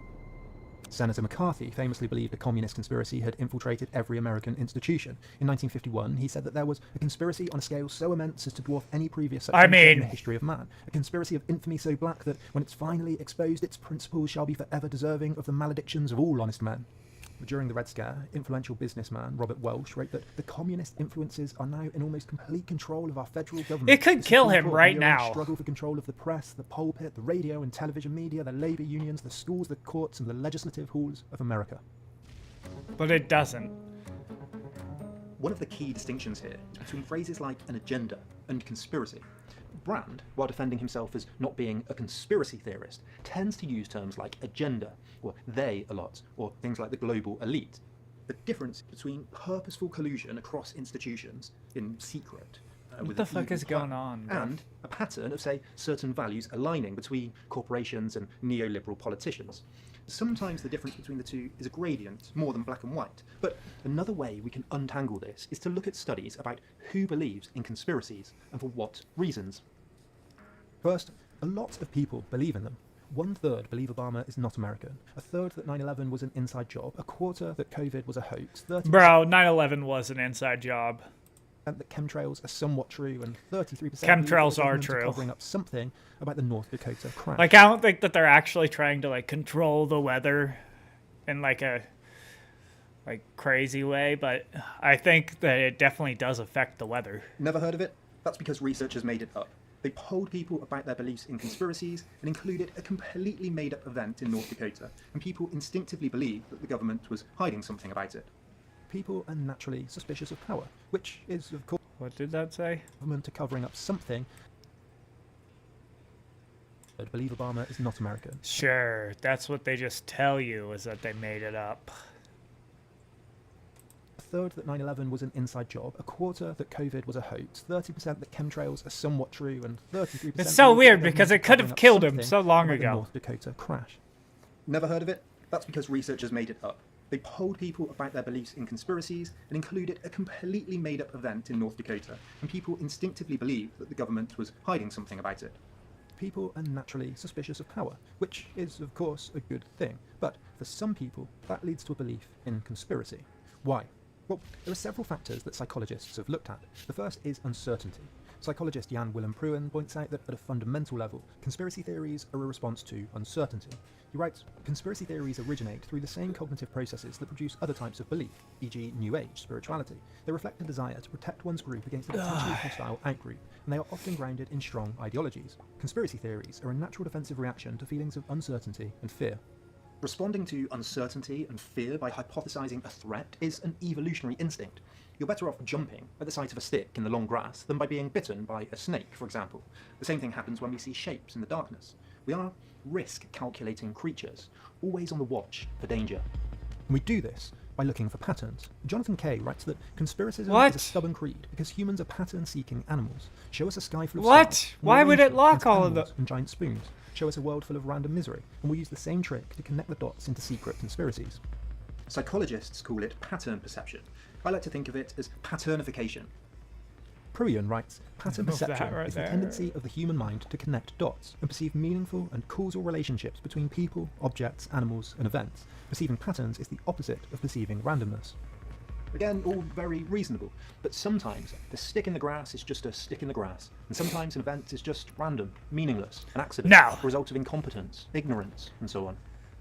Pruian writes, sometimes events truly are random, but most people perceive patterns anyway. This is referred to as illusory pattern perception. People sometimes see meaningful relationships that just do not exist. We do it all the time, but what's interesting in research is that some people see patterns more readily than others. In studies, people who see patterns in abstract paintings, random dots, or coin tosses were more likely to believe in conspiracy theories, paranormal phenomena, and be religious. People who believe in astrology, spiritual healing, telepathy, and communication with the dead are all likely to believe in conspiracy theories. Belief in conspiracies have also been shown to increase after natural disasters, when people feel a lack of control. Threat leads to the formation of a belief in a pattern in response to that threat. While we're all distracted In many, by no means all, but many, of Brand's videos, small stories, a small sample of data, a single piece of evidence, or fringe ideas become spun or magnified into a wider pattern. In this video, he links the Great Reset and the WEF's video You'll Own Nothing and Be Happy to movements in the financial markets, the story about BlackRock buying up real estate. It's all part of the agenda. He throws in that the mainstream media apparently reports it as good news. Why did it not housing kill him? bonanza That's going to be great for everyone, insinuating that all journalists are part of the agenda and ignoring the irony that he's citing the New York Times. What's it got to do with the Great Reset? I honestly couldn't tell you. I wonder if Bitcoin.com, Brand's source in this, has an agenda. In this video, the Great Reset is linked to the farmers' protests, throw in Bill Gates, throw in some vaccines, and it all becomes part of the simple good versus evil narrative. Author Naomi Klein describes it as a conspiracy smoothie. She writes, the Great Reset has managed to mash up every freak-out happening on the internet, left and right, true-ish and off the wall, into one inchoate metascreen about the unbearable nature of pandemic life under voracious capitalism. Conspiracy theorists become through paternification, totalizers. Everything gets lumped in together as part of the same simple single narrative. It becomes zero-sum, good versus evil analysis. But this doesn't answer why some people do this and others don't as much, nor does it answer when the dots should be connected. To see why people do this, we'll look at two categories: cognitive biases and the need for control. Studies have shown that education above high school level halves the tendency to believe in conspiracies, from 42% to 22%. Why is this? It's kind of counterintuitive, because in many ways education actually teaches you, more than anything, to be skeptical. The scientific method, for example, is built on skepticism of received wisdom. In history, which I did, you're taught to be skeptical of and scrutinise the literature and the primary sources. In politics, which I also did, many approaches, liberalism, Marxism, post-structuralism and more, are at their core skeptical about the state and about institutional power. If you're skeptical about what you're told, surely you're going to be more likely to believe that something is going on behind the scenes. Except, while skepticism is key, education also teaches you to draw on evidence, being led by evidence as much as possible, and importantly, all of the evidence. If you only drew on Bitcoin.com to make a case, you wouldn't get far, which is why most undergraduate essays or dissertations and papers to submitted journals require a literature review. Show that you've assessed and understood the literature, identified weaknesses, and then can make an argument. In fact, the very basis of the modern scientific method in both the hard sciences and the social sciences and humanities is peer review. You must reference, show you understand the evidence, cite sources in a bibliography, show how experiments can be rerun, and submit it to a body of peers to check over the work. This idea that work is checked and can be responded to runs through the heart of our institutions. We rely on the work of others. We build upon it. We respond to it. It has its limits, is often biased, it's middle class, it can be wrong, sub-disciplines are at loggerheads, criticise one another, but that's precisely what makes it work. It's tentative, it's open to critique, and it can be checked. Is there It's how knowledge anyone is that I built can up attack? communally. We'll come back to its benefits and limits shortly. Another mistake conspiracy theorists make is the proportionality bias. The idea that a large effect necessarily needs a large cause to create a sense of cognitive harmony, a balance between two ideas. JFK couldn't have been killed by a lone assassin. He was the president of the US, after all. Princess Diana couldn't have been randomly killed in a car crash. It must have been the royals. 9/11 couldn't have been the result of 19 backward guys from the Middle East. It must have been the government. Our very freedom came under attack in a series of deliberate and deadly. But we're all human, including presidents. But if a I US do not president like and your this neighbour set. Ned died randomly on the same day, which one would there be a conspiracy theory about? In one study, two groups were told two different stories about a president of a small country being assassinated. One group was told the assassination leads to a civil war. The other group doesn't, and people were more likely to believe the assassination was a conspiracy if it led to a war. Pruian says that the proportionality bias is that a big consequence must have a big cause. There are some other biases too. Tribalism leads us to protect our in-group, divide the world into us versus them, good versus evil. Another is the intentionality bias that leads us to believe that the negative effects of other people's actions were intentional, whereas if we did them, it would be an accident, or we'd have a good reason to. Every banker is evil, while our own pension fund is necessary. Or in the form of Hanlon's razor, never attribute to malice that which is adequately explained by stupidity. So there are biases of thinking that we all make, and I think in many ways they can be summed up in the way that Brand talks about the mainstream media. I think combining these fallacies and thinking about the way Brand tells a small story, like the Pfizer data falsification story, and turns it into a global elite agenda, gives us a good frame to think about Brand's critique of the mainstream media. It's almost always part of his narrative, and even more so since the accusations against him began in September. Now, the mainstream media has lots of problems. They're diverse problems, not least of which that they tend to be close to elites, institutionalised, cosy with politicians, centred in and overly focused on places like Washington, London and New York, and have financial interests. The list goes on. But to paint hundreds of thousands of journalists, and that's the figure in the US and the UK alone, as part of an agenda, is not only naive, it's dangerous. First, large media institutions could not get away with relying on small stories to construct speculative narratives like Brand does. They're always going to be led, for good and for bad, by the dominant body of evidence that's available. If 99% of scientists believe that the vaccine is safe and effective, the BBC is going to report it that way. That's what you get from the mainstream media. Media literacy is to read the news widely, know an institution's biases, and to read elsewhere too. Second, the surge in independent media is a great thing. You're watching it now. Obviously, I'm an enthusiast. However, independent does not automatically mean authentic, unbiased, giving a voice to the voiceless, free, or any of the other superlatives that you hear.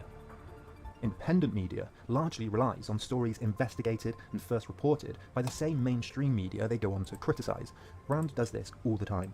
Independent media rarely have the budget to execute year-long investigations, report from war zones, get access to archives and data quickly, get to the scene of a disaster or a protest while it's happening, get the connections to talk to the right people quickly. Media institutions are important for these very reasons. We need institutions with the budget and connections to do these things. Compare this to Brand, reading from Bitcoin.com. And third, to paint everyone in the mainstream media in the same way is to ignore that the media is made of millions of people around the world, doing work passionately, carefully, with varied opinions and interests. To frame the mainstream media as monolithic and use language like us versus them is dangerous. By now, you're probably aware that the British government have asked big tech platforms to censor our online content, and that some online platforms have complied with that request.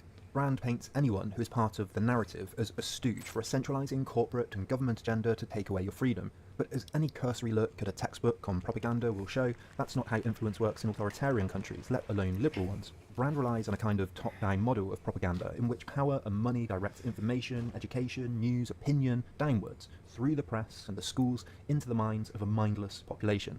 But as Jonathan Auerbach and Russ Costronovo point out in their introduction to the Oxford Handbook on Propaganda, propaganda is not total, even in totalitarian regimes. Persuasion by information is much more complex, and they write, people consume propaganda, but they also produce and package their own information, just as they always create and spin their own truths. If you think that the mainstream media are just propagandists, then I implore you just to look at the facts on any one of these issues that we've looked at. For example, just to take one quickly, 1 million people have died from COVID-19 in the US alone, and vaccine hesitancy has been estimated to have led to 300,000 preventable deaths. That's a study from Brown, Harvard, the New York Times, and more. If you think that the mainstream media are just propagandists, take a look through the Pulitzer Prize nominees at the investigations from just the past year. Again, I want to be crystal clear on this. I'm not saying that there aren't many criticisms to be made, and that obviously the mainstream media are de facto in the centre, and that any collective, radical, or in particular socialistic solutions or candidates will never get a fair shout, and that lobbying and money will always delegitimise certain solutions that don't align with their interests, and that supporting independent progressive media is crucial to countering that. But none of these criticisms paints the mainstream media and all the people in it as monolithic, evil propaganda. It's simplistic, it's dangerous, it's wrong, and as we'll see, it's often about something else. Narcissism, control, and, in some cases, outright lies. Why not? Yeah, let's cheer the idea of sex. Sex, the love of In September of 2023, Channel 4 and The Telegraph in the UK released an investigation into Brand that included allegations of sexual assault and rape. The day before, Brand posted a video on YouTube and Rumble denying the allegations. Obviously, it's been an extraordinary and distressing week, and I thank you very much. What happened next, for many, seemed to prove Brand's point. The media focused its attention on Brand. Countless articles were written, news items broadcast, investigations launched at places like the BBC. He was dropped by his agent, a tour was cancelled, YouTube removed advertising from his account so he could no longer make money from it, the charity he did work for cut ties, and on and on. One platform stood firm, Rumble. And a letter from a UK MP asking whether Rumble was going to stop Brand earning money was ridiculed and criticised by many, including Rumble, who said, we regard it as deeply inappropriate and dangerous that a UK Parliament would attempt to control who is allowed to speak on our platform or to earn a living from doing so. Inevitably, it became a story about a story. Free speech, cancel culture, the establishment, the agenda. There are, again, reasonable debates to be had here. I, for one, am not sure YouTube should have taken a stance based on allegations alone, no matter how strong the allegations are. But, interestingly, a week or so after the allegations, the I newspaper in the UK ran a story about adverts on Brand's Rumble channel. One of them was from a company called The Wedding Shop, and they said, "We're on the phone right now to our agency to ascertain which of these networks is showing our ads on Rumble so that we can effectively remove ads from the platform. It goes without saying that we would not be happy to be featured on Russell Brand's videos." They continued, "We use a media agency to spend our advertising budget, and we have never chosen to advertise on Rumble, which must be part of the Google, Bing, or Meta ad network. Where our ads are placed is not something we generally control. It would be for Google, Bing, or Meta to decide whether or not to include or exclude particular platforms." Now, if you believe in free speech, you must then believe in the wedding shop's right to advertise where they want to advertise and to not advertise in front of the videos of someone who has been accused of sexual assault. I'd imagine that goes against a company called The Wedding Shop's values. The story also reports that several companies, including Burger King, Xerox, and Fiverr, have stopped their ads running on Rumble. The stories they told are similar. A Fiverr spokesman said, "These ads have been removed and our partners and teams have been alerted to ensure this doesn't happen again. We have excluded his channel both on YouTube and on Rumble. We take brand safety and ethical advertising placement seriously, and we do not condone or support any form of violence or misconduct." A toy manufacturer said something similar. Now, back in 2017, YouTube went through something that's referred to as the adpocalypse. Advertisers pulled out of YouTube en masse when they realised that their ads were being placed in front of videos that were accused of being things like anti-Semitic, homophobic, or just plain scammy. All of this points to an obvious human conclusion. Charities, agencies, advertisers, institutions would prefer not to be linked with someone accused of sexual assault and rape. Let's see It's what not I got great here. PR. YouTube, in particular, Shit! has a balance between supporting creators and attracting advertisers. Cards are killing me right now, bro. And so the middle ground is to limit ads on videos that advertisers are likely to pull out of before the advertisers pull out of YouTube completely. Of course, for Brand, this quickly became part of the agenda. In a Rumble video, he criticises something called the Trusted News Initiative and argues that the mainstream media are targeting independent media in an attempt to control the narrative. It appears that apparently independent, or at least separate, news organisations are collaborating, and I hesitate to use this word, conspiring to control global news narratives in some of the most important stories in the world. Why? Well, let's explain to you that their intention, it appears, and this is explicit, and we have a quote that undergirds this claim, the explicit intention is to shut down independent media voices. The Trusted News Initiative is an effort by many media And now you organisations put and big that tech right platforms there. to counter fake news, false reports, viral disinformation, and so on. Not dissenting opinions, but purposefully false information, which studies have shown get shared 6 times as much as real news stories on sites like Facebook. Fake stories like this one, Ilhan Omar holding secret fundraisers with Islamic groups tied to terror, which got shared on Facebook 14,000 times. Brand argues that I think they're gonna The kill Trusted me. News Initiative is, in short, I can tell you that it's a collaboration between legacy media and big tech sites in order to prevent independent media voices he communicating. uses a story from Reclaim the Net that focuses on a lawsuit filed in the US by Robert F. Kennedy Jr. that claims that dissenting views are being stamped out unconstitutionally by the Trusted News Initiative, violating freedom of speech and antitrust laws.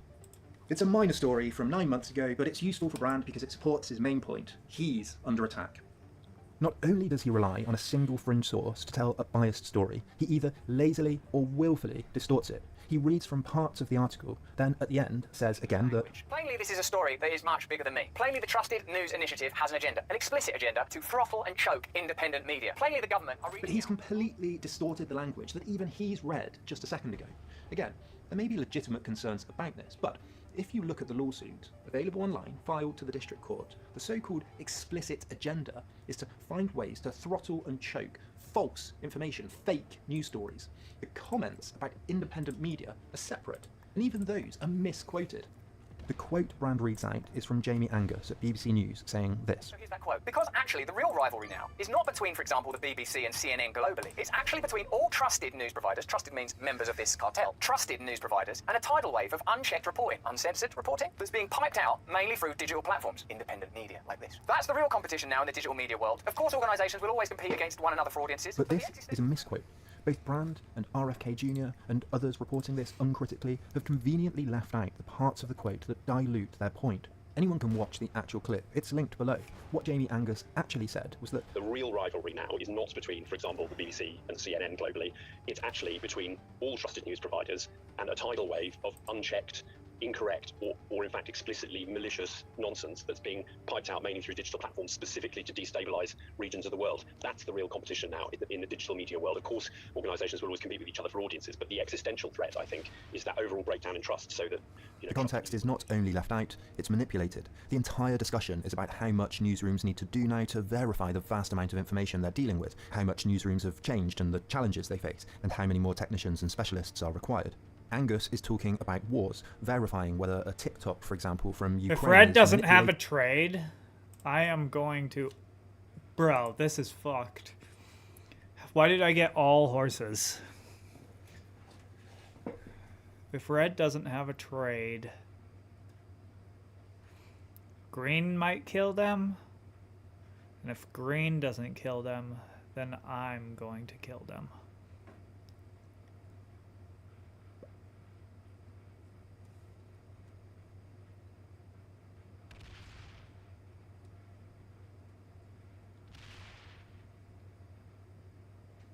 Ooh, they might try to kill me. Nope.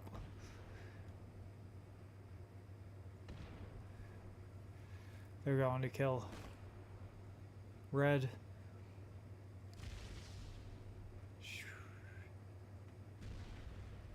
And then they might kill me. Or useful evidence, employing specialists in things like geolocation verification and using satellite imagery to understand bombings. He even praises what he calls citizen journalism and talks about opening up the news ecosystem. It's an interesting watch. Brand and his like have to do none of that difficult work. Not only that, they rely on it, use it, feed off it, while denigrating the many, many ordinary people who make it possible. Are they gonna kill me? And you might say that, well, Brand is just one person. He's just an entertainer. He's just commenting on articles and news. He's not producing it. It's not his responsibility to fact-check every story. And that's exactly the argument. Damn, bro, that sucked. But if I, with a budget of almost nothing, can quickly check a source, then maybe Stay Free with Russell Brand might also do a bit of work. I'm not saying they should have a newsroom of fact-checkers and specialists and technicians sifting through each and every claim, but with the following, the net worth and the status Russell Brand has, he clearly has the budget to do due diligence, to check sources, to not misrepresent. With a channel that large, you have a clear... Why not? Yeah, let's cheer the idea of sex. Sex, the love of In September of 2023, Channel 4 and The Telegraph in the UK released an investigation Hopefully I don't into get a Brand shit. that included allegations of sexual assault and rape. The day before, Brand posted a video on YouTube and Rumble denying the allegations. Obviously, it's been an extraordinary and distressing week, and I thank you very much. What happened next, for many, seemed to prove Brand's point. The media focused its attention on Brand. Countless articles were written, news items broadcast, investigations launched at places like the BBC. He was dropped by his agent, a tour was cancelled, YouTube removed advertising from his account so he could no longer make money from it, the charity he did work for cut ties, and on and on. One platform stood firm, Rumble. And a letter from a UK MP asking whether Rumble was going to stop Brand earning money was ridiculed and criticised by many, including Rumble, who said in an open letter, "We regard it as deeply inappropriate and dangerous that a UK Parliament would attempt to control who is allowed to speak on our platform or to earn a living from doing so." Inevitably, it became a story about a story. Free speech, cancel culture, the establishment, the agenda. There are, again, reasonable debates to be had here. I, for one, am not sure YouTube should have taken a stance based on allegations alone, no matter how strong the allegations are. But, interestingly, a week or so after the allegations, the I newspaper in the UK ran a story about adverts on Brand's Rumble channel. One of them was from a company called The Wedding Shop, and they said, "We're on the phone right now to our agency to ascertain which of these networks is showing our ads on Rumble so that we can effectively remove ads from the platform. It goes without saying that we would not be happy to be featured on Russell Brand's videos." They continue, "We use a media agency to spend our advertising budget, and we have never chosen to advertise on Rumble, which must be part of the Google, Bing or Meta ad network. Where our ads are placed is not something we generally control. It would be for Google, Bing or Meta to decide whether or not to include or exclude particular platforms." Now, if you believe in free speech, you must then believe in the wedding shop's right to advertise where they want to advertise and to not advertise in front of the videos of someone who has been accused of sexual assault. I'd imagine that goes against a company called The Wedding Shop's values. The story also reports that several companies, including Burger King, Xerox and Fiverr, have stopped their ads running on Rumble. The stories they told are similar.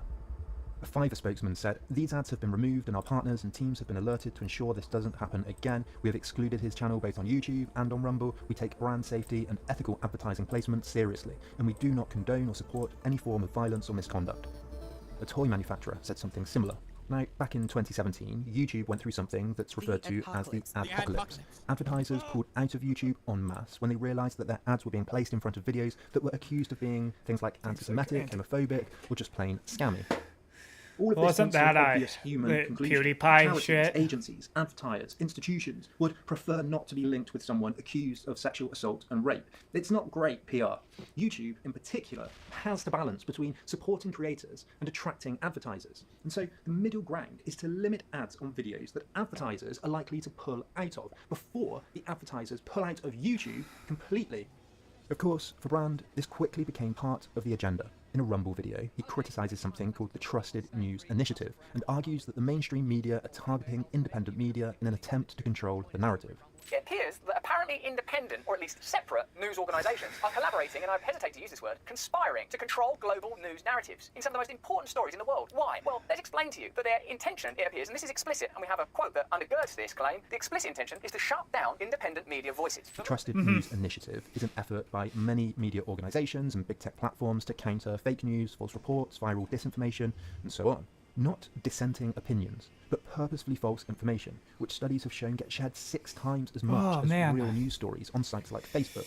Fake stories like this one, Ilhan Omar holding secret fundraisers with Islamic groups tied to terror, which got shared on Facebook 14,000 times. Brand argues that Let's find out what the Trusted News Initiative is. In short, I can tell you that it's a collaboration between legacy media and big tech sites in order to prevent independent media. I don't know why I'm so Here's a cold story right now. from Reclaim the Net that focuses on a lawsuit filed in the US by Robert F. Kennedy Jr. that claims that dissenting views are being stamped out unconstitutionally by the Trusted News Initiative, violating freedom of speech and antitrust Are rules. they a fucking bot? It's a minor story from 9 months ago, but it's useful for Brand because it supports his main point. He's under attack.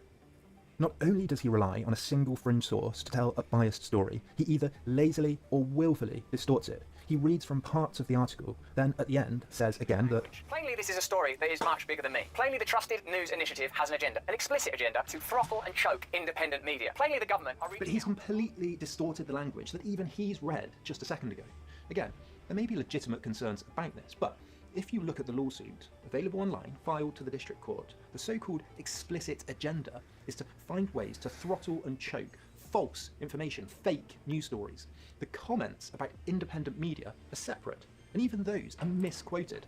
The quote Brand reads out is from Jamie Angus at BBC News saying this. So here's that quote. Because actually the real rivalry now is not between, for example, the BBC and CNN globally. It's actually between all trusted news providers, trusted means members of this cartel, trusted news providers, and a tidal wave of unchecked reporting, uncensored reporting, that's being piped out mainly through digital platforms, independent media like this. That's the real competition now in the digital media world. Of course, organisations will always compete against one another for audiences. But this is a misquote.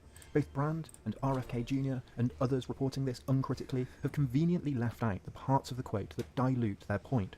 Anyone can watch the actual clip. It's linked below. What Jamie Angus actually said was that the real rivalry now is not between, for example, the BBC and CNN globally. It's actually between all trusted news providers and a tidal wave of unchecked, incorrect, or in fact explicitly malicious nonsense that's being piped out mainly through digital platforms specifically to destabilise regions of the world. That's the real competition now in the digital media world. Of course, organisations will always compete with each other for audiences, but the existential threat, I think, is that overall breakdown in trust so that, you know, the context is not only left out, it's manipulated. The entire discussion is about how much newsrooms need to do now to verify the vast amount of information they're dealing with, how much newsrooms have changed and the challenges they face, and how many more technicians and specialists are required. Angus is talking about What wars, is Green verifying whether doing? a TikTok, for example, from Ukraine is manipulated or useful evidence, employing specialists in things like geolocation verification and using satellite imagery to understand bombings. He even praises what he calls citizen journalism and talks about opening up the news ecosystem. It's an interesting watch. Brand and his like have to do none of that difficult work. Not only that, they rely on it, use it, feed off it, while denigrating the many, many ordinary people who make it possible, that do the hard work.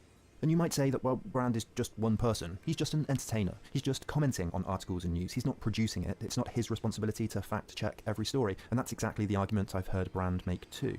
But if I, with a budget of almost nothing, can quickly check a source, then maybe Stay Free with Russell Brand might also do a bit of work. I'm not saying they should have a newsroom of fact-checkers and specialists and technicians sifting through each and every claim, but with the following, the net worth and the status Russell Brand has, he clearly has the budget to do due diligence, to check sources, to not misrepresent. With a channel that large, you have a clear moral duty to. Instead, the laziest and most entertaining interpretation comes first, and laziness fosters conspiracy, because thoroughness exposes truth. So how Brand has framed this is an outright lie. I'm not saying we shouldn't be very concerned with big tech being in control of what can and can't be said. I disagreed with them taking down clips and interviews about COVID and vaccines. I think big tech platforms should be committed to freedom of speech. But Angus is talking about genuine floods of disinformation, propaganda machines, Russian bot farms designed to lie to people, the amount that newsrooms have to sift through now, the amount of deception they have to go through with a fine-tooth comb, the amount of experts that they have to employ, geolocation experts, experts that can detect fake videos and imagery and audio. This is the context. This is what he's talking about in this video. And he's absolutely right. Whatever the dangers and criticisms, I think it would be irresponsible of the mainstream media to not think carefully about these issues. They just have to. It took me a few minutes to search through the court document. You don't even have to read it all. You can search. It's digitized. Then watch the clip to see that Brand and his source had either willingly or lazily misquoted the source so as to spin it into their own narrative. Combine it with another quote to make it seem more malicious, and in Brand's case, use it to defend against accusations from many ordinary women that don't have power like he does, of sexual assault. If that doesn't make you angry, I really think it should. In his book on conspiracy theories, Michael Shermer writes that seeing patterns everywhere, patternification, is the need for control. He writes, the economy is not this crazy patchwork of supply and demand laws, market forces, interest rate changes, tax policies, business cycles, boom and bust fluctuations, recessions and upswings, bull and bear markets and the like. Instead, it's a conspiracy of a handful of powerful people variously identified as the Illuminati, the Bilderberger Group, the Council on Foreign Relations, the Trilateral Commission, the Rockefellers and the Rothschilds. He continues, conspiracists believe that the complex and messy world of politics, economics and culture can all be explained by a single conspiracy and conspiratorial event that downplays chance and attributes everything to this final end of history. Instead of acknowledging messiness, complicated people, multiple motives, conspiracy thinking sees a pattern as a result of purposeful agency in an attempt to control others. Psychologists Mark Landau and Aaron Kay looked at studies that show how people compensate for perceived loss of control by trying to restore control themselves, by, quote, bolstering personal agency, affiliating with external systems perceived to be acting on the self's behalf, and affirming clear contingencies between actions and outcomes, and seeking out and preferring simple, clear, and consistent Look at this interpretations of the clusterfuck. social and physical environment. This guy's going for In In there. another study, participants were asked to think of an This incident is in their in lives here. where they felt in control. while Green's another going group for were asked there. to think of an incident, but they weren't. The latter group were more likely to believe in conspiracy theories presented to them after. Psychologists Joshua Hart and Molly Graver did a study and found that conspiracy believers, quote, are relatively untrusting, ideologically eccentric, concerned about personal safety, and prone to perceiving agency in actions. One of the most important findings in studies is that narcissism, the belief in one's superiority and need for special treatment, is a very strong predictor of believing in conspiracies. Narcissists are also more sensitive to perceived threats. As one paper notes, the effect of narcissism on conspiracy beliefs has been replicated in various contexts by various labs, and that narcissism is one of the best psychological predictors of conspiracy beliefs. It continues, grandiose narcissists strive to achieve admiration by boosting their egos through a sense of uniqueness, charm, and grandiose fantasizing. Narcissism arises out of paranoia that threats are powerful, and narcissists tend to respond with a bolstered sense of ego. The need for personal dominance and control, the need to feel unique, makes narcissists feel like they have access to special information that others don't. Remind you of anyone? It's also been found that narcissists, quote, tend to be naive and less likely to engage in cognitive reflection. To put it bluntly, they're more gullible. Narcissism has been linked to low levels of intellectual humility, according to another study. Obviously, the entertainment industry is full of narcissists who are particularly suited to voicing special opinions and entertaining people. And there is a sense in which Brand knows this is entertainment. He says things like, "You're going to love this story, it's right up your alley." It's a strange way to frame a story if you really think it's an existential threat. Klaus Schwab, WEF stuff, you're going to love it. These new systems of social credit. What you get is a kind of narcissistic news porn based on paranoia and a need to control a narrative. Brand's an entertainer.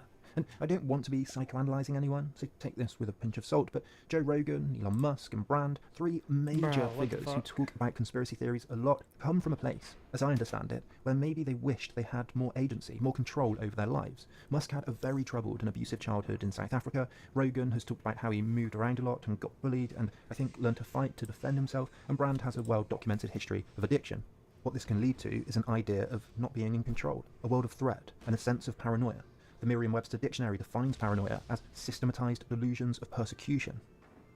It leads to the need to form a narrative to help a person feel superior by having access to special knowledge about larger forces out to persecute them and that they themselves have overcome. And guess what? You too can overcome them. In The Paranoid Style in American Politics, Hofstadter pointed out that the paranoid sees an enemy that's pervasive, powerful, conspiratorial, pulling the strings, and importantly, everywhere. He wrote that the proponents of the paranoid style regard a vast or gigantic conspiracy as the motive force in historical events. History is a conspiracy, set in motion by demonic forces of almost transcendent power, and what is felt to be needed to defeat it is not the usual methods of political give and take, but an all-out crusade. He continued that the enemy is a perfect model of malice, a kind of amoral superman, sinister, ubiquitous, powerful, cruel, essential, luxury-loving. He makes Yeah, babe. crises, starts runs on banks, causes depressions, manufactures disasters. Alright, could you get me a cigar? Why not?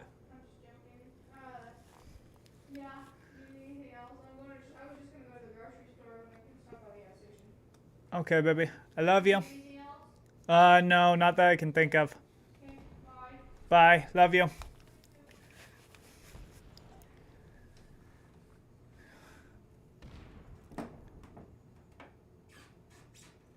No.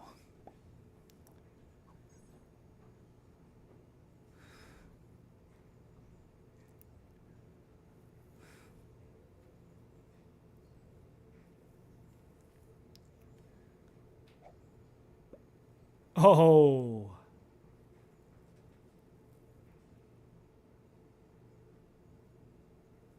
It's getting gnarly.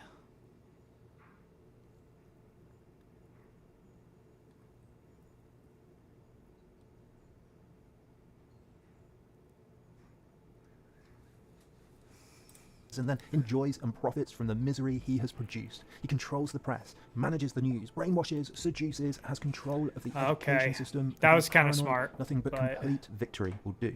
Since the enemy is thought of as being totally evil and totally unappeasable, he must be totally eliminated. And it's why Brand seems to get on so well with Tucker Carlson. Brand has been an actor, a comedian, a podcast host for decades. Carlson is well versed in something his former employer Fox News revolutionized. I talked about this in another video. News as entertainment. Flashy graphics, sensationalist language, us versus them narratives, a conspiracy involving every institution that they keep coming back to draw Fox News is not really like that. Viewers in. Fox realised that it's the ongoing narrative, the good versus evil story that keeps people coming back. And so Carlson and Brand like him pick a small story or a study or a witness that supports their long-running, dramatic, paranoid, narcissistic narrative that gets views, rather than doing it the other way round, where you take the larger story and talk about it rather than fitting it into your narrative.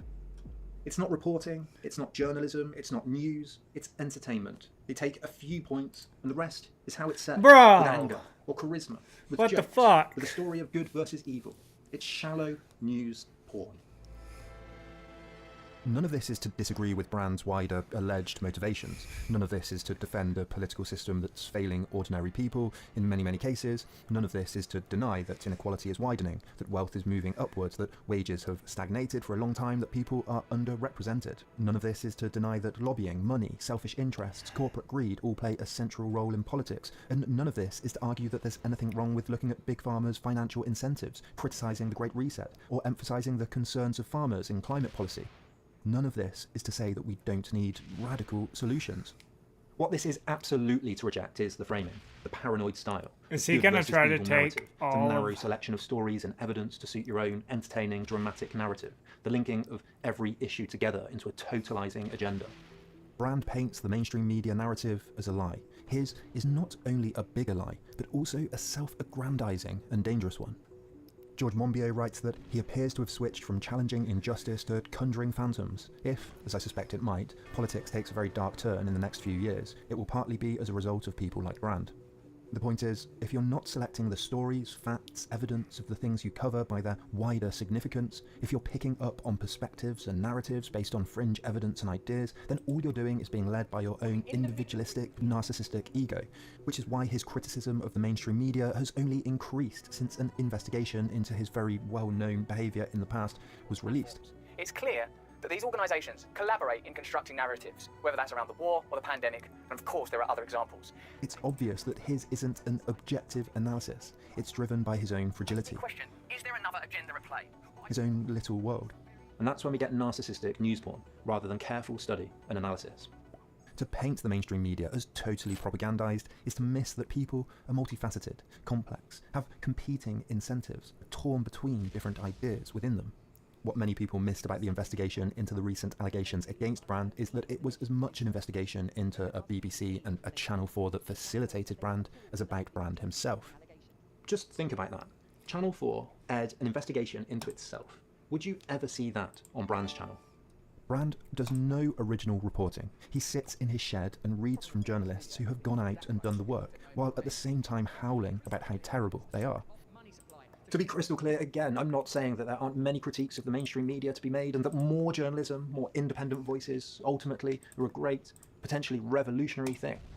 But when you totalize and cram everything into the agenda, you paint the world in paranoid, apocalyptic terms of us versus them that dehumanizes the other as individuals to be gotten rid of, rather than look at real collective structural solutions to the problems we face.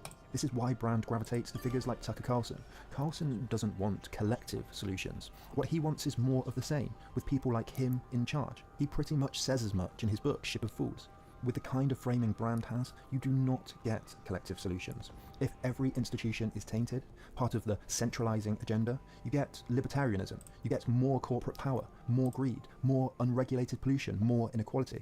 That's what history tells us. You get the opposite of what brand claims we need. Ability to make choices for yourself. If you portray every institution as part of an agenda, then what's left to do? Revolution, maybe? But then what? What are your solutions? What's your theory? What are you putting into practice? What are the policies? What are the ideas? What are the forms of organisation? What replaces the current system? Conspiracy thinking is the easiest type of thinking. Everyone does it. It's easy for showmen like Brand because at the end of reading off a few quotes from one source, you can just link them to the agenda. The Great Reset, Big Pharma, the centralising agenda, the globalists, the World Economic Forum, and Bill Gates. It's like having a nice, cosy safety blanket to return to that says, don't worry, the world is evil, but you know the truth. You have it figured out in a nice, simple little package with a nice little bow tie. Don't worry. You never have to think again. What a lovely, simple, neat story. Thank you to all of these incredible Patreon supporters. These videos take a long time to research, write and make. I do a lot of reading. They're always sourced and there's a bibliography in the description below. I've written something short on why I think this kind of well-researched long-form content is worth supporting. It's through the link below too. If you agree, then you can support then and now by pledging anything from $1 per month and get your name in credits, access to scripts early and become a member of the Discord server. If you can't do that, I know everyone says this, but please do subscribe, hit the bell, like, leave a comment. These things help with the algorithm so much. I'm also trying out a newsletter. I'm going to distill and summarize each video into a quick, easily digestible email for those who don't have time or want to recap, along with some related insights. Sign up below. As always, more than anything, thank you so much for watching. We'll see you next time.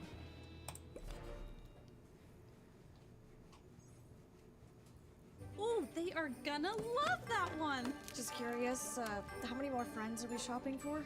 Let's see. Jacob, James, Jayla, Jen. Early on the J's. Jonathan. Holiday shop like a super gifter at thriftbooks.com.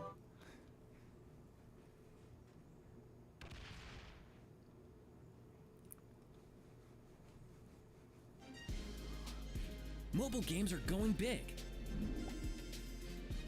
Play the official PC version of Clash Royale with Google Play Games. Download and play today.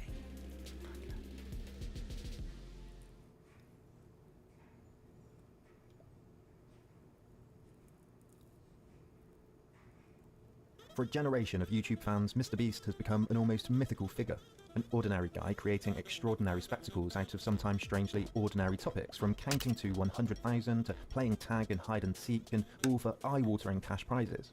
He's buried himself alive, recreated Squid Games, and given away a desert island. He's known for giving those big prizes, cash, houses, cars, and food to friends, strangers, and as philanthropy. And he's built a channel with 90 million subscribers, in doing so, earning around 54 million a year. What the fuck? He started a nationwide burger chain, been on Jimmy Kimmel, Joe Rogan, employs over 100 people, and has been at the forefront of some of the biggest philanthropic campaigns on YouTube.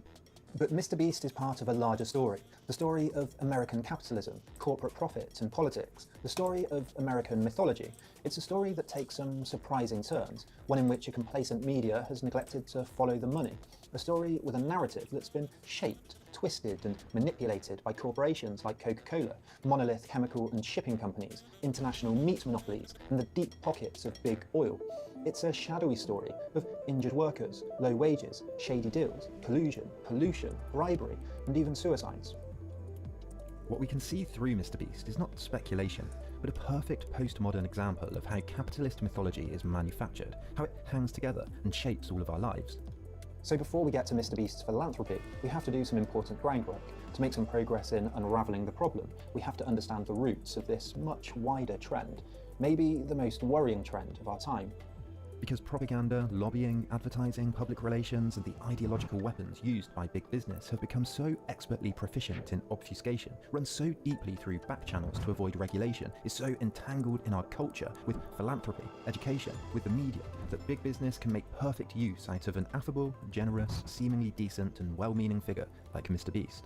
What's interesting with prodigious figures like MrBeast is not how they manage to do what they do, but what they tell us about the culture that gave rise to them in the first place. What can MrBeast's success, his approach to business and philanthropy and YouTube and entertainment and sponsorship tell us about American culture, capitalist culture, Western culture, and even more about ourselves?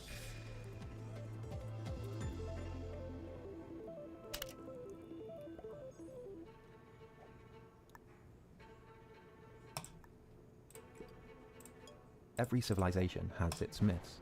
Rome had Romulus and Remus, ancient Greece had Zeus and Achilles, India has Brahma and Vishnu, The British Empire had great explorers and civilizers, and myths all have a function, a purpose, a use in society.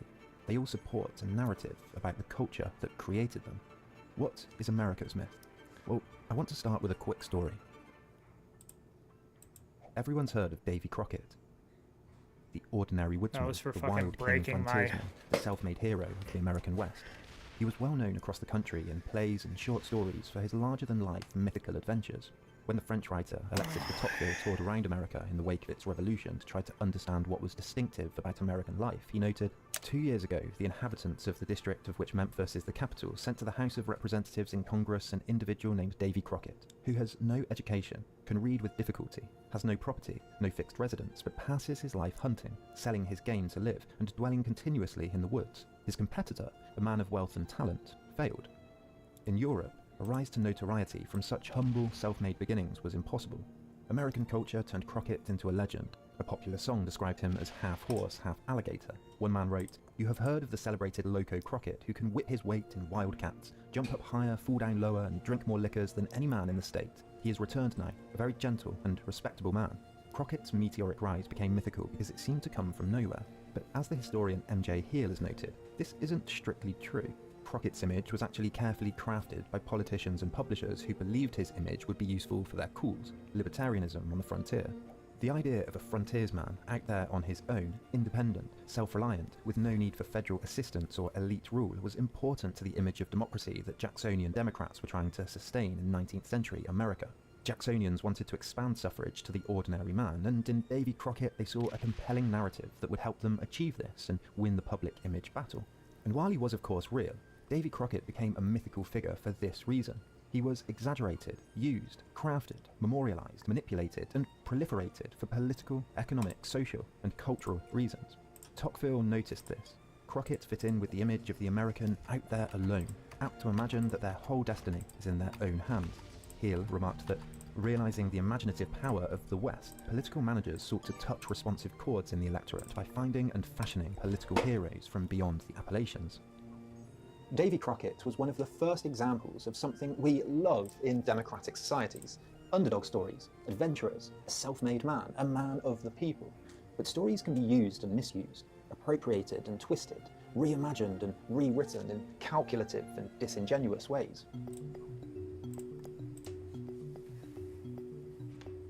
Mr. Beast is a likeable guy. He's the guy next door. He's the carefree guy having carefree fun with his group of friends. He's ordinary, but he does extraordinary things. What if I filled my friend's house with slime? What if anything you could place in this circle you can keep? What if we went to the Bermuda Triangle? He's also become well known as a generous philanthropist. He's given homeless people homes and $10,000 in cash. He's tipped waitresses $30,000 and given away houses to delivery drivers that turn up at them. Team Trees has organised YouTubers to fundraise to plant 20 million trees, and more recently, Team Seas has done the same to remove 40 million kilograms of trash from the ocean. He's even started a second channel, Beast Philanthropy, where he's given away 10,000 turkeys at Thanksgiving, helped after a hurricane, and set up his own food bank. And before we move on, it's really important to say this. This is obviously commendable stuff. This video is not an attack on Mr. Beast's personal morals. It's not a question of whether he's a good person or not. I don't know him. He seems like a nice, generous, hard-working guy who's built a hugely impressive YouTube channel and probably just wants to use his influence to do some good in the world. But because he's so influential, because he's successful enough to be close to some significant organisations, non-profit and for-profit, looking at Mr. Beast can tell us a lot about some of the trends he's part of and ultimately benefits from himself. So let's have a look at some of these giveaways and philanthropic efforts. First, the most obvious thing to note is that Mr. Beast runs a business, a very, very successful one. Jimmy has said openly that the motivation for these giveaways comes from two places. First, he says it is business. They attract views, they make profit. He wants to be the most successful YouTuber in the world, and he's succeeded. Just kept going and reinvesting, and then I tipped pizza delivery people $100, and then I tipped a homeless man 10 grand, and then, you know, gave away cars, gave away houses, and last hand take hand off $1 million keeps it, and basically the entire time. So like for the last like 8 or 9 years, like every dollar I've made, I just spent it the next month on content, and I just did that every single month, and it just kept getting bigger and bigger, and here we are. But second, he feels good about doing it. He likes helping people. Let's take a quick look at this first motivation before returning to the second later. Every MrBeast video that involves a giveaway of some kind, whether to a friend, a stranger, a homeless person, is paid for by a sponsor. It's a kind of for-profit philanthropy, or what economist Matthew Bishop coined in 2006 as philanthrocapitalism. Bishop writes that philanthrocapitalism encompasses not just the application of modern business techniques to giving, but also the effort by a new generation of entrepreneurial philanthropists and business leaders to drive social and environmental progress by changing how business and government operate. Philanthrocapitalism has become something of a buzzword over the last few years. It has several features, and is broad enough to vary in meaning and scope depending on who you ask and how you look at it, but essentially it's come to mean treating philanthropy as a business, using traditional business methods like a focus on efficiency for philanthropic projects, or expecting a return on an investment in some way or another. The merging of business and philanthropy and the involvement of powerful individuals in philanthropic efforts has become a frequent talking point in recent years, with the rise of institutions like the Gates Foundation, the Clinton Foundation, and phenomena like fair trade. Gates has convinced fellow billionaires like Warren Buffett and Mark Zuckerberg to pledge to donate their fortunes to philanthropic efforts. And MrBeast has become something of a philanthrocapitalist himself, turning giveaways into advertising revenue, food drives into profitable entertainment, and homelessness into a kind of spectacle that pays. Now, at its best, philanthrocapitalism does some important work. Gates himself has spent considerable resources and effort vaccinating, feeding, and helping significant numbers of impoverished people all around the world. But as several authors have pointed out, we'll see, some of the trends not only have a darker side, but could actually be doing more harm than good. At its worst, as we'll discover, philanthrocapitalism allows sponsors, donors, and big business to whitewash, greenwash, and conceal or draw attention away from their otherwise questionable business tactics, and propagandize positive spin and public relations to combat disturbing trends that they themselves created and perpetuate. In this way, figures like MrBeast can sometimes end up spreading corporate messages, believing that they're doing good, and sometimes contributing to even more harm. MrBeast sponsors vary. Some, like Skillshare, could be categorized as simple advertisers, exchanging a fee for a short promotional section of a video like this one. There's no claim of philanthropy from the sponsor, and MrBeast uses the money to finance the stunt or the giveaway. In other videos though, as we'll see, the promotion doesn't seem to be the primary objective of the sponsor. But to understand this trend, we need to quickly look at how philanthrocapitalism became a central part of capitalist culture, before exploring some of the ways we can identify the damage the trend does today, and how MrBeast has participated in those harms, and how YouTube is becoming fertile ground for a disturbing trend. If you live in Montana, you could lower your electric bill to less than $30 a month. How? First, you need to live in a qualified area. Enter your zip code below to ensure your eligibility. Second, you need to have an electric bill that's over $75. Click the link below to share what you're currently paying. And lastly, your house needs to receive enough sunlight. By entering your address, we can use satellite images of your home to see how much sunlight your roof receives to make sure your home is a good fit for solar. All of this information.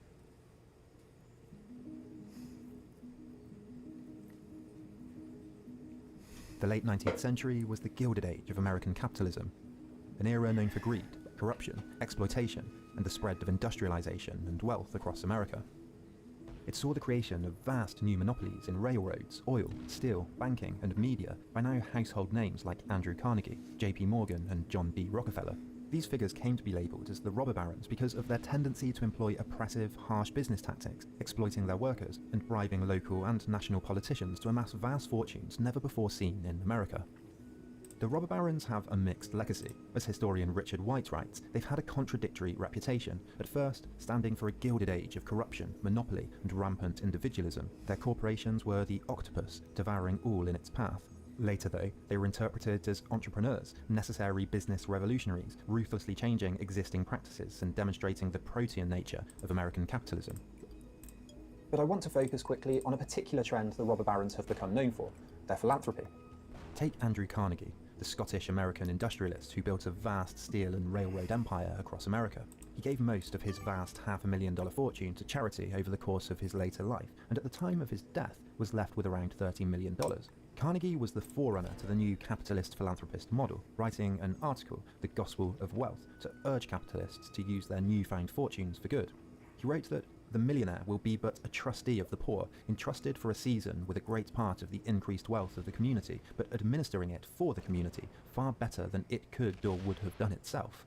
the wealthy paternalist could dispense with their wealth in a responsible way, building libraries while discouraging, quote, the slothful, the drunken, the unworthy.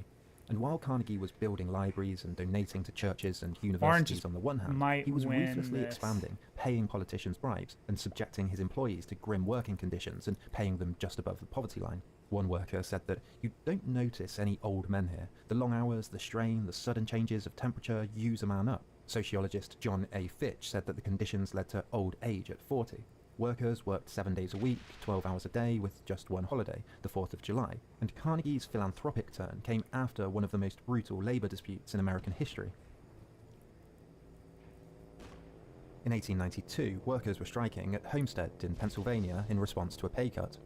A battle broke out between Carnegie's men and the striking workers, and eventually 8,000 National Guardsmen were sent in to quell the strike. At least 10 men were killed in the fighting.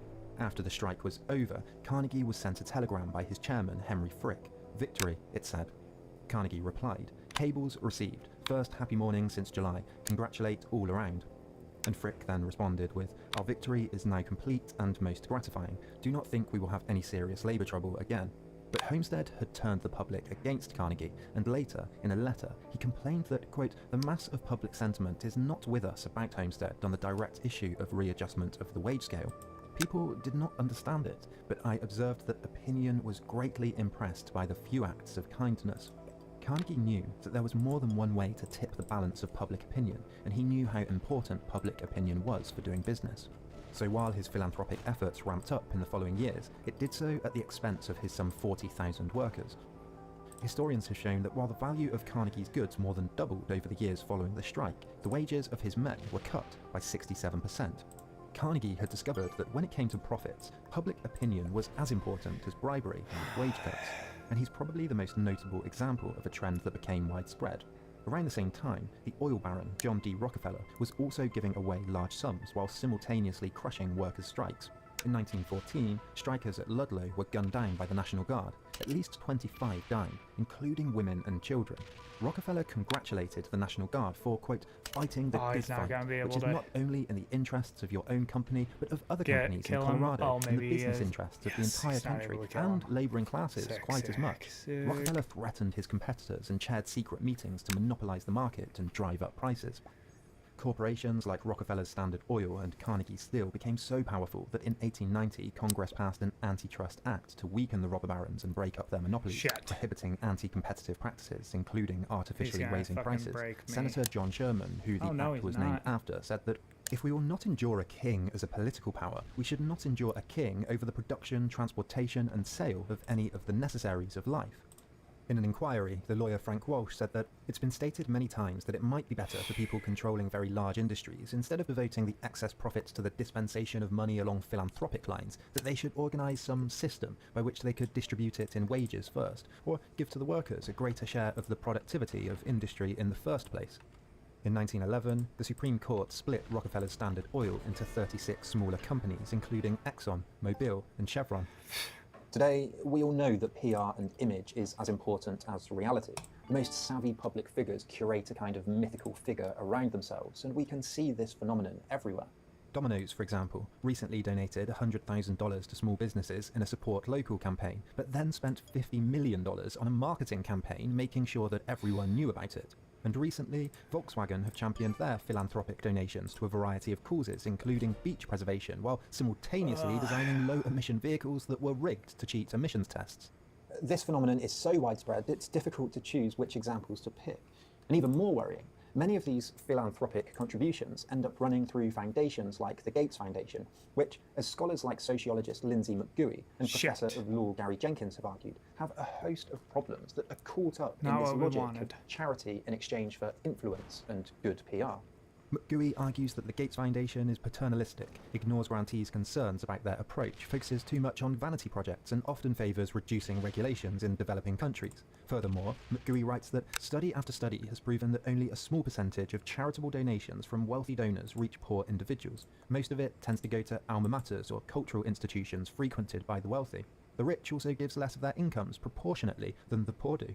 In fact, the number of private charitable foundations have skyrocketed in recent years. About 5,000 are set up every year, despite charitable giving in the US being steady at about 2% of GDP. What explains this? Well, as inequality increases and wages stagnate and billionaires amass pools of wealth so vast it would make Carnegie and Rockefeller's eyes water, what better way to spend that money than on PR and influence that avoids regulation? It's not as crass and transparent as traditional advertising and comes with tax breaks. In this context, of course, whitewashing, greenwashing, and now pinkwashing are everywhere.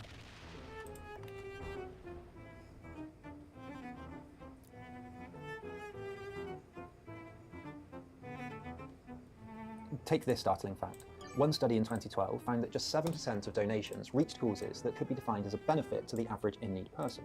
Another study found that 55% of grants went to large organisations with budgets over $5 million already.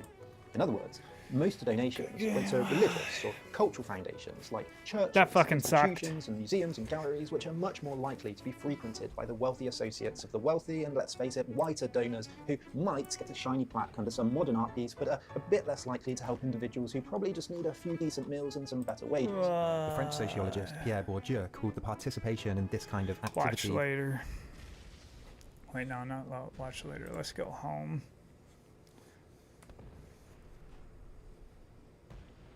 Oh.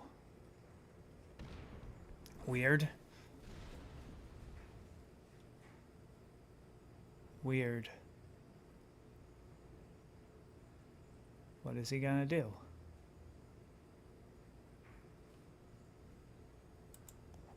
Alright. I still might have this. I still could have this because he didn't know how to play. Alright.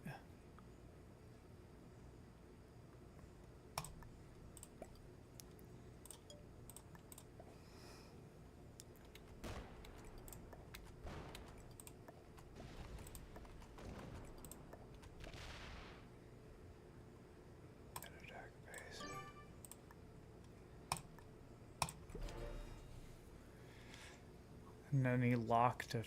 What the fuck? Oh shit! He has 11. He has 11. All right, I get a 10. I get a 10.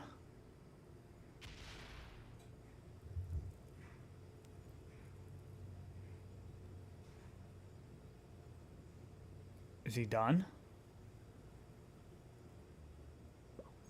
Okay. Okay. Now. Trade now.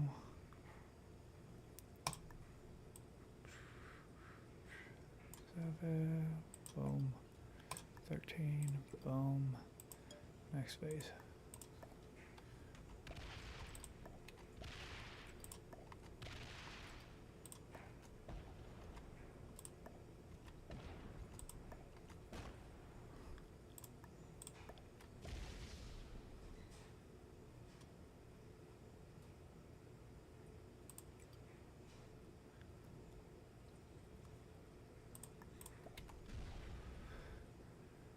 And attack phase.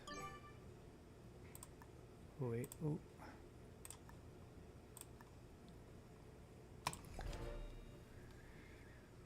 All right. Now does he get a trade? He does not get a trade. All right, but he breaks. And he's gonna get a trade next time. Break. Continues breaking, obviously.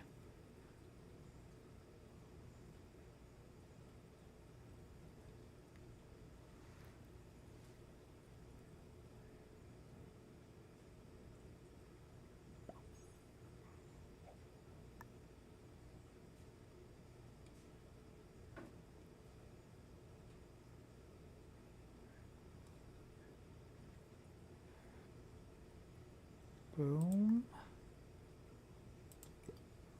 Yeah.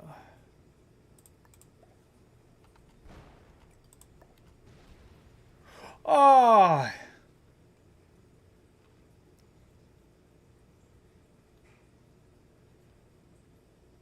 End attack phase.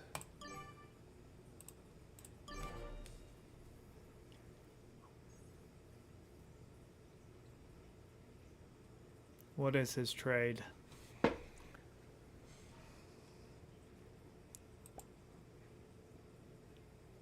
Do more together this holiday in the Chevy that's right for you. The award-winning Chevy Equinox. So today is a sick-ass day. We've been waiting for this day for a long time. Whoa, Today, we're this gonna guy talk about talks all the fast. conspiracy theories, homie. We got a whole chart to go through. We'll talk about ancient extinct beavers with shells the size of small houses. We'll talk about the pyramids and how they got built by alien laser beams. We'll talk about all of this cool shit. We will talk about the moon landing. We're talking about all of it today, baby. We're getting to everything. But first, if we're gonna talk about conspiracy theories and get down into the fun, we gotta talk about the most basic principles of how to understand information, how to rationally judge your sources, how to think about thinking, first and foremost. I think this is the most important episode yet, and it's one of my favorite things to think about and to talk about. I think about this all the time, and this is fundamental to how I think about everything. This is thinking about how to think about thinking. Let's roll with the intro and get going. American conspiracy theories are dangerous. Information is the oxygen of a democracy. With Republicans, with progressives, with libertarians, because this is not about right and left, this is about right and wrong. Good game. Bro, Fred wasn't being such a douche. I don't know what the fuck was Red's problem. So, before we can get to Deep State and George Soros and Jewish space lasers or whatever else is in here, we gotta start with the basics. What is science and how does it work? And one popular misunderstanding about science is to insist that science is right, full stop. And that once we discover the truth about the world, we're done. Yeah, Anyone no. who denies such truth is at best stupid or at worst ignorant and anti-Semitic and racist. I gotta go whatever. piss. But even a modest familiarity with the history of science offers many examples of science that was settled and then had to be reopened. You can't see the whole quote, but all great truths begin as blasphemies. George Bernard Shaw. So let's go over a few blasphemies real quick. Like, A, the earth is round. And don't worry, flat earthers, don't worry. Don't get your panties all up in a bunch. We'll give you a fair shake. We'll give it a whole episode. Just give it some time. Darwin's theory of natural selection and evolution. That was ridiculed. Germ theory of disease. The first guy to suggest that, or at least one of the first, was so shunned and ridiculed throughout his life, he finished his life in an insane asylum. Ludwig Boltzmann suggested that, hey, maybe atoms and subatomic particles have a lot to do with the nature of reality. And he was so ridiculed that he took his own life. Science is never settled. Science is a process of learning and discovery. And sometimes we learn that what we thought was right is wrong. And this is just a very quick refresher, a reminder to you that if you're gonna learn something, you must not presume to already know the truth. The full cup can only overflow. So, empty your mind out a little bit, relax, don't take anything too seriously, don't take things too personally. When we discuss ideas, the ideas are external to us. If I'm gonna discuss the theory of flat earth, it's not because I am a flat earther. It's because I'm a person, and the idea of a flat earth is an idea that I am capable of engaging with my brain. If you're gonna discuss the idea that maybe the US shouldn't spend hundreds of billions of dollars on war and might spend more money on problems at There we home, go. that doesn't necessarily mean you believe that's true. You can discuss things you don't believe are true. You can think about things that you don't like. You can say things that aren't your opinion, believe it or not. So, Damn, let's that start sucks. this whole discussion with a quick I lost to a novice. I mean, I guess he seemed kind of like a novice. The way that he was playing the 1v1. Because he should have beat me way faster than that. We're gonna actually... I saw this one video where he talked about Israel, and that was a good video.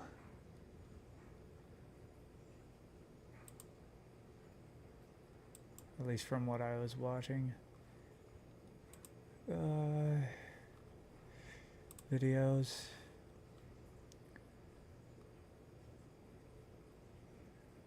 Did it get taken down? What you're not allowed to talk about?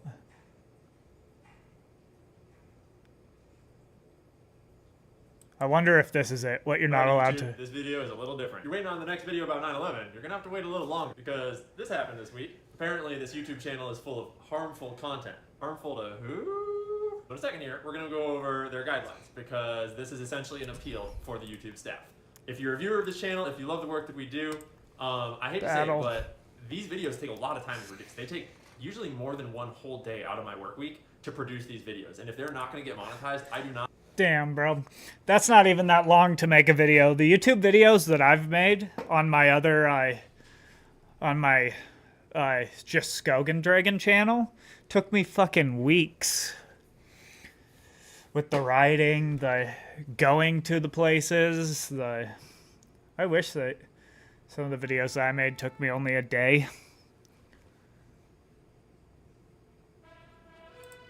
Not have the financial time in my life right now to produce this extremely long form content every week. So for right now, my plan is to start a Rumble account where I'm uploading all of the content that has been here on YouTube, and I will continue to upload more of this series about 9/11 and etc. on Rumble, not on this YouTube channel. I will probably wind up taking off all of the 9/11 content from this channel because Okay, so he probably took off the video about Israel and it's probably on his Rumble.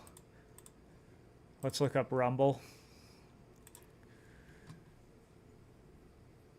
Alright, looks like we're doing an NA play.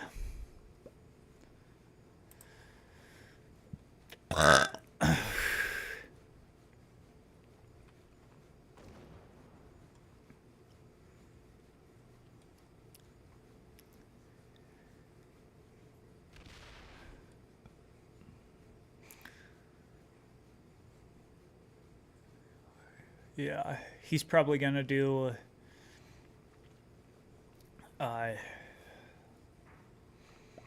what's it called? Play. I'll do an NA play. What's that guy's YouTube channel name? Cancel This Conspiracy.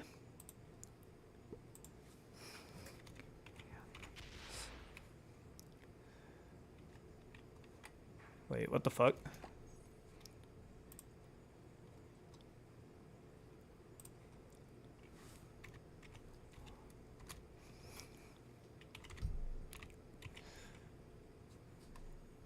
See, all right. Is it ours? No.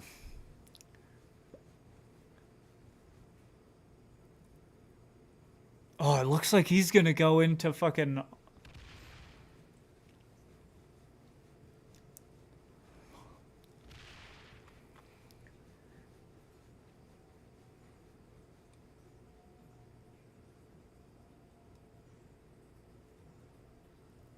He's doing a. Australia and North America play. All right. Boom. Next phase. But aw, fuck. All right, let's try this. Damn it.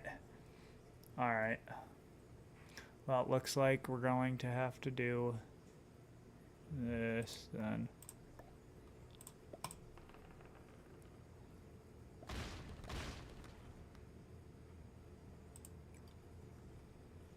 An attack phase.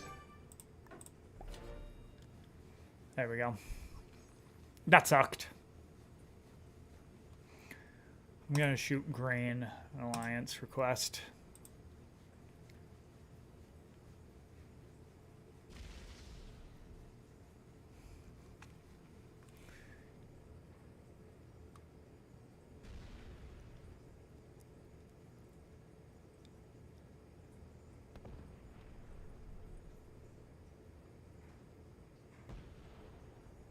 Debunking anti-Semitic conspiracy theory, history of war between. It's time we debunk the.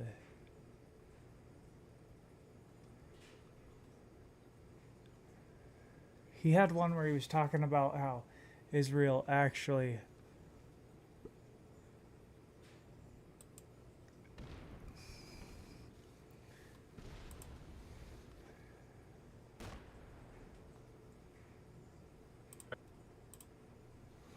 Did he Rub name this it? hot liquid on your teeth before bed to regrow your teeth and gums while you sleep, and never set foot in an expensive dental office again. Alright guys, this video sucks. I don't want to make this video. You don't want to watch this video, but it's an important video. We've got to do it.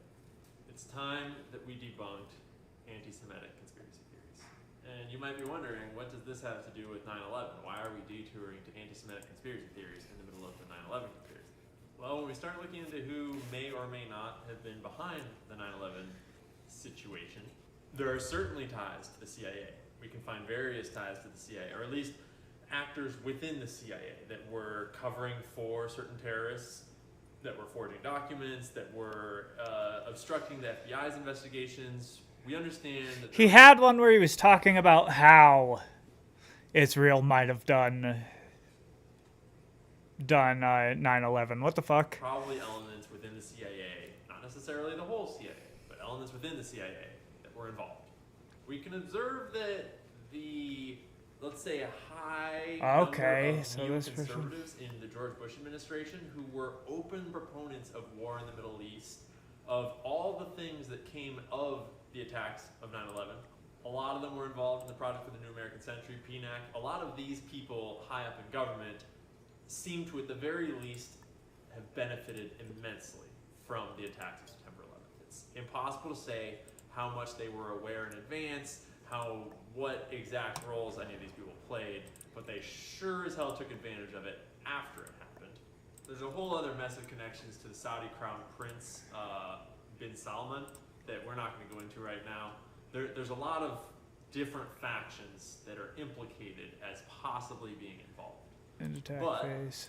one part of the story that gets swept under the rug a lot is that there were a whole bunch of Israeli nationals arrested immediately following September 11th see. attacks under very suspicious circumstances. Brave AI does this funny thing where it compiles results from around the web to your search queries and then puts them all together. And ironically, when you search for these Israelis involved in September 11th attacks, you get the first sentence from a source that is trying to expose the nature of this part of the evidence, talking about the group of Israelis. But then the last sentence here is actually sourced from the ADL, the Anti-Defamation League, which is basically a pro-Israel lobby in the United States that debunks it as a false claim that 5 Israeli Mossad agents were arrested on 9/11 by blah, blah, blah, blah. But the FBI documentation of these people and of these moving companies are public information. There are hundreds of pages of declassified FBI documents that more or less show and summarize that there were a number of very suspicious Israeli national-owned and operated moving companies all across the eastern seaboard that were doing really weird things leading up to 9/11 and very weird Ooh. things like on the days of I just 9/11, turned that going down. to weird places, and then in particular, a number of Israelis that Let's were shoot involved in blue. moving companies were An seen alliance taking request. photos from the tops of parking garages with, these are like photocopies of photocopies. The FBI didn't release the originals for some reason. You know how they do. They release like as little evidence as they possibly can. But in the background, you would see the trade centers, and you see this censored Israeli national man holding up a lighter underneath the trade centers. And the date made it onto this one, which was the day before the September 11th attacks. The same groups of men were spotted the next day There taking we go. photos with burning buildings in the background. They seemed to be celebrating and dancing, is what witnesses reported. Multiple witnesses from unrelated witnesses reported these people. And that led to various people being stopped in vans that matched the suspects. And these Israelis were arrested and questioned and detained for like quite some time before being released back to Israel with no charges. The whole thing is super sus, and there's a ton of evidence, and we'll dig a little more into it when we actually do our episode on who caught like on this part of 9/11. But like realistically, if we're gonna talk about this, we have to take the anti-Semitic thing just head on. Like we've got to talk about Israel, because I didn't actually realize what we were wading into when this started. I didn't really realize or think about it too much, but like I didn't know anything about the history of Israel. Like I knew basically nothing about Israel as a country. And that's super weird. Like any of Yeah. the millennials out there feel like we've been hearing about this Israeli-Palestinian conflict our whole lives, but like You don't know the history of Israel? didn't get super informed about, international politics. It just didn't really know what was going on. It just kind of like heard all this blabble about like terrorist attacks and rockets and Gaza and the West Bank and like whatever it was. But like I had literally zero idea what was going on. Like I didn't understand the history of Israel at all until I started to do the research for myself. And I kind of realized that I should probably know about this when we found out that Jeffrey Epstein was very likely, like almost certainly tied to the Mossad, which is like the CIA of Israel. Like that alone is pretty fucking weird and deserves some thought. Like one of the most notorious human traffickers in the world, who was running an international pedophilia-based blackmail ring, like with people like the Prince of England and like multiple high, like U.S. presidents and stuff, like you can't. being tied to the Israeli intelligence agencies should alone make us stop and question, like, what the fuck is going on? And if you don't know the history of Israel and Palestine, you're going to learn today, because it's really important, as I quickly found out. I mean, everyone that already knows this shit is like, duh, Ian, like, fucking get with the program. But a lot of you probably only know one side of the story, and we're about to talk about why. But before we go any further, let's be excessively clear. Israel is a country, okay? Judaism is a religion. And critiquing a country like Israel for the actions of its leaders, its political choices, its militaristic choices, is in no way a commentary on the Jewish religion. And to claim that talking about Israel is to talk about the Jewish religion is more or less synonymous to claiming that criticizing the Vatican is criticizing all Catholic people. Do you understand the flaw in that logic?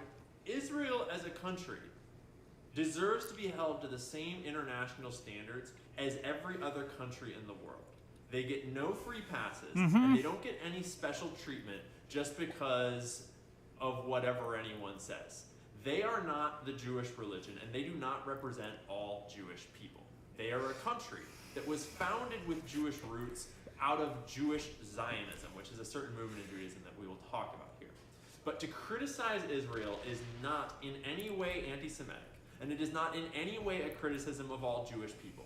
Everyone is an individual that deserves to be judged based upon their individual choices and their individual beliefs and their individual actions, okay? And to criticize all Catholic people because some Catholic priests committed horrible I really hope that they don't get that this. is called prejudice. That is bigotry. I hope that they don't condemn get that. this attack Okay? right there. To criticize Ah, all Jewish man. They got it in a 2v.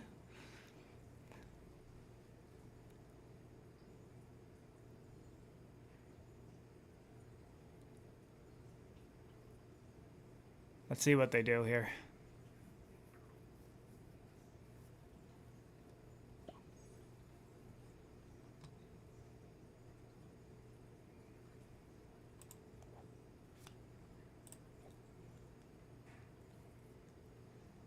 All right, they don't have a trade. Ah, they're gonna break me.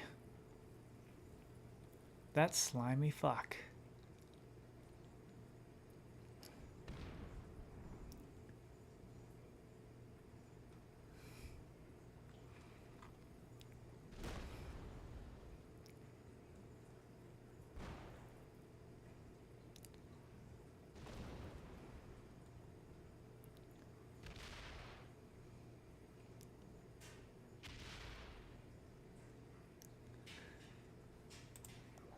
All right, I got a 10.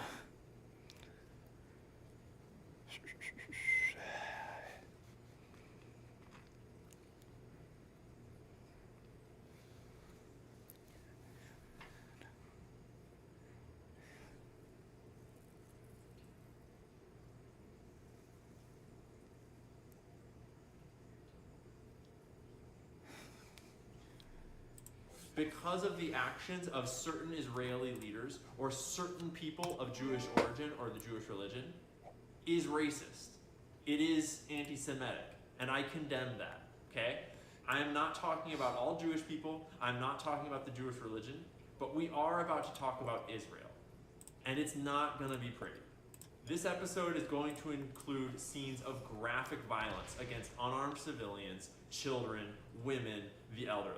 You will see blood, you will see bodies, you will see horrific images, mostly of Palestinian people being killed by a heavily armed Israeli military. And the worst part of all is that you might have all known this already, but I just learned in the last several months that we are the ones arming the Israeli military. What? How did he just learn this in the last few months? That's been going on forever. $3 billion, give or take, of military aid to Israel every year for their defense against terrorism. All right, sick. And this is where exactly what I wanted. 9/11 comes in. And once we learn the history of Israel and how the Israeli state came to be and self-perpetuates, it's going to become a lot more clear why certain elite leaders in the Israeli military complex, in the Israeli system, might benefit from a global war on terror. So, No, really? You're going to need a very open mind, you're going to need a strong heart, and you're going to need to learn some really hard truths about the world. But it's something that we all need to know about. So let's go. American conspiracy theories are dangerous. Information is the oxygen of a democracy. With Republicans, with progressives, with libertarians, because this is not about right and left, this is about right and wrong. It's so sick that we can't talk about it. It actually lifted up, and it could actually turn. I kind of fuck with this song. All right, the history of the Israeli-Palestinian conflict. This is just my best take. Let's see what they do here. Taking the broad view of what is historically documented and trying to piece out what is fact and what is fiction presented to us by one side or the other, so as to get a real sense of what is actually going on. You should certainly do your own research. I'll give you some links down below to sources that I thought were really useful that you can check out for yourself, but I am by no means even close to an authoritative source on religion or politics or Alright, sick. Exactly what we wanted. Relatively clear enough that I feel comfortable making it. Well, I don't want to make this video, but it's the right thing to do. So in the late 1800s and early 1900s, a new movement in Judaism began to arise, known as Zionism. And Zionism was a movement for the Jewish people to return to the Holy Land, to Israel, to colonize, to create a Jewish home where Jewish people could settle and feel safe. And lots of Jews began to move to Palestine, which at the time was lived on by Arab people who had lived there for hundreds and hundreds of years under all sorts of different empires. And the Palestinians themselves actually were in the process of pushing for their own state because they were ruled over by first the Ottoman Empire and then the British Empire. And Zionist Jews were beginning to move into that Arab Palestinian land. And after World War II, you could understand that the pace of that, shall we say, colonization, that movement, sped up dramatically. The international community got involved. The United Nations developed a plan whereby they would section up Palestine into a Jewish state and a Palestinian state. They were going to award 56% of the land to the Jewish people and 44% of the land to the Arab people.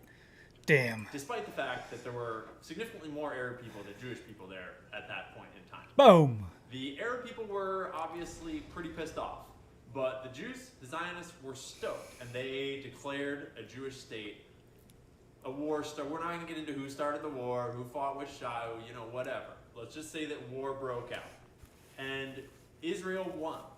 And in the process of winning, Israel actually took over a lot of the land that was going to be given to Palestinians and ended up with 78% of Israel weird move. under their control.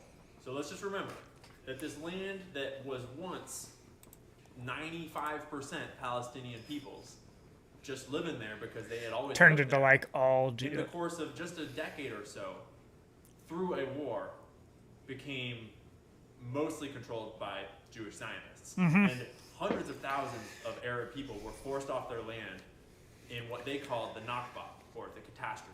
It should be clear, the Jews came here because their religious books told them that God gave them this land. Their motivation for coming to this... He takes a long time to think.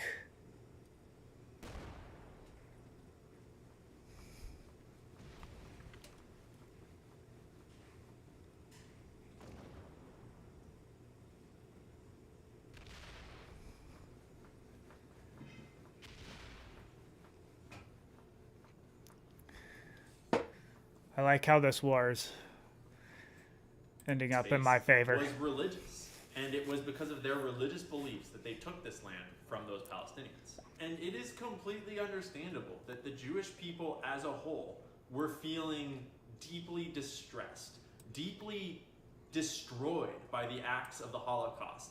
It is so understandable that as a people they wanted a home and a space where they could feel safe and create a nation for themselves. That would be so understandable if in fact it was a people without a land and happening in a land without people. But the fact of the matter is that that's not how it happened. It became a people without a land moving into a land that already Had people. War broke out again in the 1960s.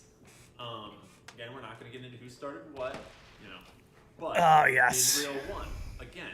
And this time, they took over a huge section of Egypt, a part of Syria, and they occupied all of the Gaza Strip and the West Bank. And suddenly, all of what was formerly Palestine was under Israeli control.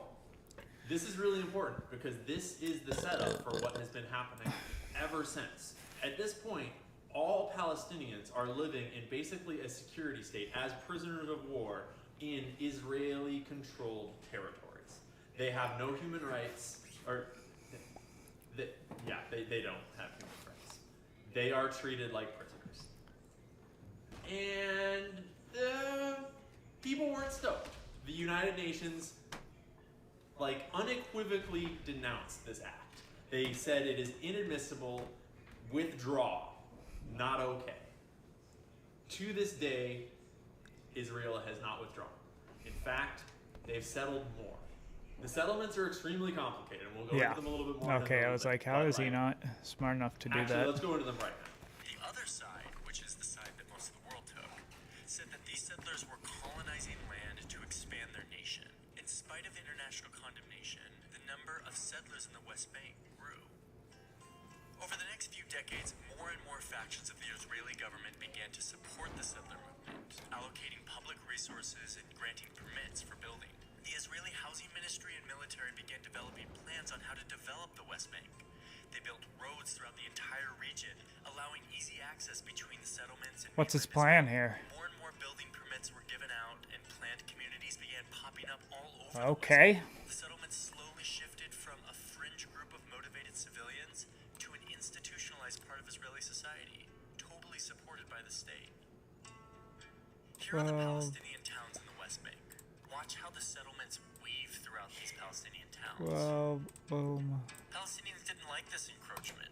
They began protesting, often with extreme violence. Between the violence and the condemnations from the international community of the settlements, the situation became unsustainable.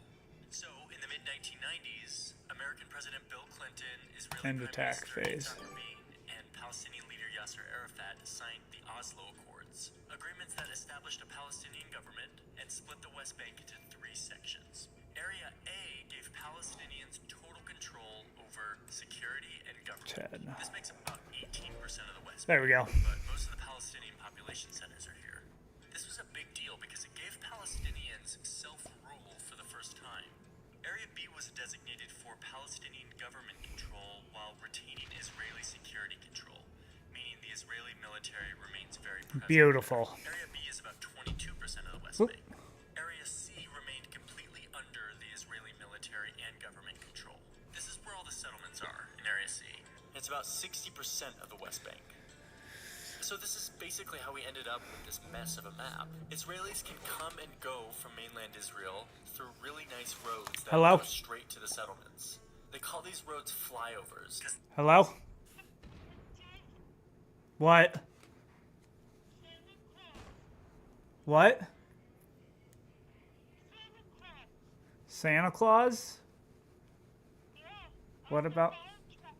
What? What are you saying? What'd you say? The fire trucks came past, Oh. and Santa was on top on the truck. Oh, yeah. Yeah. That's pretty cool. It's awesome. Yeah. Yeah, he came by. Nice. He waved at me. He waved at me back. Oh, really? Yeah, Nice. it was pretty cool. That is pretty cool. We heard the fire they're coming up the road, and we saw Santa Claus up on the fire truck. That's pretty cool. Yeah.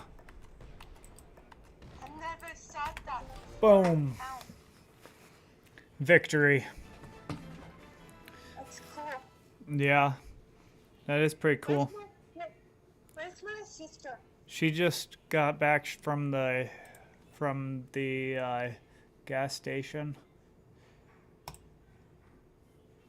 I need to talk to her. Okay. Alright, Gabs, I'll see you later. Will you tell her to call me? I can talk to her. Yeah, I will. Okay, please. Alright. Yep. I'll see you later. Love ya. Don't forget to ask her to call me. Okay, I won't. Alright, bye.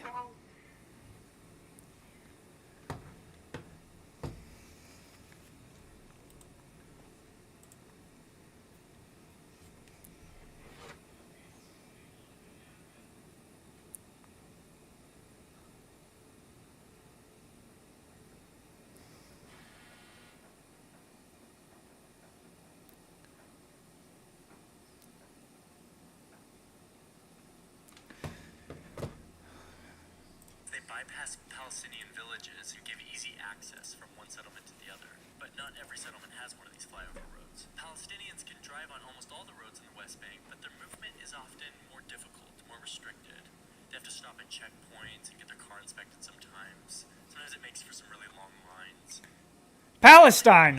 Whoa! Of this carved up land situation is how it hinders Palestinians from being able to build an economy. Area C, which is under Israeli control, contains the majority of the West Bank's agricultural land, as well as the water and mineral resources. Palestinian companies are severely restricted in accessing these resources, which takes a huge hit on their economy. Just to clarify and recap, Palestine, which in 1947 was basically 100%, I mean, it's like, it was like 90% Arab, maybe 85% Arab, and Jews were moving in, Jewish Zionists specifically. These people's families had been living here for hundreds and hundreds of years. And they had been being passed around by rulers like the Ottoman Empire and the British Empire, and they just wanted their own state where they could just do their own thing.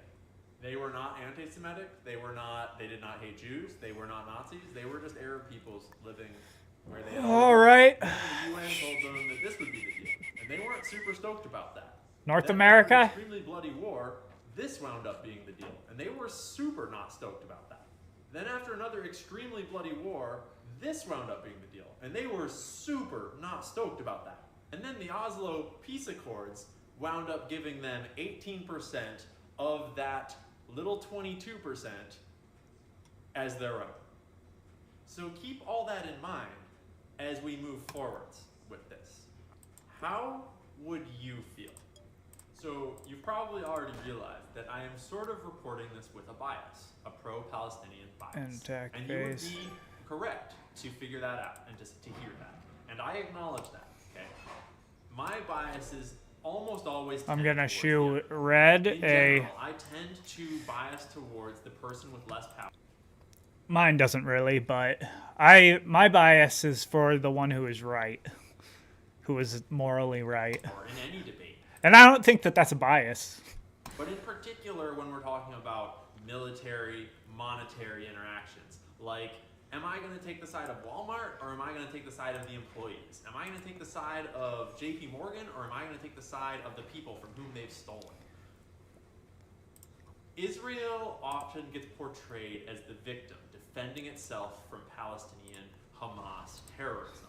If you're tuned into the American media at all, you have doubtless heard about Hamas terrorists raining rockets down on Israel and Israel defending its poor little self. Okay?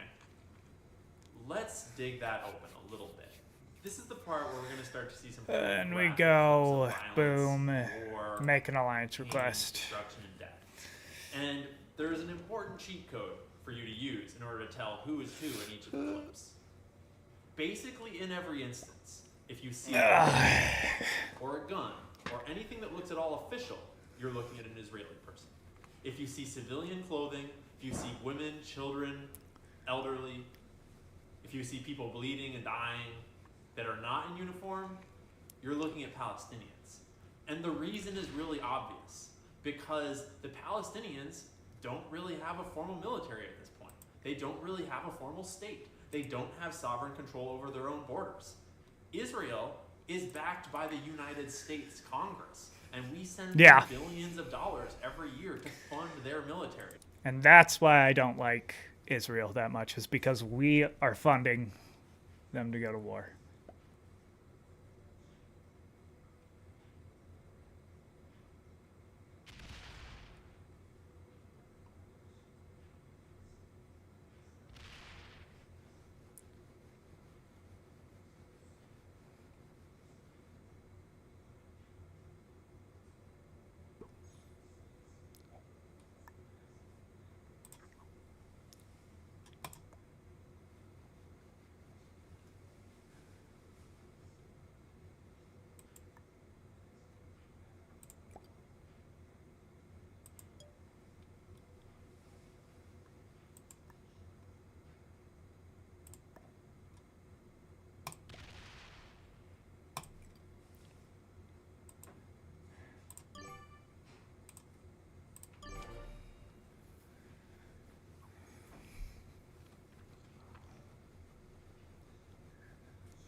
I am getting a little concerned about Pink. We help fund Israel's nuclear program. Israel is a highly equipped military force, and most of the violence and combat is Israeli. Now what you do is you make that into a 3. Against Palestinian Yep. civilians. The Okay, very good. concept Good job. of Arab terrorism really started in Israel, not in the U.S. They were talking about that and perpetrating that decades before September 11th. And in general, the Israeli conflict is our Israeli military against Palestinian terrorism.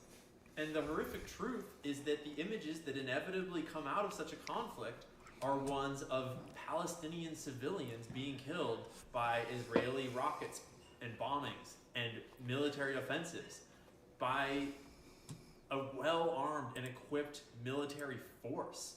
An indefensible amount of Israeli ammunition bombs are directed at Palestinian civilians. In doing this research, you often notice that Palestinian terrorism is actually like kids throwing rocks and people running around with knives, because they literally are up against a military superpower and they are completely disenfranchised and have no power themselves. Like, how do you think terrorist networks are born? That is the definition of the perfect recruiting ground for terrorist networks. Terrorism is born out of hatred and powerlessness amongst people that feel like everything has been taken from them, and they would stop at nothing to stop that violence. And certainly, there are Palestinian-based terror organizations that have committed atrocious acts of violence that deserve to be condemned at all costs. But why is it that the terrorism label only applies when it's a suicide bomber and does not apply when it's a $4 million plane dropping hundreds of thousands of dollars worth of American-made bombs on civilians? Why is one terrorism and the other one is defense of our nation? And how can anyone justify the Well, it's because the winner declares who's a terrorist. killing of civilians that are defenseless, have no line of escape, and are already trapped within a military occupation? Who are you bombing? Sorry, getting a little emotional. It's ridiculous. Days like this one, the scale and intensity of this attack was surprising. The deadliest operation against Palestinians in decades. After an intense 3-week assault, 1,300 dead, 5,000 wounded. In late December of 2008, Israel launched Operation Cast Lead, a massive ground and air assault on the Gaza Strip. The Air Force released this cockpit video. Sick, I get a 10. Israeli military dropped over 600 tons of bombs on Gaza. Clear yet how many civilians? I got a 10 stack. They move out. I'll get. Notice the lack of military uniforms. These are not soldiers. Mhm. There is no army here. These are just civilians. Normally in a conflict, civilians can run for their lives. Gaza was one of the few, if not the only, modern conflict where the helpless civilians who were subjected to massive technologically advanced firepower by the Israelis. Yeah, I don't like what they just did there. With Gaza City bombed and burning, Palestinians heeded Israel's warning to get out of the way, but found they had no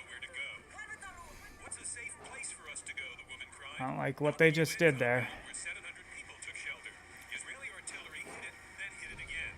That was a brutal, murderous attack. Devastating. This attack was murderous. As with the Lebanon invasion 3 decades before, horrific images of destruction spilled onto television screens around the world. But this time, the Israeli government was prepared. 6 months earlier, it had set up a new unit within the Israeli Prime Minister's office to help coordinate the government's messaging once the invasion started. Israel has defended its action, saying this assault is in direct response to almost daily rocket and mortar. And this is where we get to the really complicated part, which is the narrative and the control of the news. And this is where we start to overlap with the people that become anti-Semitic conspiracy theorists. Because, how do you describe this?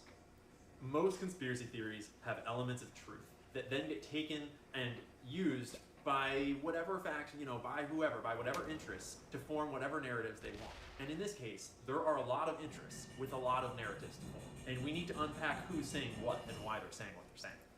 And this is where we meet the concept of Hasbara, which is the Israeli term for propaganda, more or less. It was born in the early 80s when Israel invaded Lebanon, and there were a series of extremely brutal massacres. Massacres of civilians in prison camps, essentially. Unarmed civilians, hundreds of them, shot in cold blood by, let's say, Israeli sympathizers and Israeli aligned groups.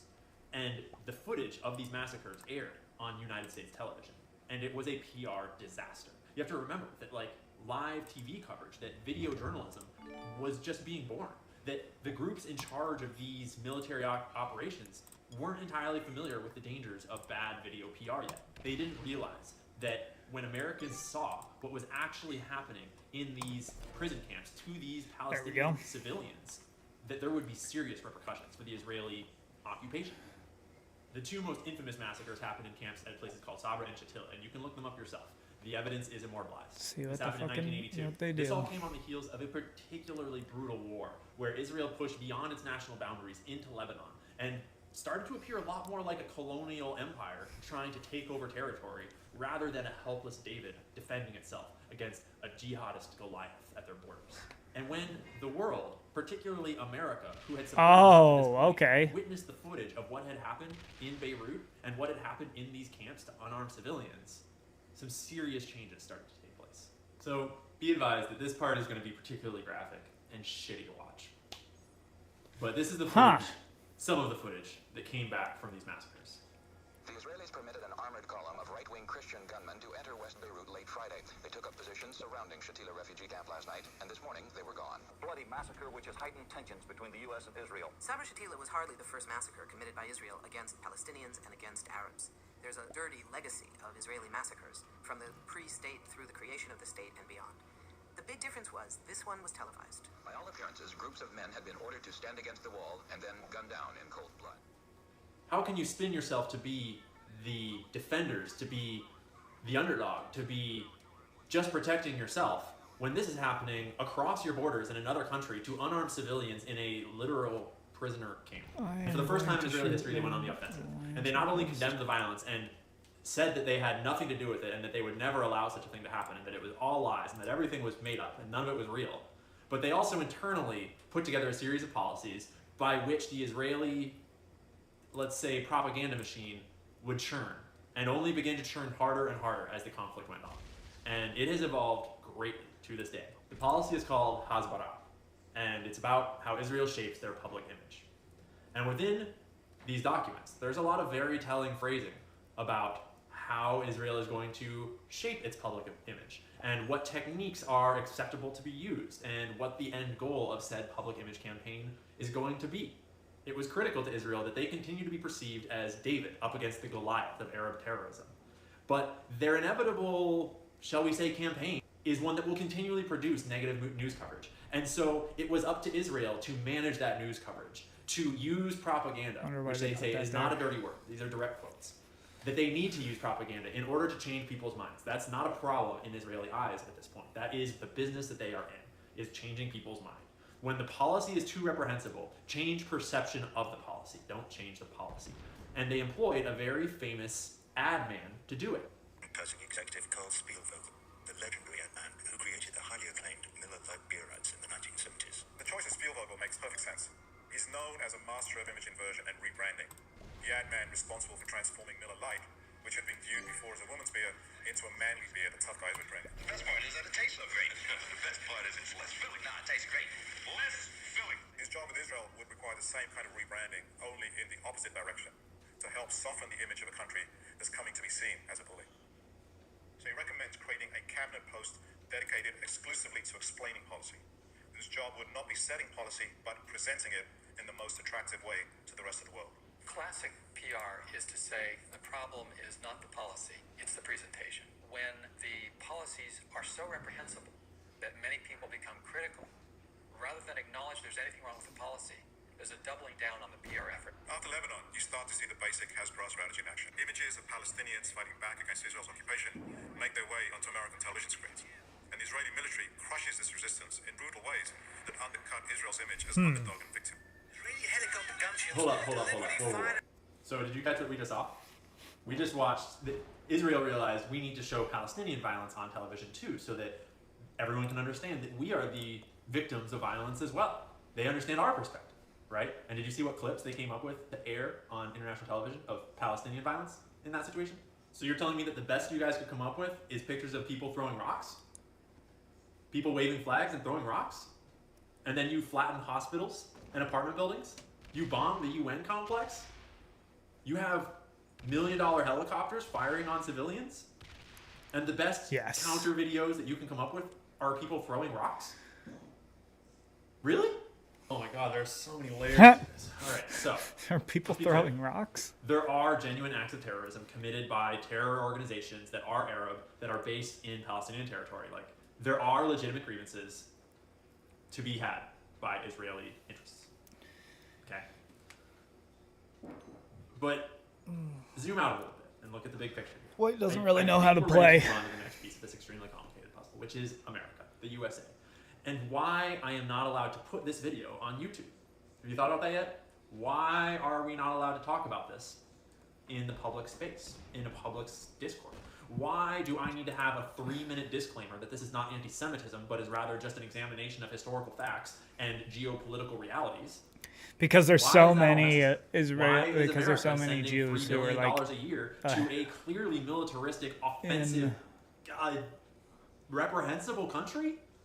Like, why are they allowed to have nuclear weapons, but no one else is? Why are so many American politicians, like on both sides, so deeply pro-Israel in ways you might never expect? And why is it that so much American news coverage is so deeply Israel biased? And again, you start to realize that all of the anti-Semitic conspiracy theorists, the problem is that a lot of them are pointing to things that are real. A lot of the anti-Semitic conspiracy theories are based in facts that are observable. But then, so often they take it so much farther into realms that are reprehensible and that are anti-Semitic and that are just false. But here's the catch. It is so easy for people to be radicalized by anti-Semitic conspiracy theories because so many Americans don't know the first thing about the reality of Israel and the Palestinian conflict. And when you get pulled down this rabbit hole into anti-Semitic conspiracy theories, it's so easy to feel like, oh my god, I just saw behind the curtain and no one's supposed to know this shit. And now I'm part of this group of people that know what's actually going on and no one else knows. And if they just knew, they would see too that the Jews are drinking blood. And hold up, do you see where this is going? By making the discussion of the whole thing taboo, you make it so that any time that someone gets red-pilled behind this curtain, it's so easy for them to think, oh, I see it now. Now I'm on the inside. And it's true. Like, yes, Israel is a military superpower. Yes, they're committing atrocious acts of violence. Yes, there are lots of Jewish people that are working on behalf of Israel Zionism out there in the world. Like Jeffrey Epstein, not excluded. But that does not mean that it is a Jewish conspiracy. That does not mean that the Jewish religion has anything to do with it, okay? And blaming all Jewish people for these acts is ridiculous. And that itself is condemnable. And if you were very smart and you got to the anti-Jewish conspiracy theories, you would recognize that pinning all Jews for the actions of some Jews just invalidates your whole opinion. You can't do that. You can't do that with Christians. You can't do that with Jews. You can't do that with black people. You can't do that with white people or gay people or trans people. Everyone is an individual, and they need to be judged for their individual actions, good or bad. Okay? So once again, let's keep moving, because it's about to get a lot more complicated. All right, let's go. Money. Some people got to have it.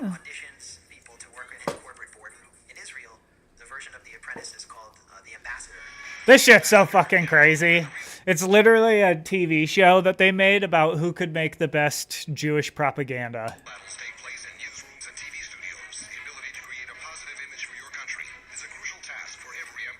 It's a show where Israelis compete for who can offer the best Hasbara. That means explain in Hebrew. Explain our situation. While The Apprentice tests contestants' Hasbara. ability to sell They- lemonade on the street or handle office politics, the ambassador finalists have learned that selling real politics is a lot harder. The problem is that when you sell lemonade, nobody hates lemonade. Nobody's going to say that your lemonade occupies territories, or that your lemonade kills babies. Israel's mechanism of projecting its propaganda, or what they call Hasbara, is one of the most sophisticated arms of its government. It's a weapon of Israeli warfare. And when you look today at how the media covered the conflict, you see just how successful Israel's propaganda has been in reversing the legacy of Lebanon. If there's any complaints, and there should be, about civilian deaths, that they belong, the responsibility and the blame There we go. belongs in one place, Hamas. I don't think anyone should get that wrong. If you don't know, that man we just saw is Benjamin Netanyahu, the current yeah. Prime Minister of Israel. And he's been such before. He's very involved. You'll see him more in this video. The democratic state of Israel. We stand against terrorism. This administration will always stand up for Israel's right to defend itself. They made the mistake of actually leaving AIPAC's facts address on one bill that was actually laid before Congress. And of course, nobody was apparently embarrassed.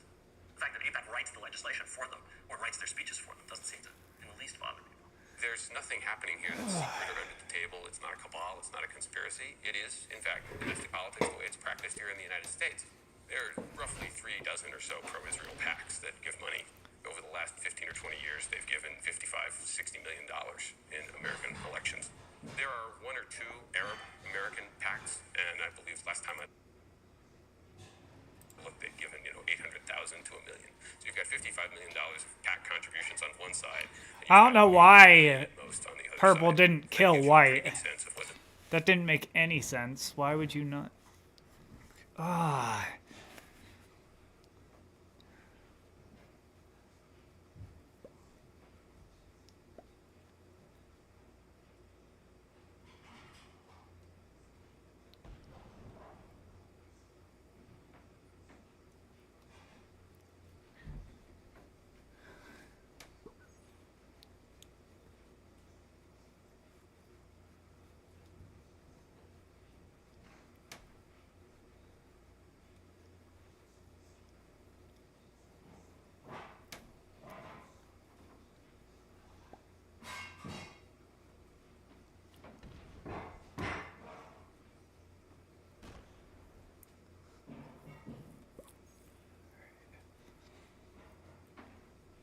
All right, I am in the lead of most troops, I think.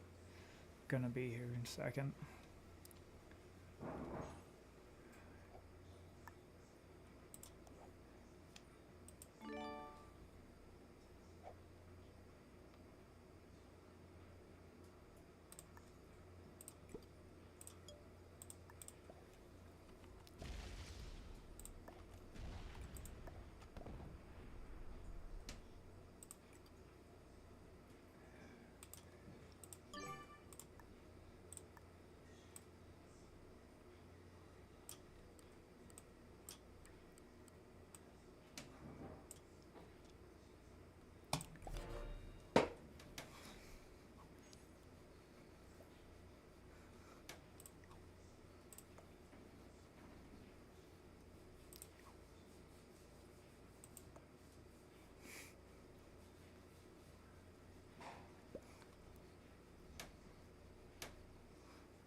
All right. They did not attack White yet. If you're planning on running for Congress. All about the money. And I do see a lot of old friends here. And I see a lot of new friends of Israel here as well. Democrats and Republicans alike. Thinking Netanyahu got a joint session so that Democrats and Republicans would have the opportunity to stand up and cheer for him, and it would be good for their campaigns to raise money. He put out the most hardline propaganda that went entirely entirely against U.S. policy. The border will be different than the one that existed on June 4th, 1967. Israel will not return to the indefensible boundaries of 1967. Huh? He's forcing this guy to break someone. Nice. Good. Hopefully this guy doesn't break up into here. That's what it's entirely about. There is no other issue like this.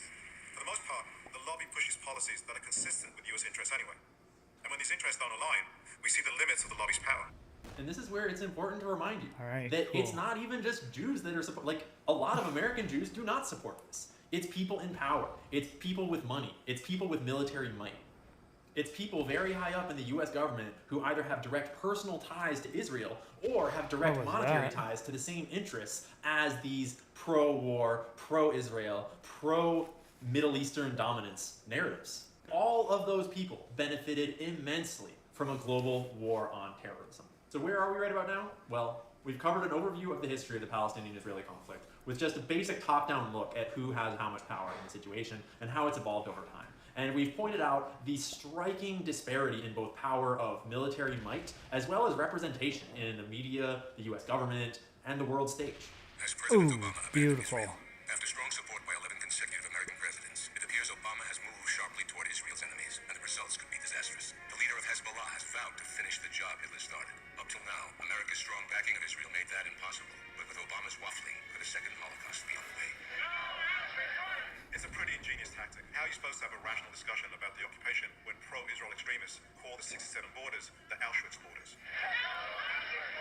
These are the two alternatives. You're either going to be Auschwitz or you support Israel. Because Israel was in fact created in the wake of the Holocaust, it isn't that extraordinary that the two would be linked that way. I have a problem with the idea of exploiting the link and using those 6 million Jews, and almost, in my mind, it's like saying Anne Frank would want the occupation to continue. You know, the Jews have gone through an unspeakable historical trauma, right? But the fact is that if you look at other sort of reactionary or right-wing propagandas, various kinds, you know, nationalistic and so on, you see that what they all kind of have in common is this view that we are in danger, we are victims, they're trying to destroy us. If history has taught the Jewish people anything, it is that we must take calls for our destruction seriously. We are a nation that rose from the ashes of the Holocaust. When we say never again, Stay there. never again. You're the victim, so anything you do in self-defense is okay, even though it has you acting like a monster. Right? A suggestion that Israel has committed war crimes is particularly offensive given that the Jewish people suffered under the most horrific war crimes in the Holocaust. It's the argument they always use. Remember the Holocaust? Yeah, no, I feel like they always do that. Justify Israel being held to a different standard than everyone else is being held to. I see a lot of manipulation here about the victimhood of Israeli Jews, the sense of victimhood. And I'm a child of survivors, Holocaust survivors, so I'll be the last one to underestimate the importance of history and the history of persecution of Jews in the Israeli-Palestinian context. But does it mean that Jews now in Israel go every day and think about Auschwitz? I doubt it. Government officials who are commenting on this issue, which the media obsessively covers and repeats. A man's got to do what a man's got to do, and it's a country's got to do Okay. what a country's got to do. We have to defend ourselves. In the most recent Weird. war in 2014, when we looked at mainstream media outlets, almost by a margin of 3 to 1, Israeli spokespeople overrepresented compared to Palestinian spokespeople. So almost every time you turned on the screen, there was a Israeli representative on the screen telling you Israel is the one that's in a position of defense. It is being attacked. And basically, Israel is saying, hey, you don't have to be a rocket scientist to understand that if rockets fly on your head, you're allowed to defend yourself. Add to this the fact that you have American elected officials also reinforcing Israel's right to defend itself. As I've said many times, Israel has a right to defend itself against rocket and tunnel attacks from Hamas. And you hear some of the same framing by anchors who reiterate and reinforce many of the same talking points that the Israeli official spokespeople are making. Israel has the right to defend itself against Hamas, of course, a group that is firing rockets on Israel coming out of tunnels to attack Israelis. That imbalance there was very significant in shaping the way the public understood this conflict. I worked in European media for a long time. The coverage is the opposite. There's Palestinian legislators, Palestinian thinkers, Palestinian intellectuals, pro-Palestinian thinkers, many voices. So let me say very, very frankly, it's very easy to blame the victim. It's very easy to pull out a terrorist label. You come to America and you think that you're an alien. You're looking at a different world or a different planet. What? What'd you do, babe?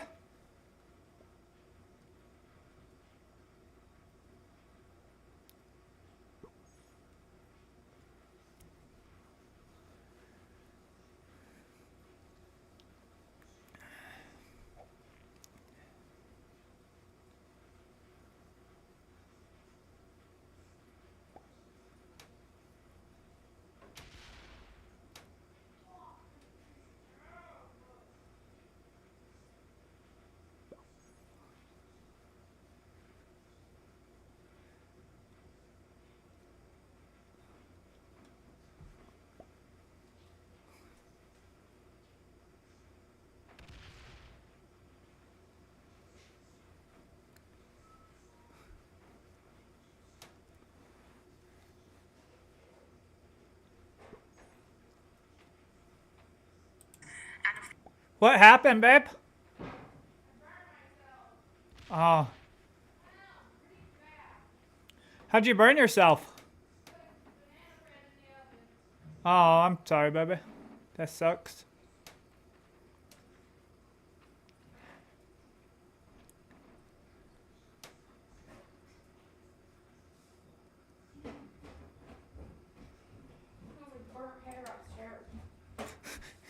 Where'd you burn yourself? On your arm? Right there. Oh, yeah. It like bubbled up my Nasty. skin all nasty. That sucks. Oh, it stinks. Smell it. Oh, it does stink. Ooh, you smell like burnt hair. It hurts. I don't like it.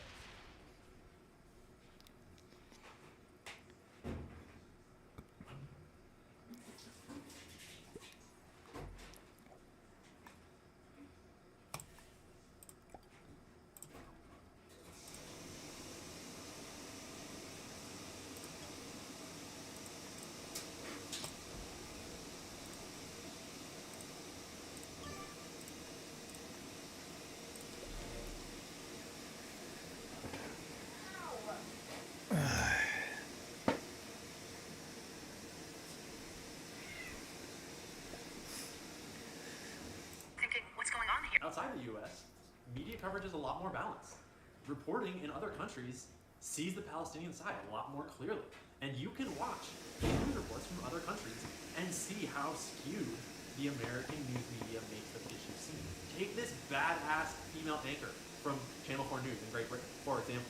Just compare this to how media outside the US dealt with this. Instead of the fact that during the ceasefire, not a single Israeli was killed, and the reason for that was because Hamas fired not a single rocket. No, I think you're wrong, unfortunately, because during that ceasefire of 6 months, they were firing rockets on a daily basis. On Channel 4 in Britain, you saw an anchor presenting evidence that the Israeli government itself acknowledged that Hamas observed the ceasefire. It's actually a document that's given to journalists by the Israeli government, and in this document it says, and I'm quoting, Hamas was careful to maintain the ceasefire. The Israeli official clearly caught in a lie, attempts to change the subject to how evil Hamas is, but the interviewer doesn't let him go away with it. Well, they're firing rockets, and they're always trying to target civilians.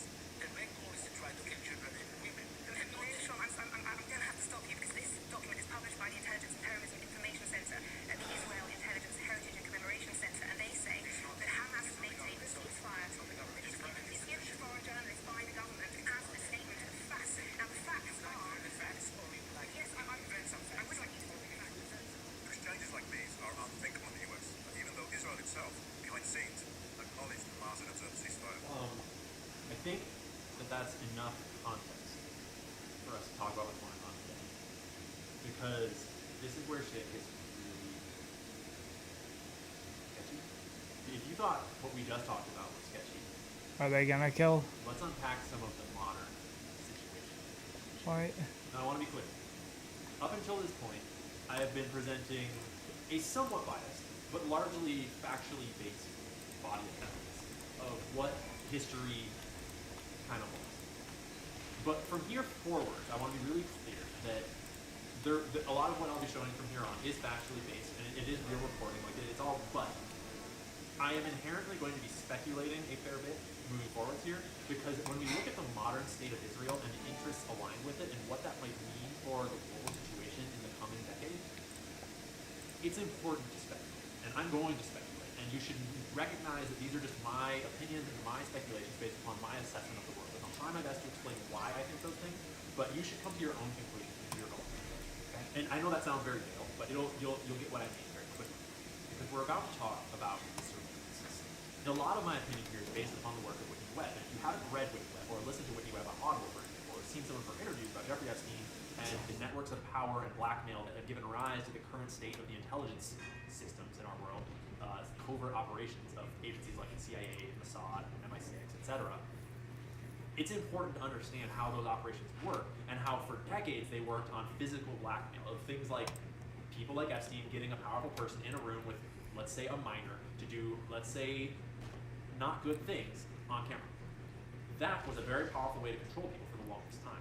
But the short version of the thesis of WikiWeb's book is that over time, as that system evolved alongside technology, it became apparent that we no longer needed physical blackmail, like hard person-based blackmail, in order to blackmail people. Because all of the information you could ever need to blackmail someone is basically already digital. Take Hunter Biden's laptop, for example. Yes, that was a real thing. Yes, it really existed. You can look up the footage for yourself. I have seen the videos. You can watch the videos. They're fucked up. But it's a great example of how blackmail can be in-person evidence. It can be like a powerful political figure, or the son of a powerful political figure, smoking crack on camera with prostitutes, or like underage people, or like other things that are like fucked up.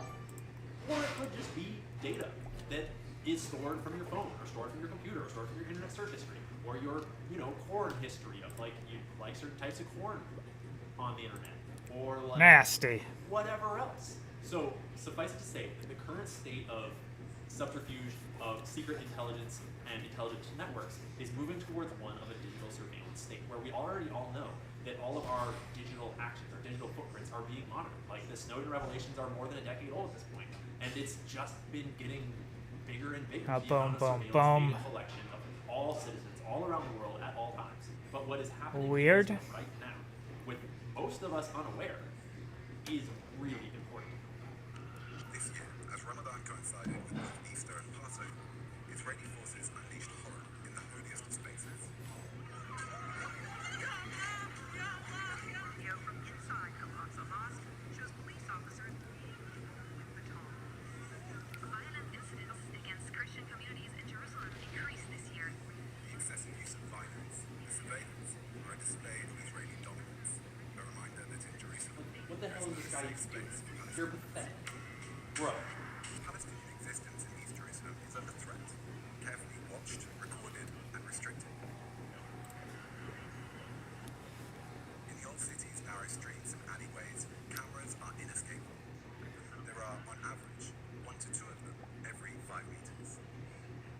As soon as you walk towards the old city, you already see police and military presence. You see cameras. You see these relatively new surveillance towers that are equipped with audio sensors, with microphones, with video cameras, with all kinds of different sorts of technologies. And those surround the old city, and those are also found in Sheikh Jarrah and Sinwan and other kinds of Palestinian areas. This is how these techniques play out. Security forces snatch Palestinians after tracking them with facial recognition cameras. Surveillance in Jerusalem is frequently used to identify and incriminate Palestinians, but mysteriously, it is almost never available to absolve them. In April, Israeli police shot and killed 26-year-old Mohammed Razabi here at the chain gate after police say he tried to reach for an officer's weapon. There are a lot of cameras around the chain gate, but police say there was no CCTV coverage of the incident, no body camera footage either. The fuck, my. It's a narrative even former Israeli police commanders have told reporters they find hard to believe. Palestinians say it follows a pattern.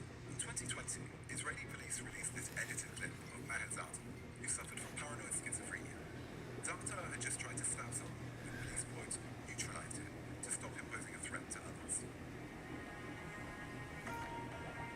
But new CCTV footage obtained by Israeli newspaper Haaretz shows Zata close to 10 meters away from police, moving backwards when he was shot more than a dozen times. This unedited video debunks the argument that Zata posed an immediate threat that justified his execution. So, this is getting long. It's extremely complicated, but let's wrap it up. The state of the world today. Where does Israel fit into the bigger picture of global politics, the U.S. foreign policy, and the larger powers that be in this world? Where do they fit in? And this is where I'm going to kind of speculate, based upon my perspective and from my research. This is what I'm concerned about. Israel clearly has the backing of the Western powers that be, of most of the corporate, political, military, industrial interests of the United States and the associated capitalist empires. They are being funded in this offensive and have been for decades. And there's a lot of geopolitics that we just didn't really have time to go into about like oil pipelines and destabilization of the Middle East and being sort of like the military front of the West in the Middle East. There's a lot there. Like they've got nukes, like they've got all of it. But beyond that, you can look into all that. But beyond that, one of my deeper concerns that feels like a conspiracy theory, but needs to be said out loud, is that in Israel, we have a more or less sanctioned military state wherein this Palestinian people, a religious and ethnic group, is sectioned off into more or, I mean, like, it'd be wrong to use the word concentration camps, but into military zones, into borders and fences under surveillance with military occupation and control. Palestinians have to cross through checkpoints to go from place to place. They get their cars searched, their persons searched, their documents checked, their possessions seized possibly. They can be turned away. There is no law, like there's no frame of reference here. Whatever the state of Israel decides is what happens, more or less. And a huge amount of the $3 billion a year that the US gives to Israel, as well as Israel's own spending, goes into their security state budget, goes into them funding their technological control mechanisms. And so we have a persecuted people in a militarily occupied zone undergoing, shall we say, experimental digital security state measures, by which the Israeli government is surveilling them with artificial intelligence-backed networks of computerized control that, like, we don't know what they're up to. Like, we don't know what technology these things are making possible. We don't know what this is allowing Israel to do to the Palestinian people. Like, let's be clear. We're not allowed to know what Mossad is doing with this technology. We don't know what surveillance state is actually set up. All we can do is observe how Palestinians are being treated. And we know that they are being treated like prisoners in their own land. We know that facial recognition, biometric recognition is being utilized on them. That they are all being tracked and that a massive database is being built on every single person in Palestine. We know for a fact that Israel is experimenting with digital state control. Do you see where we're going with this? Let's say that you are a billionaire and you're not a great person and you have profited off of many wars before. And you are generally invested in the war machine and like just, you know, shitty shit. You're invested in things that hurt people. That's the kind of person you are. There's a few of those people in our world. And let's imagine that you're, you know, curious, you're investor curious in, you know, surveillance technology and in how one might control an unruly population using, you know, digital ID and cameras and AI and all sorts of biometric surveillance. How would you develop that technology? Technologies need to be tested. How would you develop a game plan for how in the future you might implement that technology on the broader population of a large country, like say Great Britain or say the United States? You would need to test it somewhere first. The technology is being tested in Israel on Palestinians right now. Palestinians are already living in a military security state. They are living with a surveillance system tracking them at all times. They all know that at any moment in their homes, in their public places, their faces are being scanned. Their digital IDs are being tracked and updated. This is well known. That is not a conspiracy. That's just the facts for Palestinian life. And remember, all of this is happening to a people that were here for hundreds of years, who were handed a pretty raw deal by the international community, and then were taken from over and over again. And then when they were given back like 18% of 22% of the land that was originally theirs, they are told that that's a good deal. They are bombed repeatedly, massacred on an unbelievable scale by a highly armed military power backed by the greatest military now you superpower fucking the world attack has ever Pink. known, which has quite literally rewritten the name of the game in propaganda and subversive media techniques in order to cover up their own tracks in the atrocities that they have committed against the Palestinian people. Is it any wonder that when young people grow up in this world, in a Palestinian city where they see this reality, like, is it any wonder that some of them might turn to terrorism to fight back for their people and their land, for what they believe, for the unjust destruction that I they've have grown about up with? 69 But then you think about it and you wonder, like, is that actually even bad for troops. business for the people that are funding these wars? Because without terrorists, who do you fight against? You need terrorists in order to justify bombings like this. You need terrorists in a global war on terror in order to sell billions of dollars of defense contracts for defense contractors to make money off of. And so coming back to where we started, 9/11. The fact of the matter is that a lot of Israeli nationals were caught under very suspicious circumstances in and around the area doing things that would seem to indicate that they had foreknowledge of the 9/11 attacks and were in some way involved. It's not like all Israelis are involved in perpetrating this violence against Palestinians, but plenty of people in power in Israel have a lot of experience blatantly killing civilians in mass numbers in their own territories for their own purposes. Like, when we come to 9/11, there's this, like, enduring myth in people's minds that, like, I live in America and everyone that I know is, like, generally a good person, and so there can't be anyone out there in the world. Like, how could anyone do that to civilians? It must have been Arab terrorists that just hate America, and it's like, bro, if there is one part of the world that has benefited the least from the September 11th terrorist attacks, it's the Arab world. The Arab world has been absolutely fucked ever since 9/11. But military-industrial complex is doing great. Israel is doing great. Anyone that makes money off of war, off of rebuilding war-torn countries, off of selling the drugs that are grown in Afghanistan, opium, poppies, heroin, the opioid epidemic, a lot of industries made a lot of money off of it. They don't necessarily need to be involved in the attacks to benefit from the attacks. These things are immensely complicated, and we will dig more into that complexity in the next episode. But for now, I'm over it. I'm done talking about it. Any of you that follow along with this channel know that it's been a minute since I posted long-form content. And a lot of that has been because of YouTube demonetizing my account and of various forms of censorship and me just trying to figure out the direction that this channel is going to take. But a lot of it has been me coming to this impasse of realizing that if we're going to actually explore the evidence about 9/11, we need to talk about Israel. And if we're going to talk about Israel, we need to talk about Israel because it is a cesspool of censorship, of misinformation, and of it's dangerous to talk about Israel. Even now, as I finish filming this video, as I spent like the whole day filming after weeks of researching and compiling all of this, like, I still kind of feel like I should not publish this. Even if I publish it on Rumble, even if I publish it only in locals, I know full well that I might get some really weird backlash on other channels. I might get my accounts taken down on other channels for even mentioning this side of the story. It is political suicide to talk about the actual facts surrounding Israel, because it is far more than just Israel whose interests are tied up in this ongoing narrative about the Middle East and about Israel. So we're going to finish this video one more time, being really explicitly clear.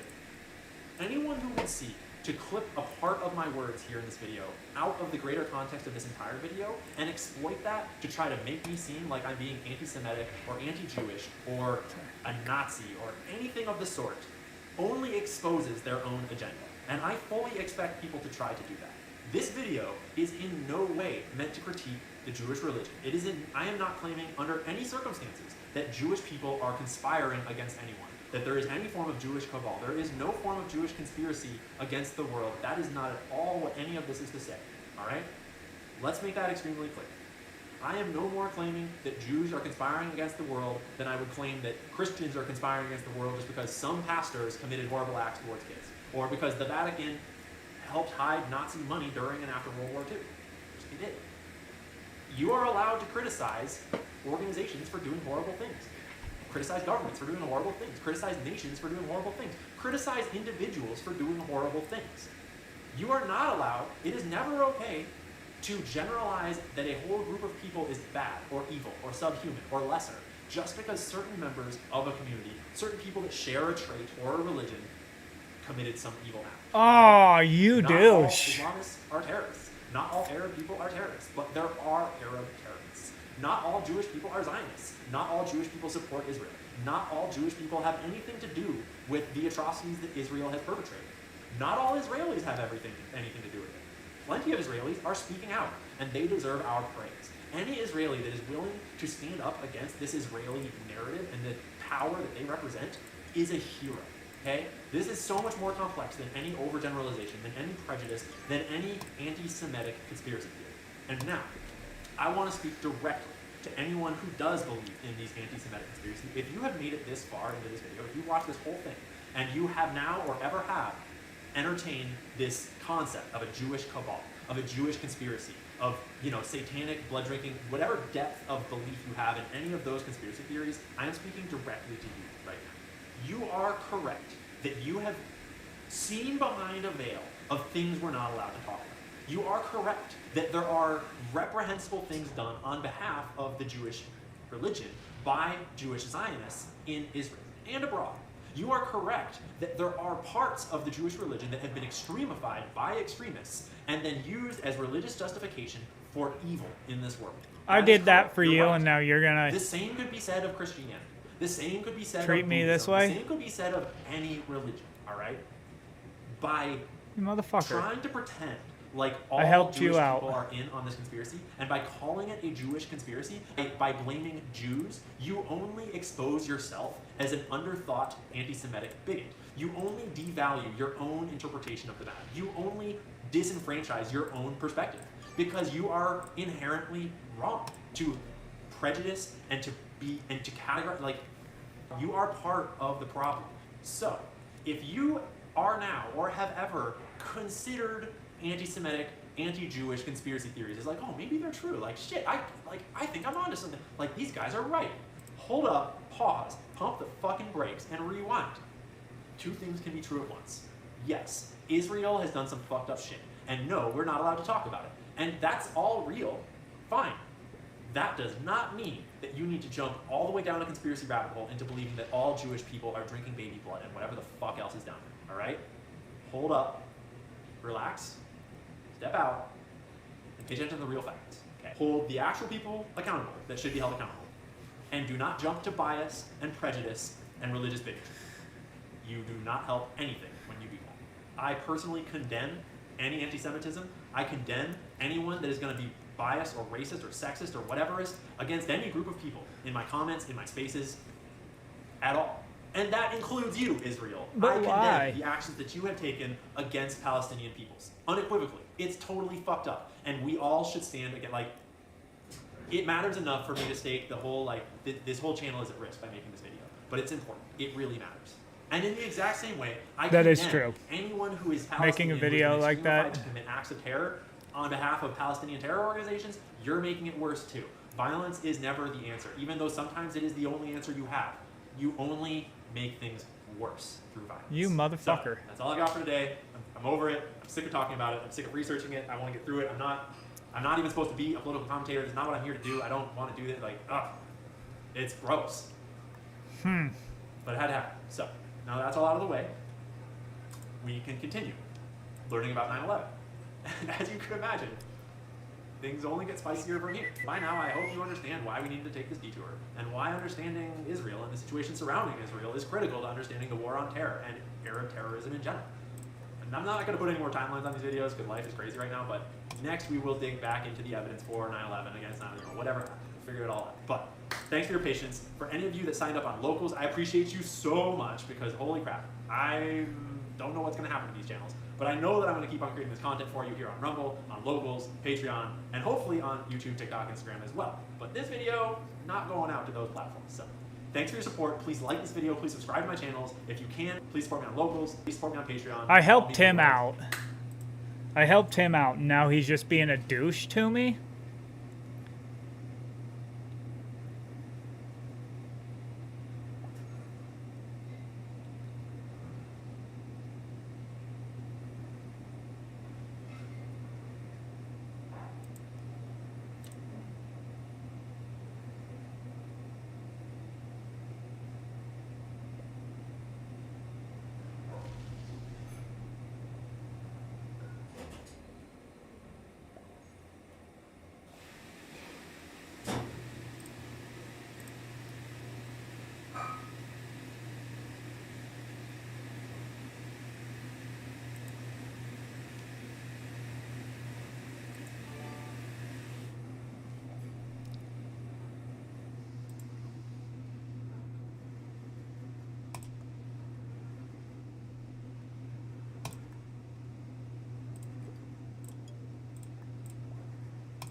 The thing that sucks is that I is the oxygen of a democracy. let's see. with progressives, libertarians, because this is not about right and left, this is about right and wrong. Gulf War side effects.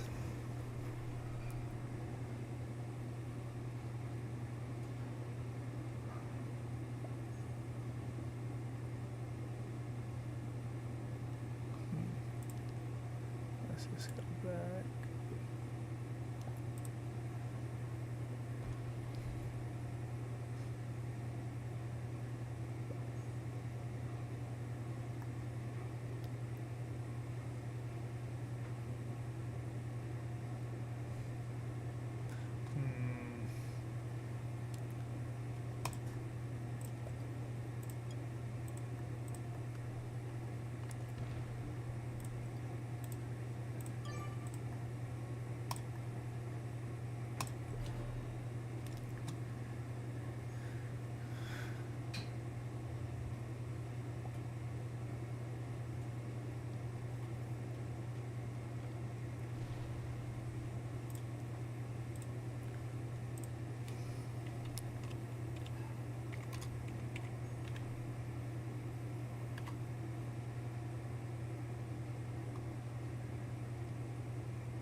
Yeah, Gulf War syndrome.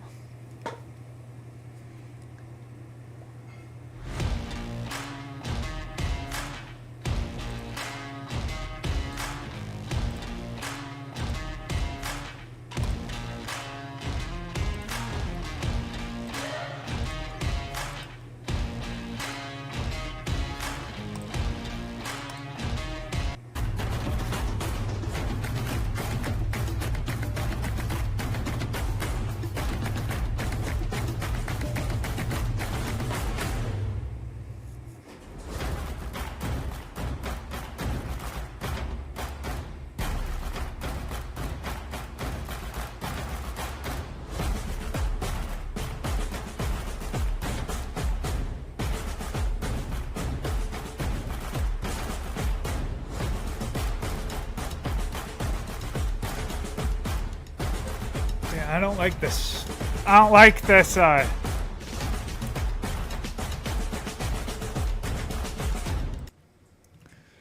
Were you aware that if you served anywhere in the Middle East from August of 1991 to current day, you are considered a Gulf War veteran? I believe that a lot of post 9/11 veterans are not aware that they would be considered Gulf War veterans. So today, my friend Valerie is going to be here with us, and we're going to have a discussion about Gulf War syndrome. Something that I don't know a lot about, but today we're going to get an education. So stick with us. Don't go away. We start now.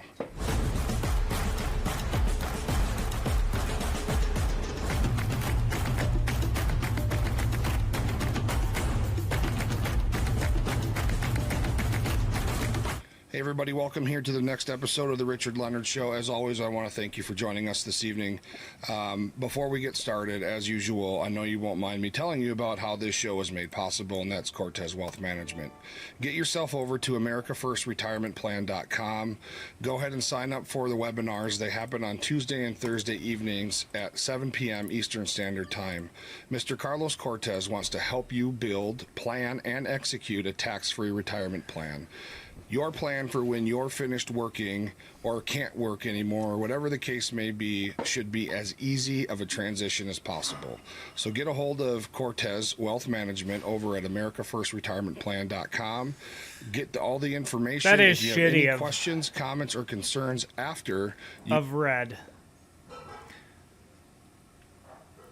I really did something for him, and then he gather the information. and now Carlos he's not and the doing staff shit will for me. be more than happy to help you. So get over to AmericaFirstRetirementPlan.com and check it out. Okay, we got to get started today. We have a lot to learn. Gulf War syndrome. As I said in the intro, I believe that there is a lot of folks who are not aware that they fall into the bucket of Gulf War syndrome. I didn't know until I talked with our good friend Valerie Mulliken, who's going to join us here in just 1 second. I was in the dark about it, and I don't claim to know a lot, but I think I know a lot more than a lot of other folks. We're all learners, right? We're lifelong learners. So let me. You attacked Valerie. Pink. There you are. Hey, good evening. Thank you for joining Hi, us. how are ya? I'm good. I'm I already alright. did that for you once, Alright. you dick. Okay, so thank you, Valerie, for agreeing to be our teacher today. Gulf War syndrome. Anybody, you and I were talking offline. So anybody who has served in the Middle East from August of 1991 to current are considered Gulf War veterans, correct? August of 1990, at the beginning of Desert Shield to present day, yes, is considered the Gulf War. Okay, August of 1990. See, I'm already learning. You're okay. So can you just explain to us and give us a brief rundown of what Gulf War syndrome is? And what I know it to be is things, veterans who suffer from things like fatigue, headaches, joint pain, respiratory disorders, stomach or digestive issues, insomnia, memory problems, and things like dizziness. I'm sure I'm missing some things, but those are like the 8 key things that I picked up from the little bit of research I did over the last few days. I'm sure it's more detailed than that. Can you fill us in? Well, it is more detailed than that. Unfortunately, the powers that be are not very forthcoming in covering everything. So fatigue is definitely a sign or a symptom. Musculoskeletal pain, a lot of times referred to as fibromyalgia, is a symptom. With the fatigue, chronic fatigue syndrome is a symptom. Also, sleep apnea can be a symptom. Cognitive deficits associated with like PTSD, depression, anxiety, also adjustment disorders. There can be some personality changes, cognitive functioning in regards to memory loss, short-term, long-term memory loss, skin rashes, gastrointestinal issues such as diarrhea or acid reflux that progress into more chronic conditions such as Crohn's disease, diverticulitis, colitis, ulcerative colitis. You can also get acid reflux, esophageal problems such as Barrett's esophagus. Progression of that can lead to gastroparesis, which is a paralysis of that gastrointestinal tract. Mm-hmm. So the motility of that system doesn't work and move the food through. Ultimately, those kind of things can lead to cancers. Respiratory issues, of course, COPD, emphysema. We're seeing a lot of scarring on the lungs that restrict the level of capacity of the lungs. Neurological conditions from numbness and tingling in the extremities to loss of balance, slurred speech, vision issues, hearing issues, a wide range of things. It's really uncanny. We also have a group of veterans that are compensated a little extra. That just came out in the PACT Act. I'm sure a lot of people have heard about the PACT Act. Yes. And that the glioblastoma brain tumor has finally been recognized. Of course, I'm disappointed that it's taken so long to get that out there. We actually had a group of Gulf War veterans that had a cluster of this glioblastoma brain tumor, and that it was very alarming. And these veterans have died, and their families have not been compensated as a result of that. So we're grateful that it's finally been approved through the PACT Act, but unfortunately for many, they didn't ever receive any compensation. So that is disturbing, to say the least. So there is a quite the plethora of issues that Gulf War veterans have documented suffering from. I wonder, here's one question that I have, and please excuse my ignorance if it's like a no duh type of answer, but You're okay. The issues that, let's just say, Vietnam veterans had when it came to any type of exposure or anything like that, is Gulf War syndrome and the issues that you were just talking about vastly different than veterans experienced when they served in Vietnam, or is it similar and it's just kind of separated because of the era? There are some crossovers, particularly like the skin issues, the respiratory issues, the nervous system issues. There are some crossovers there. So you know that the toxic exposures, there's some neuroantagonists and toxic exposures between both of those wars. And surprisingly enough, Agent Orange was actually, dioxin was still used. It has been and continues to be used even today, just in a lesser degree than it was in Vietnam. So we are still being exposed to that. Our troops are still being exposed to that to some degree. So there are some crossovers, but then, you know, the musculoskeletal pains, the brain tumors, the gastrointestinal issues are definitely vastly different than the Vietnam era veteran. So that has to be investigated further, and it is being investigated. We do know that there were extensive toxic exposures. Actually, I learned about a new one today that I wasn't aware of. So for that was interesting. Or Vietnam? Yes, for Gulf War. So in the Gulf War era, we know that there was high levels of depleted uranium. They didn't have that in Vietnam. There are high levels of lead and mercury, and surprisingly enough, I learned today that they're also looking at high levels of copper. Trying to figure out what I do here.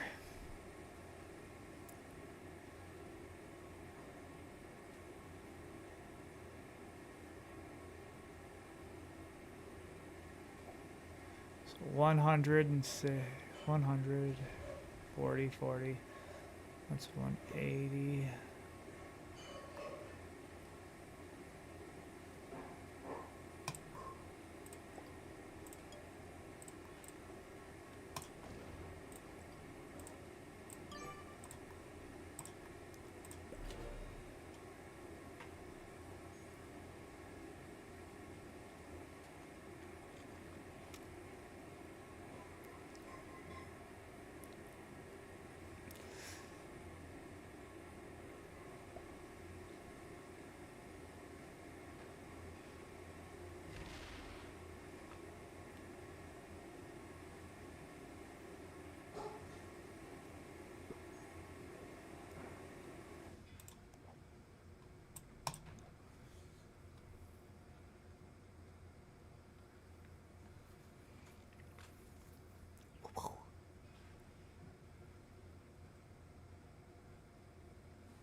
And I didn't even start to question how they are looking at that, or why they're looking at that, or why they feel that our Gulf War veterans have been exposed to high levels of copper.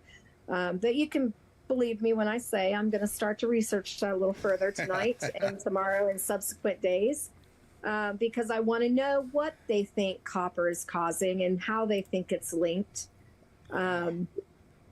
Well, it's very important to have an idea of what you were exposed to. And I have to be perfectly honest with you, Justin, what my husband and I have experienced in the last 3 days, I was surprised at what things we had to discuss that we haven't in the past, and the things that we needed to identify. And I literally, we got done with our sessions today, and I started texting my active duty kids and friends of my kids and friends that we have still in the military, and saying, guys, take pictures of these things. Take pictures of the labels of things. If you are questioning why you're having difficulty breathing when you're working in a space that you're in, make sure you look around and look for whatever kind of neurotoxins might be in that space, or respiratory toxins that might be in that space. I'm just blown away at some of the questions and things that I didn't know how to answer. My husband didn't know how to answer, well, what chemical was in that paint when you used it? Right. How do you know what? I mean, we're talking 1991. How do you know what was in that paint?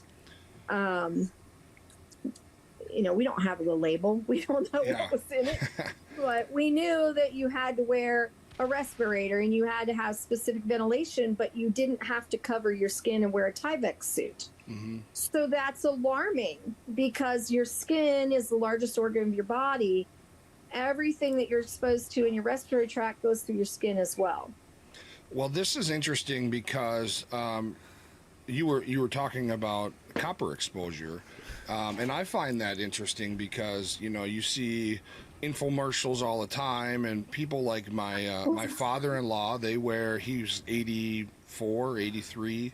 He Wear wears your copper socks. Yeah, and his copper line gloves because he has bad something going on with nerves in his hands.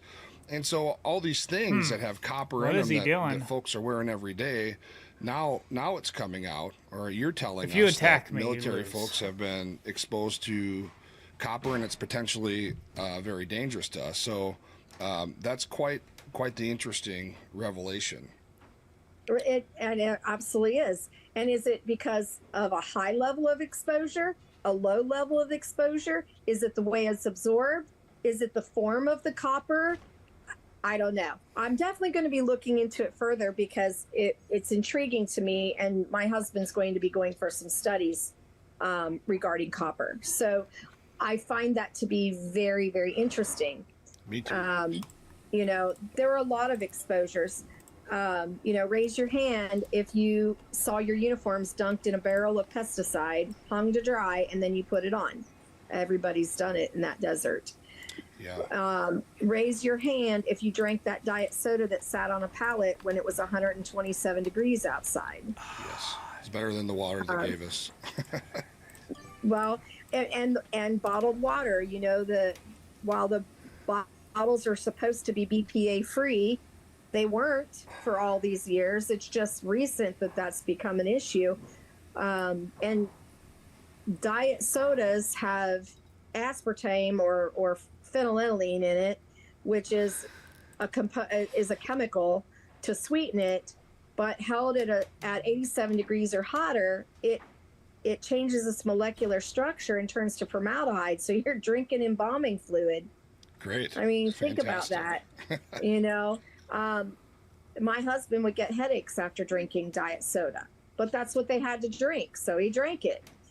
Yeah, I mean, there wasn't a lot of options. It was either tons of this but this hot water that was sitting on pallets in the middle of the desert, or sometimes warm soda.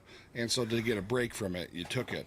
I want to, just for clarity, tell the folks that are listening and watching, Valerie and her husband are also members of the caregiver program, and so there's a whole backstory there. So when you mention it, Valerie, I just want folks to know that there's a whole story about your journey and your husband's journey through all these processes and through the military, and we're gonna get some of that story.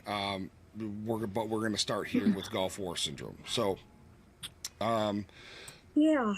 I would like to, if you don't mind, talk about the VA and benefits quick for a minute, because it would seem to me that there are many post 9/11 veterans who are applying for benefits, whether they be disability benefits, education benefits, whatever, that don't know that they should be also looking into benefits for Gulf War syndrome. Ooh.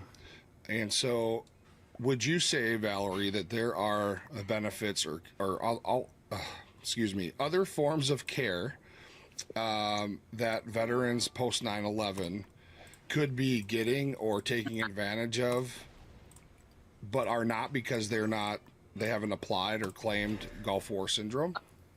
Majority of the time, it's because they've not been educated on it. Mm-hmm. Our post 9/11 generation, the VA is very quick to award a claim prior to exiting the military. Mm-hmm. And when they award that claim, it's typically 70 to 100% for PTSD, depression, anxiety, or adjustment disorder. one of those things or a combination thereof. And typically you'll see they've had a TBI, a blast injury of some kind, or been exposed to an IED or some kind of an injury to their head, and the VA lumps it together as trauma.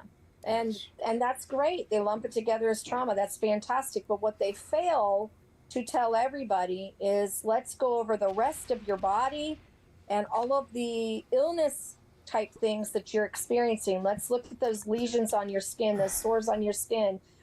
Let's look at that irritable bowel syndrome that you're having, that irritable bowel that you're having, whenever you drink a milkshake or you eat eggs or, just the wind blows the wrong way and now you have sudden uncontrolled diarrhea, or you have vomiting, or you have acid reflux. And the acid reflux is just because of the medication that we're giving you for your PTSD, the antidepressants and the anti-anxiety medication.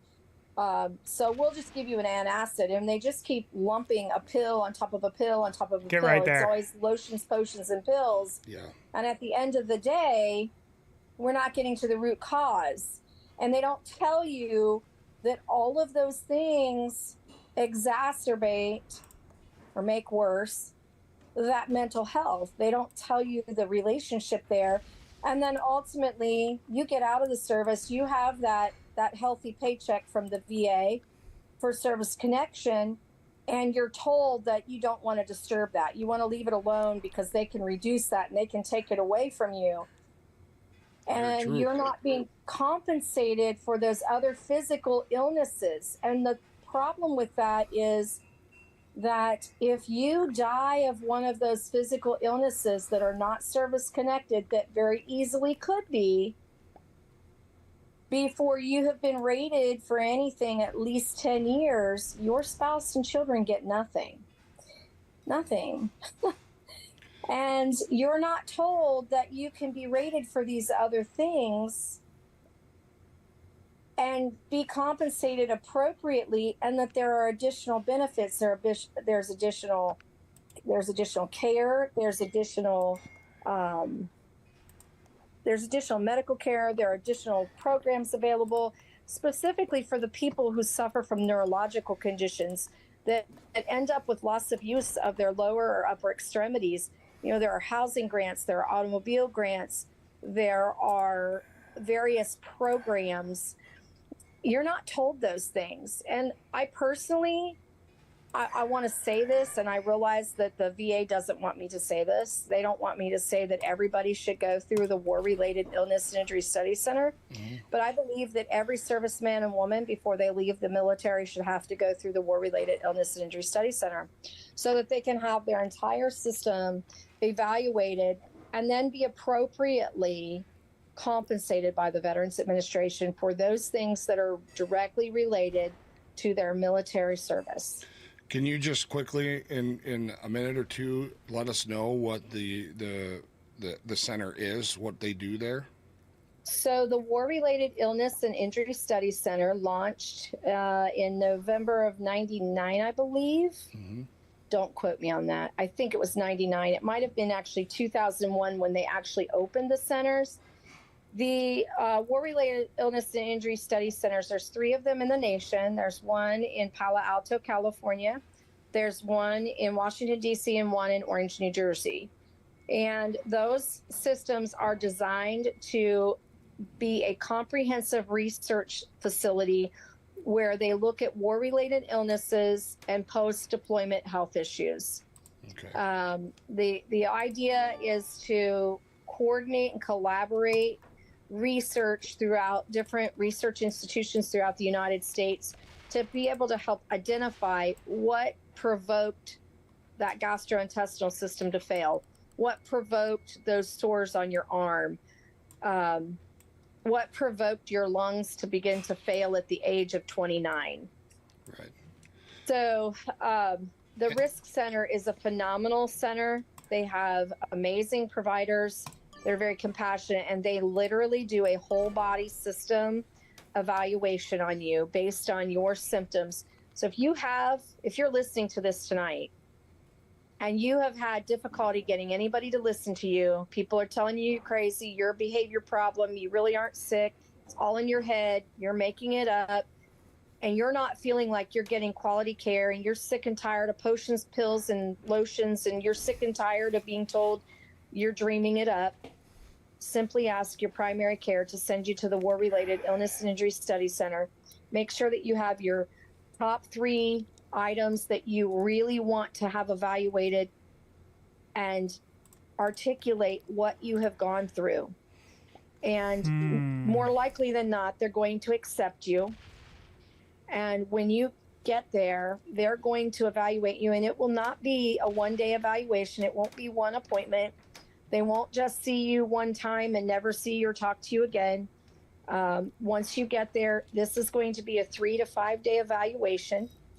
And they literally, it's urine, it's blood work, it's imaging, it's genetic testing, counseling, social work.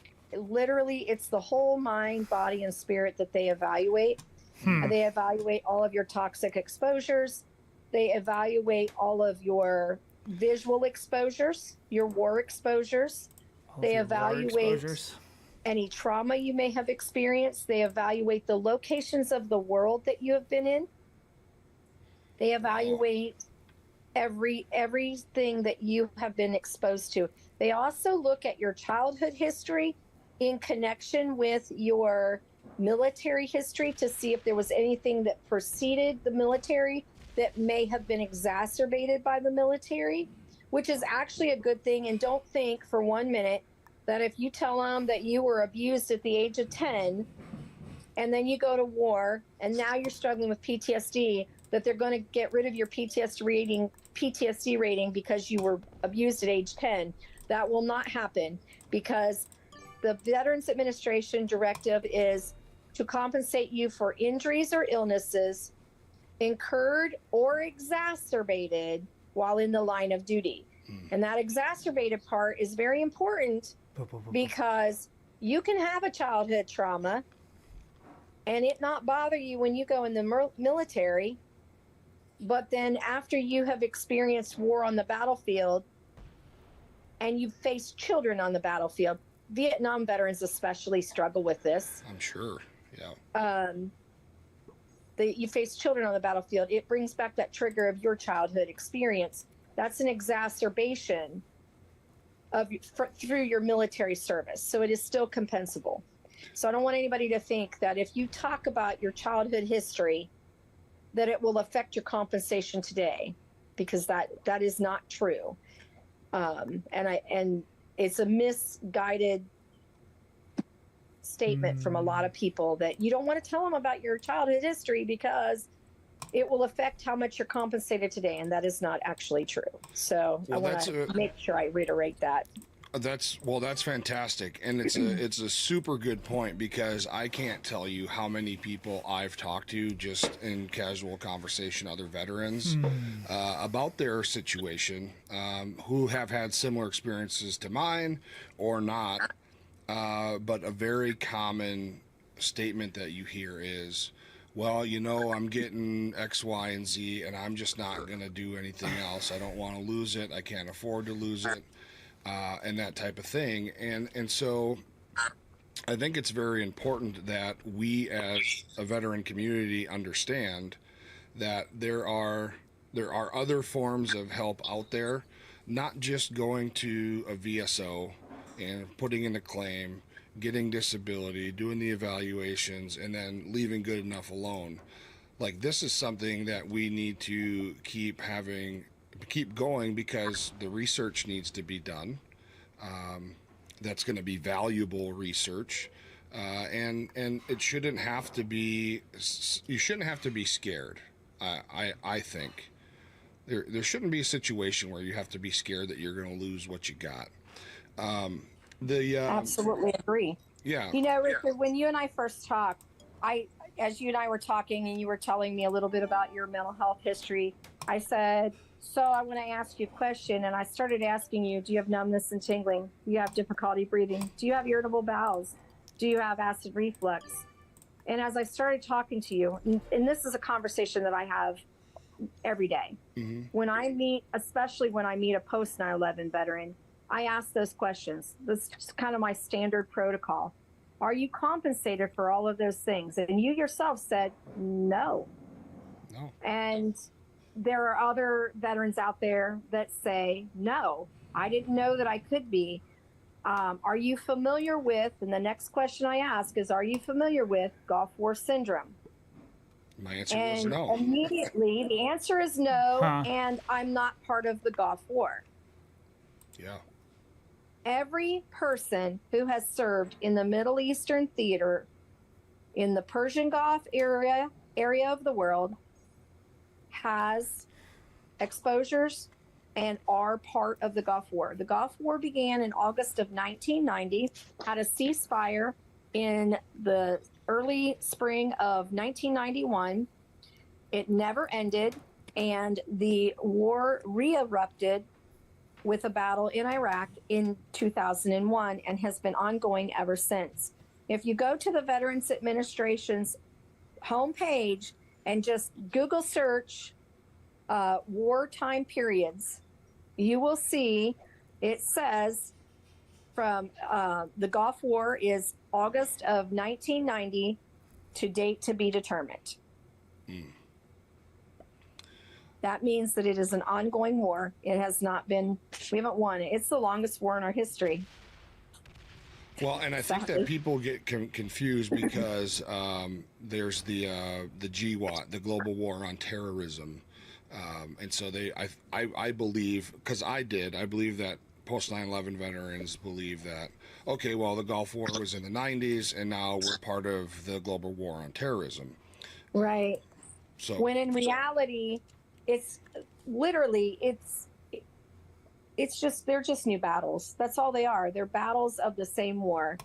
And the Veterans Administration, along with a particular couple of nonprofit organizations that I'm not going to disclose tonight, divided our veteran population with the pre and the post 9/11 veterans.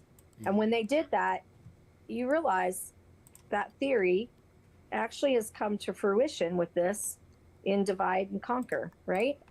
A dead veteran's a cheap veteran is what a Vietnam veteran said to me one day not long ago. Yeah. And I can see and understand why that veteran said that, because if we don't Right. effectively compensate you for things that are service connectable and you die of those things, your family gets nothing. Nothing. Yeah, and we've talked about that before on the show, myself alone and then with other guests, that, because questions have been raised about how in the world can our government afford to keep adding benefits to the VA and for veterans. And the conversation always turns to, well, I mean, we're going to die off eventually. And so as veterans pass away day after day after day, well, that's another $4,000 or another $1,000 or another $800 that the VA doesn't have to pay out every month. And so I think that this information that you and I are talking about is super important, because it brings awareness to the folks who may not be getting their compensation, but more importantly, in my opinion, the care that they need to carry on. And so this idea that a dead veteran is a cheap veteran, I think, is something that rings clear throughout multiple generations of service members. But I think that we would have a huge problem, and of course nobody would ever admit to that, but the actions of the VA. Like, for example, why would nobody ever tell post 9/11 veterans when they're getting out, hey, by the way, make sure that you look into Gulf War syndrome, because it hasn't ended. Some of those things you're bound to suffer from. Because when you and I talked, as you were saying, one of my first questions to you was, did you read my medical file? Because a lot of the things that you outlined, I was as we were talking, I was shaking my head. Yep, got that. Yep, that experienced that. And so it was kind of an eye opener. Right. And so what have you done about it since we talked?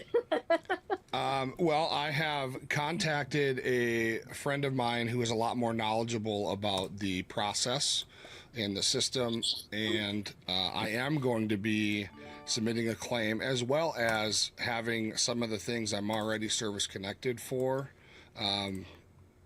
Reevaluated. reopened or reevaluated, because as you were saying a few minutes ago, they lump a lot of stuff together. Well, the VA lumped my traumatic brain injury and post-traumatic stress together, and I was told that they shouldn't be. And so we're going Correct. to explore that. And now, as you start exploring that, this is a general statement I'm going to give, and I tell all veteran caregivers this. I tell all veterans this. If you want to start working on getting effectively compensated, there are three research things or study things, testing kind of things that I encourage everybody to do, because your compensation is based on your level of functioning.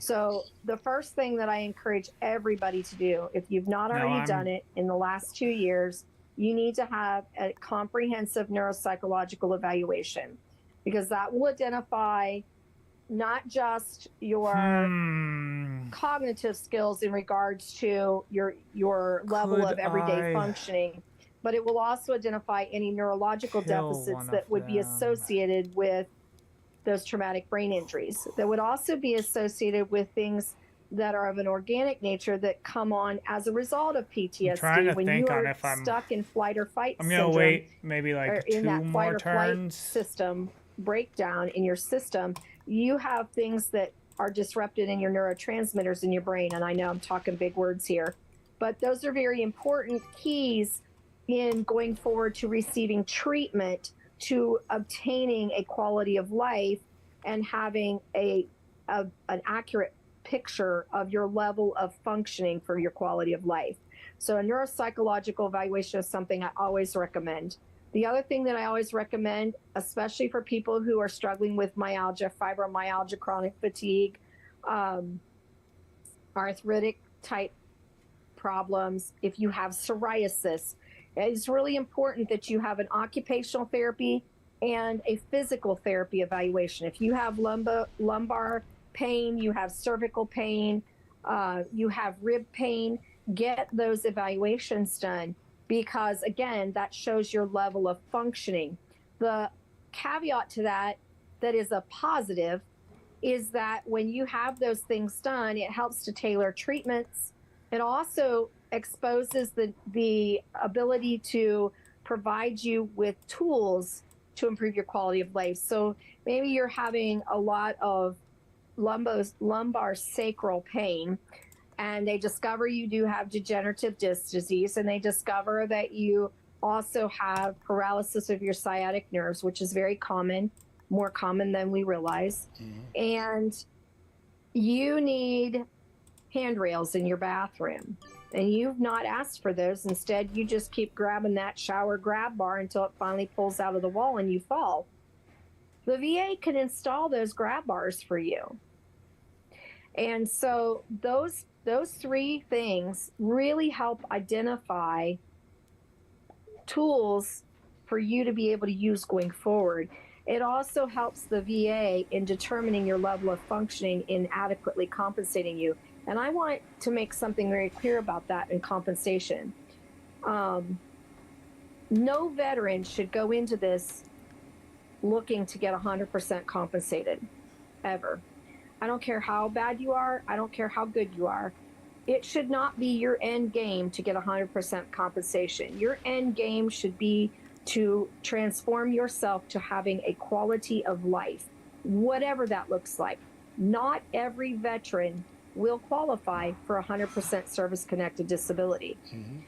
And I need to make that clear, because we have this mindset right now, and I'm not sure why, but how do I get from 90 to 100%? I'm only 90%. How do I get to 100%? I don't want to work anymore. I'm tired. And you're not going to medical appointments. You're not getting any counseling. You're not going to the occupational therapist. You're not going to the physical therapist. You're not doing anything about your diet to get your gastrointestinal health in check. you have to be your own best advocate. Absolutely. You have to be a good steward of the resources that have been earned by you. And as you were talking about, we don't have an unlimited financial supply line here. You're correct.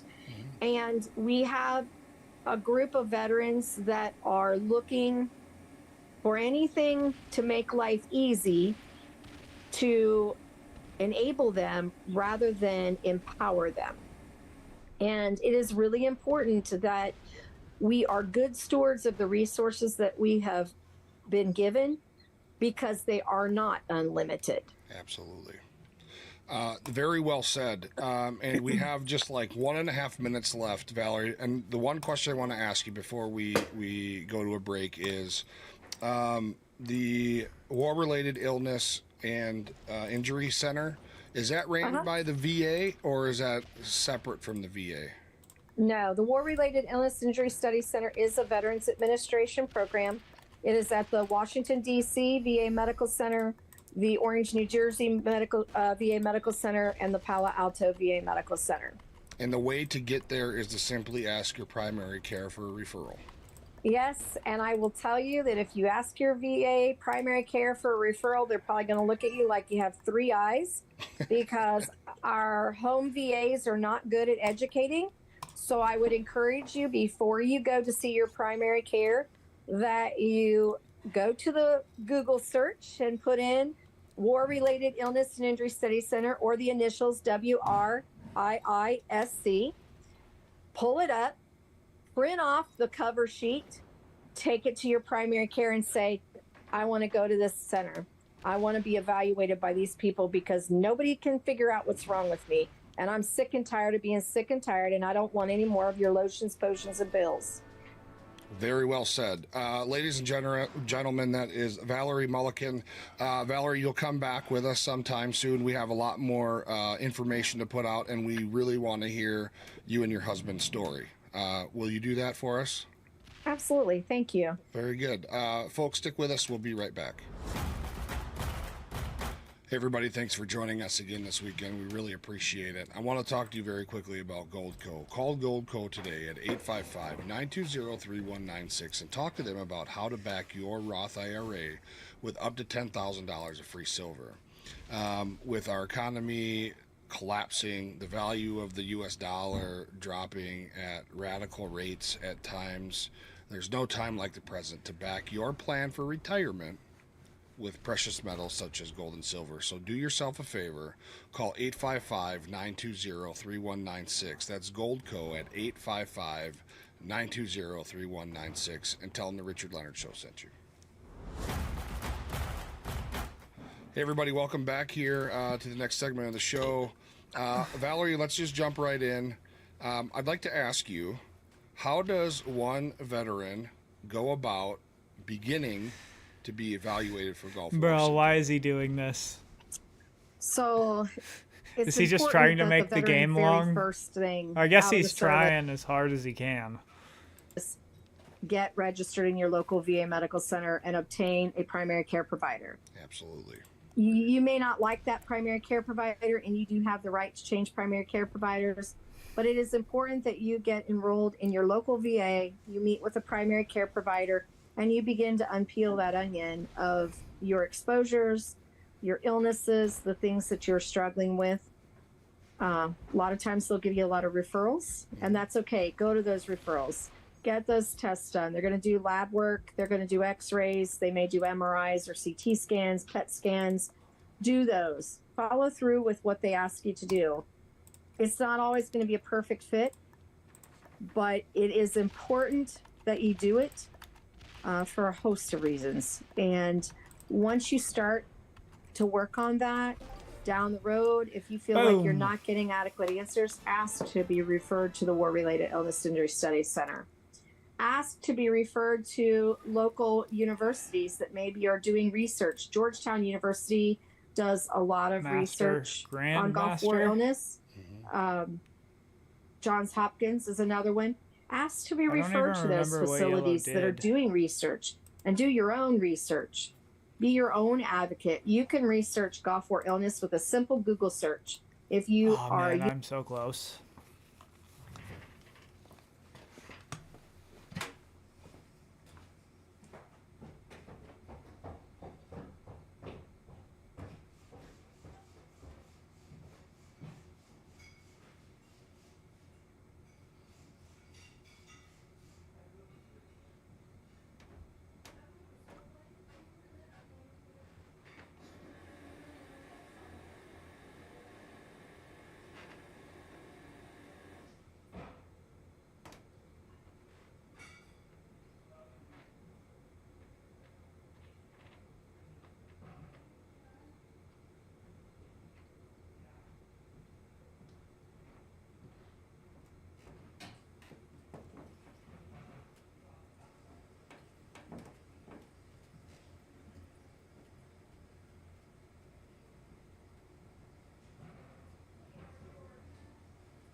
Yeah.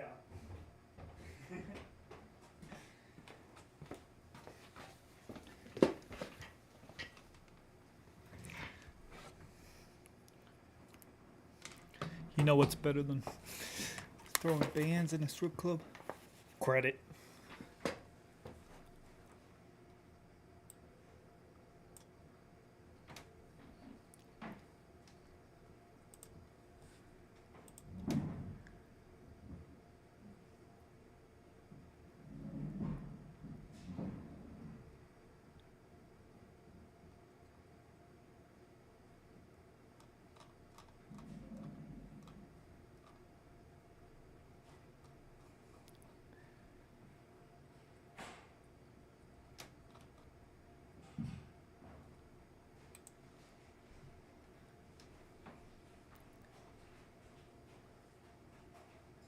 Isaac's bringing me my autism blockers tomorrow. Oh, he found them? They were in your truck. Were they? Yeah, I sure was for you. And he's bringing us more eggs because I'm all out. I want to know what this one's about.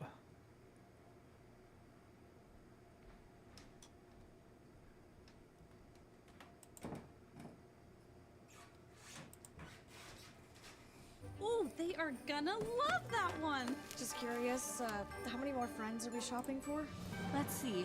Jacob, James, Jayla, Jenny. Early on the J's. Jonathan. Holiday shop like a super gifter at And welcome back to the Power Accountability League. Also, no.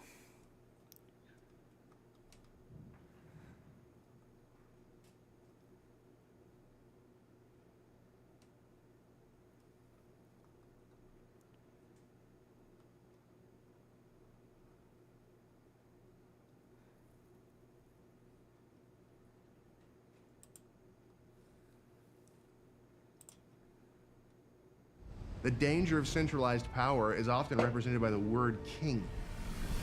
As Americans, we hate the word king. Wait, did they have Matt Walsh on their show? Hey, did you forget something at the Bearskin store? We just wanted to let you know that we reserved your Bearskin hoodie 3.0 for you, and you can still get it for $60. Hey, this is the last hoodie you're ever going to need to buy. Bearskin tactical hoodie. Bearskin. Bearskin hoodie. What makes it a tactical hoodie? This is used to glue penises to the bottom of the swimming pools. Pennies. Got me in.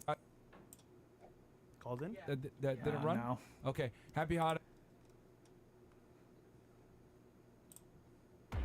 Introducing the A3. Alright, what is the plan newest here? revolutionary body armor from Armored Republic. The A3 is the new standard in lightweight body armor. The fight against tyranny just got stronger. Plan.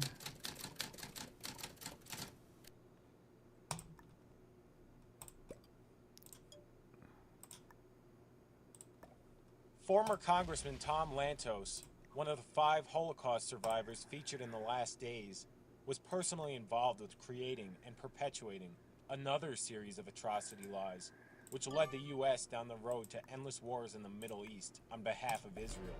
Tom Lantos's Congressional Human Rights Caucus held a hearing after the invasion of Kuwait by Iraq. At the time, the American people were hesitant about getting involved with another Vietnam. Lantos's Human Rights Caucus presented witnesses who spoke about alleged atrocities committed in Kuwait by Iraqi soldiers. It was revealed months after this hearing successfully pushed the U.S. into the first Gulf War that this hearing was a scripted hoax created with the help of the public relations firm who shared an office building with Lantos's organization. Operation Desert Shield, economic sanctions, and other aspects of the world's reaction to Saddam Hussein's horrendous breach of international boundaries have been examined from almost every possible perspective. But very little has been reported about what is actually happening inside Kuwait. I'd like to call now upon my co-chairman, Congressman Tom Lantos of California. What we have seen Are since they the okay? 2nd So they're of August planning on. boggles the mind. Vast numbers of men, women, and children, yes, children, were killed, executed by the Iraqi regime. Premature infants in incubators Yeah, this was were all a sentenced to die. this was all a lie. By having the incubators removed. Yes. And the children allowed to perish. The nightmarish pictures on the cover of Newsweek of piles of bodies of Kurdish women and children killed by Saddam Hussein's poison gas attack on the Iraqi village of Halabja, populated by Kurdish citizens, is one of the most horrendous pictures to be presented to this world since the pictures of the Holocaust 45 years ago. And it was fake. He is now determined, Just like the other thing that they're talking about.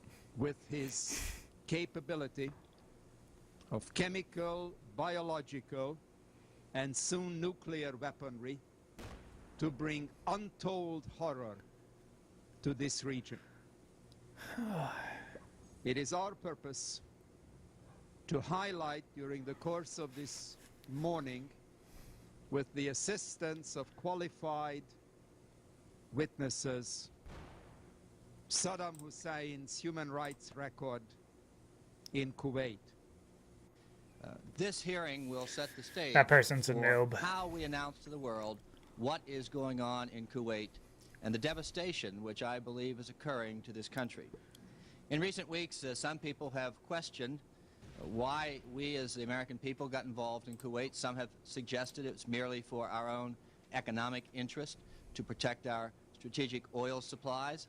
What we do here today may set the stage, as I indicated earlier, for the next 10 years. We will proceed with our first witness, the ambassador of Kuwait, His Excellency Sheikh Saud Nasir Al Sabah. Ambassador of Kuwait. As you have so eloquently put it, Congressman Lantos, and described the basic violations of human rights with regard to the hospitals in Kuwait, the schools in Kuwait, and the looting of private homes that's taking place, and the mass destruction of the infrastructure which we so proudly built in the country over the last 30 years. Today you're going to hear not hearsay evidence. You're going to hear eyewitnesses who have lived through these atrocities by the Iraqi people. Questions for the ambassador? I have a couple of questions. Tom Lantos. We have been advised that there has been rape on an indiscriminate and massive scale. There has been the most brutal torture of both men, women, and children, with prolonged beatings on the most sensitive parts of the human body, the extraction of fingernails and toenails, electric shock. Are these the kinds of reports you are getting? Yes, sir, they are the kind of reports that I'm getting, all the above. I can only ask how these animals can commit such barbaric and inhuman acts and then deny that these acts ever took place. When President Bush likened Saddam Hussein to Adolf Hitler, it rang true to me. Although Saddam Hussein may not yet have carried out an organized genocide against the people of Kuwait, he certainly is committing acts against humanity of unimaginable brutality. All this is clearly reminiscent of actions taken by Hitler in the 1930s and 40s. Our final witness is also using an assumed name, and again we ask our friends in the media to respect the need for her to protect her family.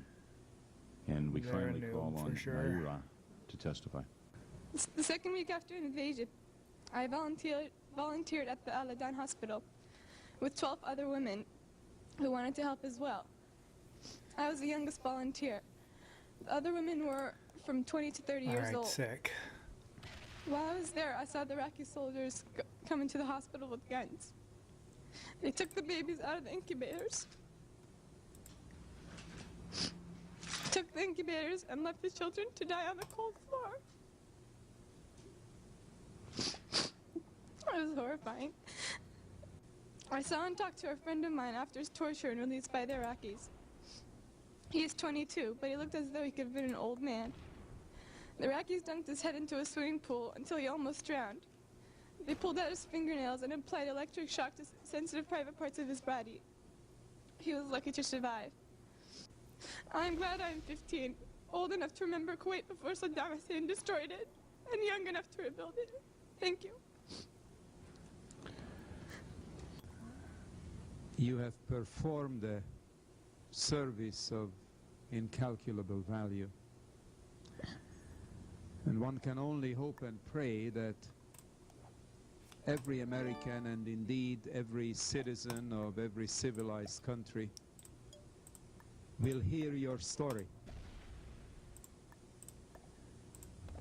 There are rare moments in history when we are confronted with human depravity of incredible proportions.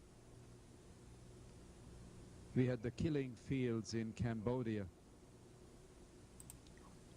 We had the Holocaust with millions innocent killed. And now we have the rape of the people of Kuwait. You have shaken up all of us, even those who have seen horror firsthand, like myself. It was 51 years ago that Adolf Hitler unleashed unspeakable horrors on mankind. And the initial reaction of vast numbers was one of disbelief or lack of interest. Saddam Hussein has now unleashed on the people of Kuwait unspeakable horrors. He is ready to unleash unspeakable horrors to other nations in the area. And it is the responsibility of all of us to awaken an indifferent and disinterested world community to what this new Hitler means. Tonight, it was the most shocking atrocity story about Iraq's invasion of Kuwait. They took the babies out of the incubators. Took the incubators and left the children to die on the cold floor. This is fake. But was it true? No. 2 weeks after the liberation, it became apparent that the story was a complete hoax.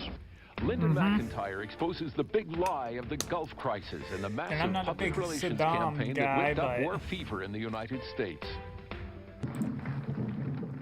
Citizens for a Free Kuwait wanted to get public opinion behind a full-scale commitment to liberate their country.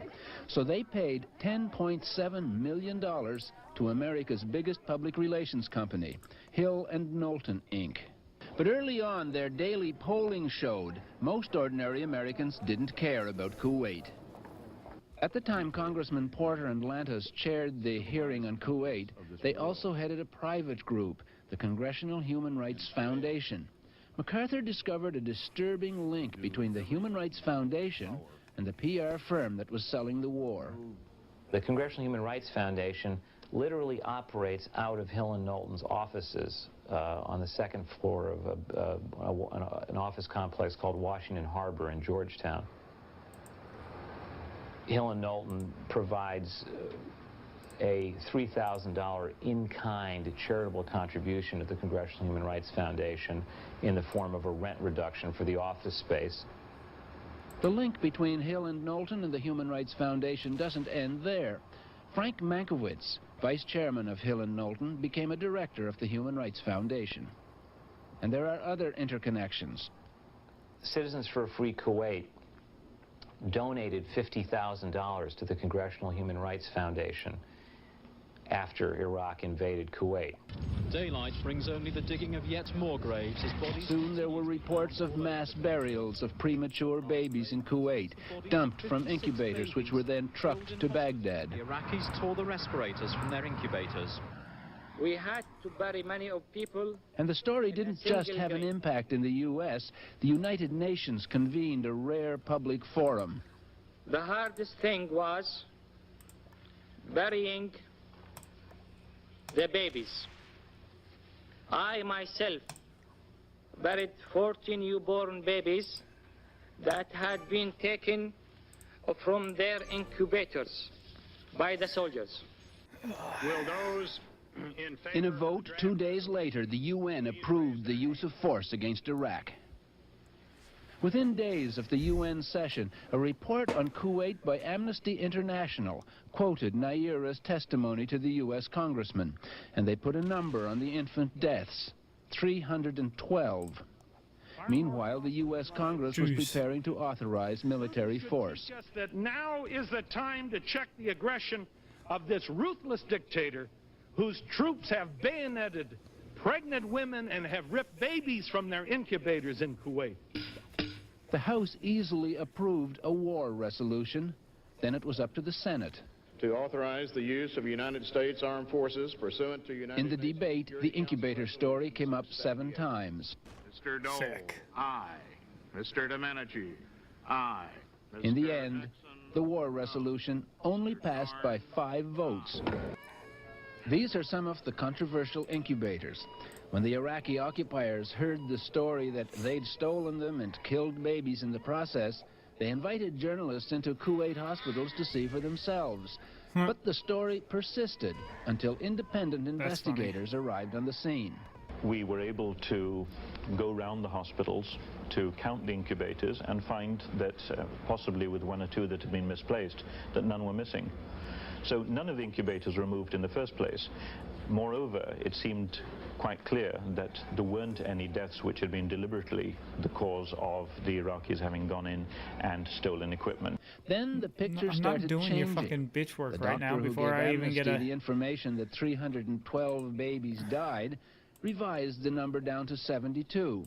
It finally settled at 30, of which 19 died before the Iraqis arrived. The story evaporated. The video news release, the high-tech PR blurb. Hill and Knowlton generated an audio-video feast of images for the media. And one of the most compelling was Nayira. I could not help but think of my nephew, who, if born premature, might have died that day as well. She seemed to be alone before the Congressional Human Rights Caucus identified only as a Kuwaiti escapee. But we've discovered she wasn't alone at all. And she wasn't just a simple Kuwaiti escapee. In fact, just a few seats away was her father, Kuwait's ambassador to the United States and Canada.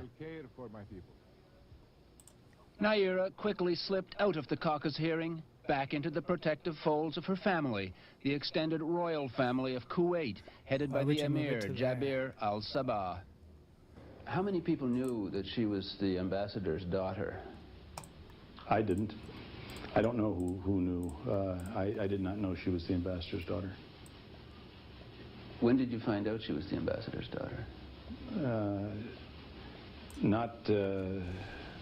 This is the first allegation I've had that she was the ambassador's daughter. Does it affect her credibility in your mind?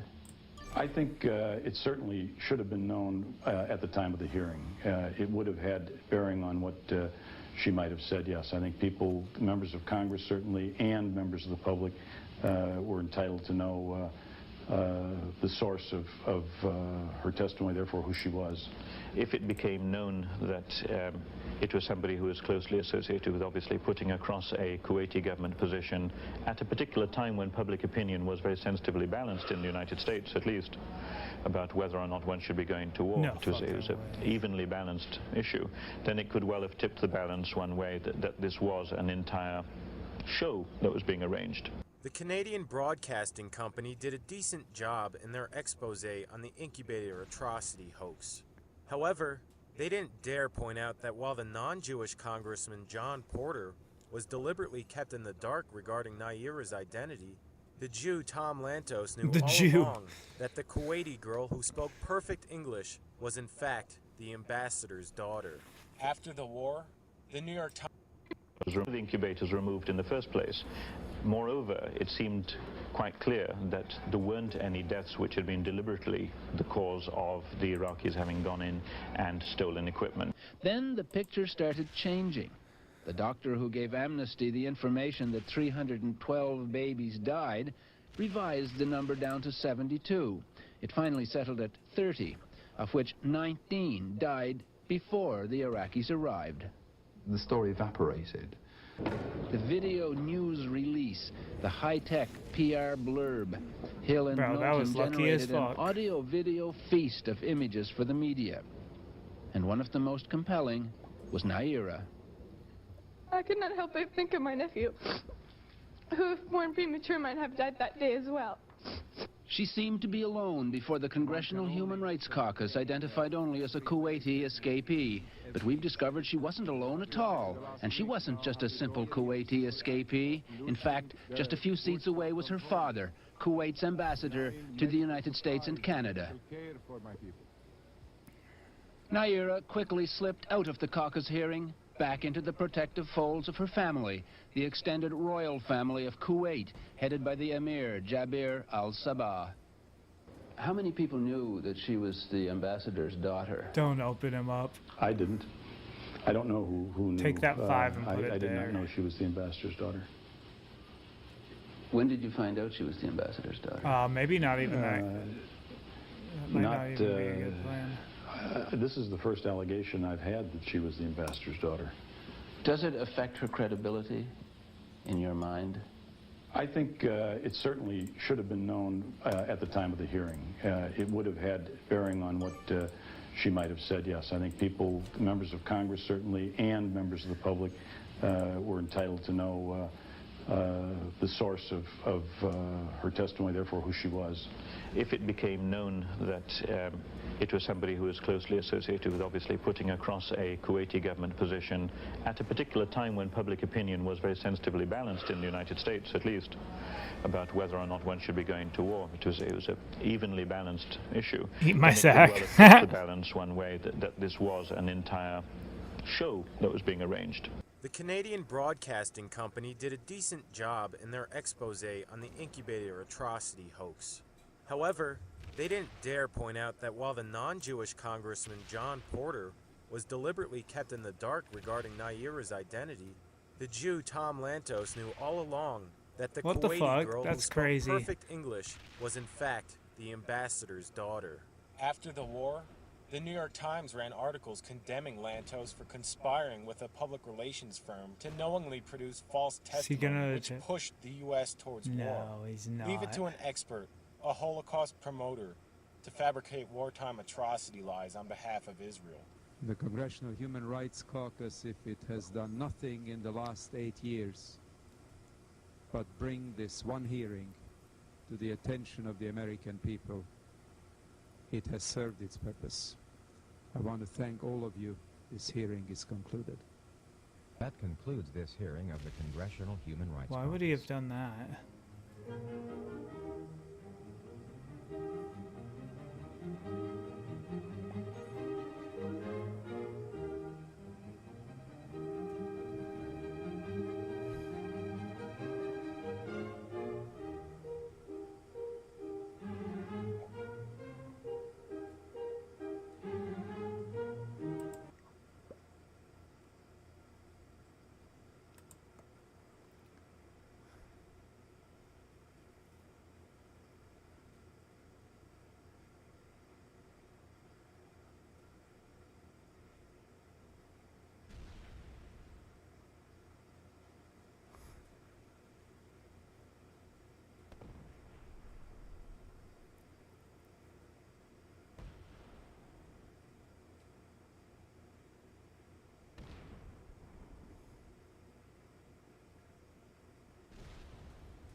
Huh.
Wait. The Gulf of Tonkin, yeah, that was Vietnam.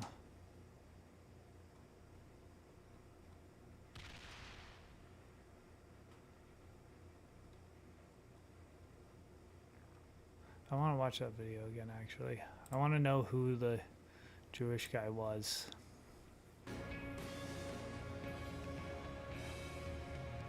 That's concerning. You look at that, you have fragmentation, arms, chin, right? You could be concerned about that. So let's take a look at this. Here's a video of the base coat. Look at the base coat get hit by this round. Notice that as opposed to sort of this like planar movement of the fragmentation, instead what you have is sort of this conical out motion, right? It's deflecting it. Take a look at this video of the buildup coat. You see there the capture of the material, the fragmentation is getting captured? And take a look at this video, and you can see the fragmentation inside of the carrier. And in addition to that, we have frag wrap. You can add that on. So if you're really concerned about it, you can get the armor, you can get the buildup coating, and you can put the frag wrap on it. And then that's all going to be inside of a plate carrier.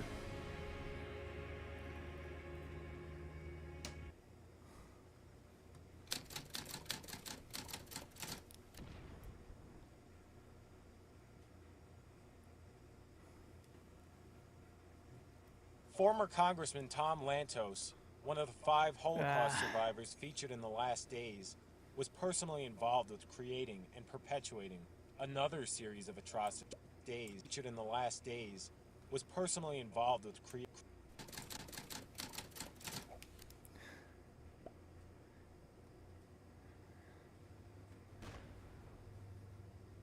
Former Congressman Tom Lantos, one of the 5 Holocaust survivors featured in The Last Days, was personally involved with creating and perpetuating another series of atrocity lies, which led the U.S. down the road to endless wars in the Middle East on behalf of Israel. Tom Lantos's Congressional Human Rights Caucus held a hearing after the invasion of Kuwait by Iraq.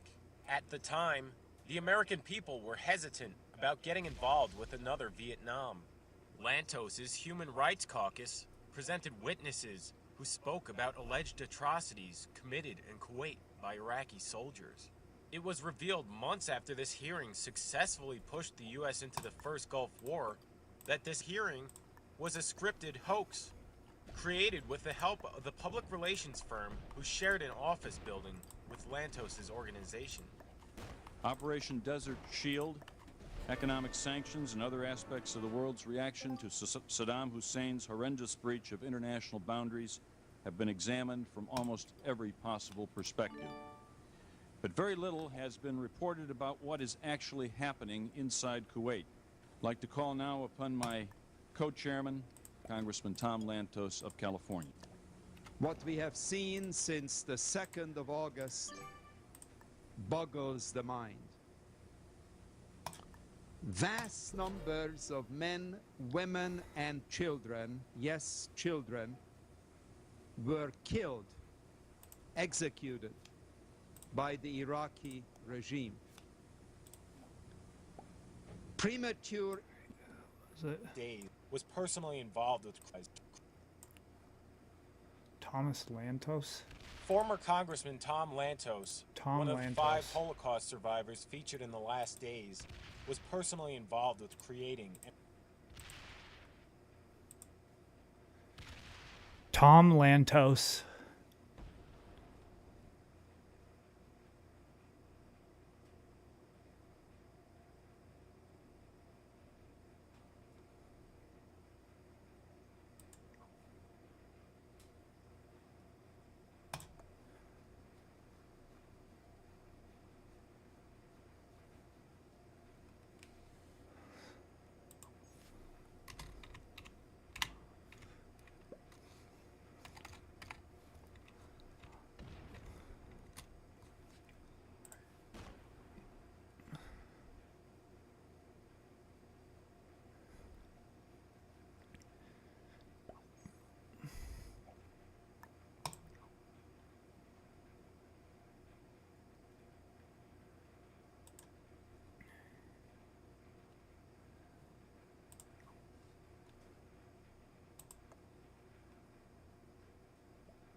There we go. For Gulf War during running the war.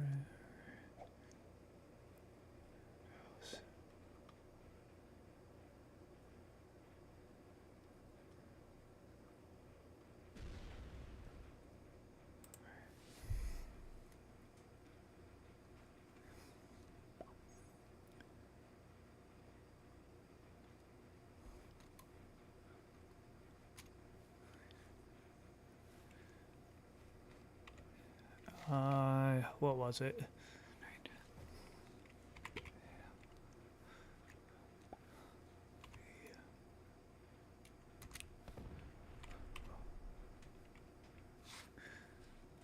What was the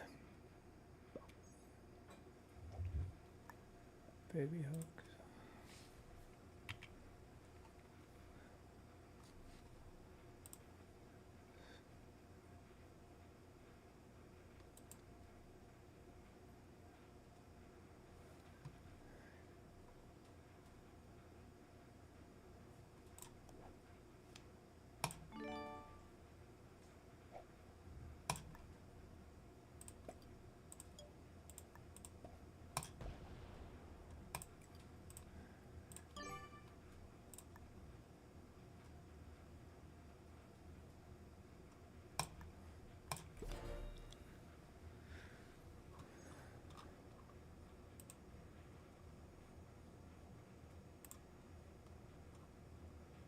Is this what the article says? It's plainly wrong for a member of Congress to collaborate with public relation firm to prove similarly deceptive testimony on and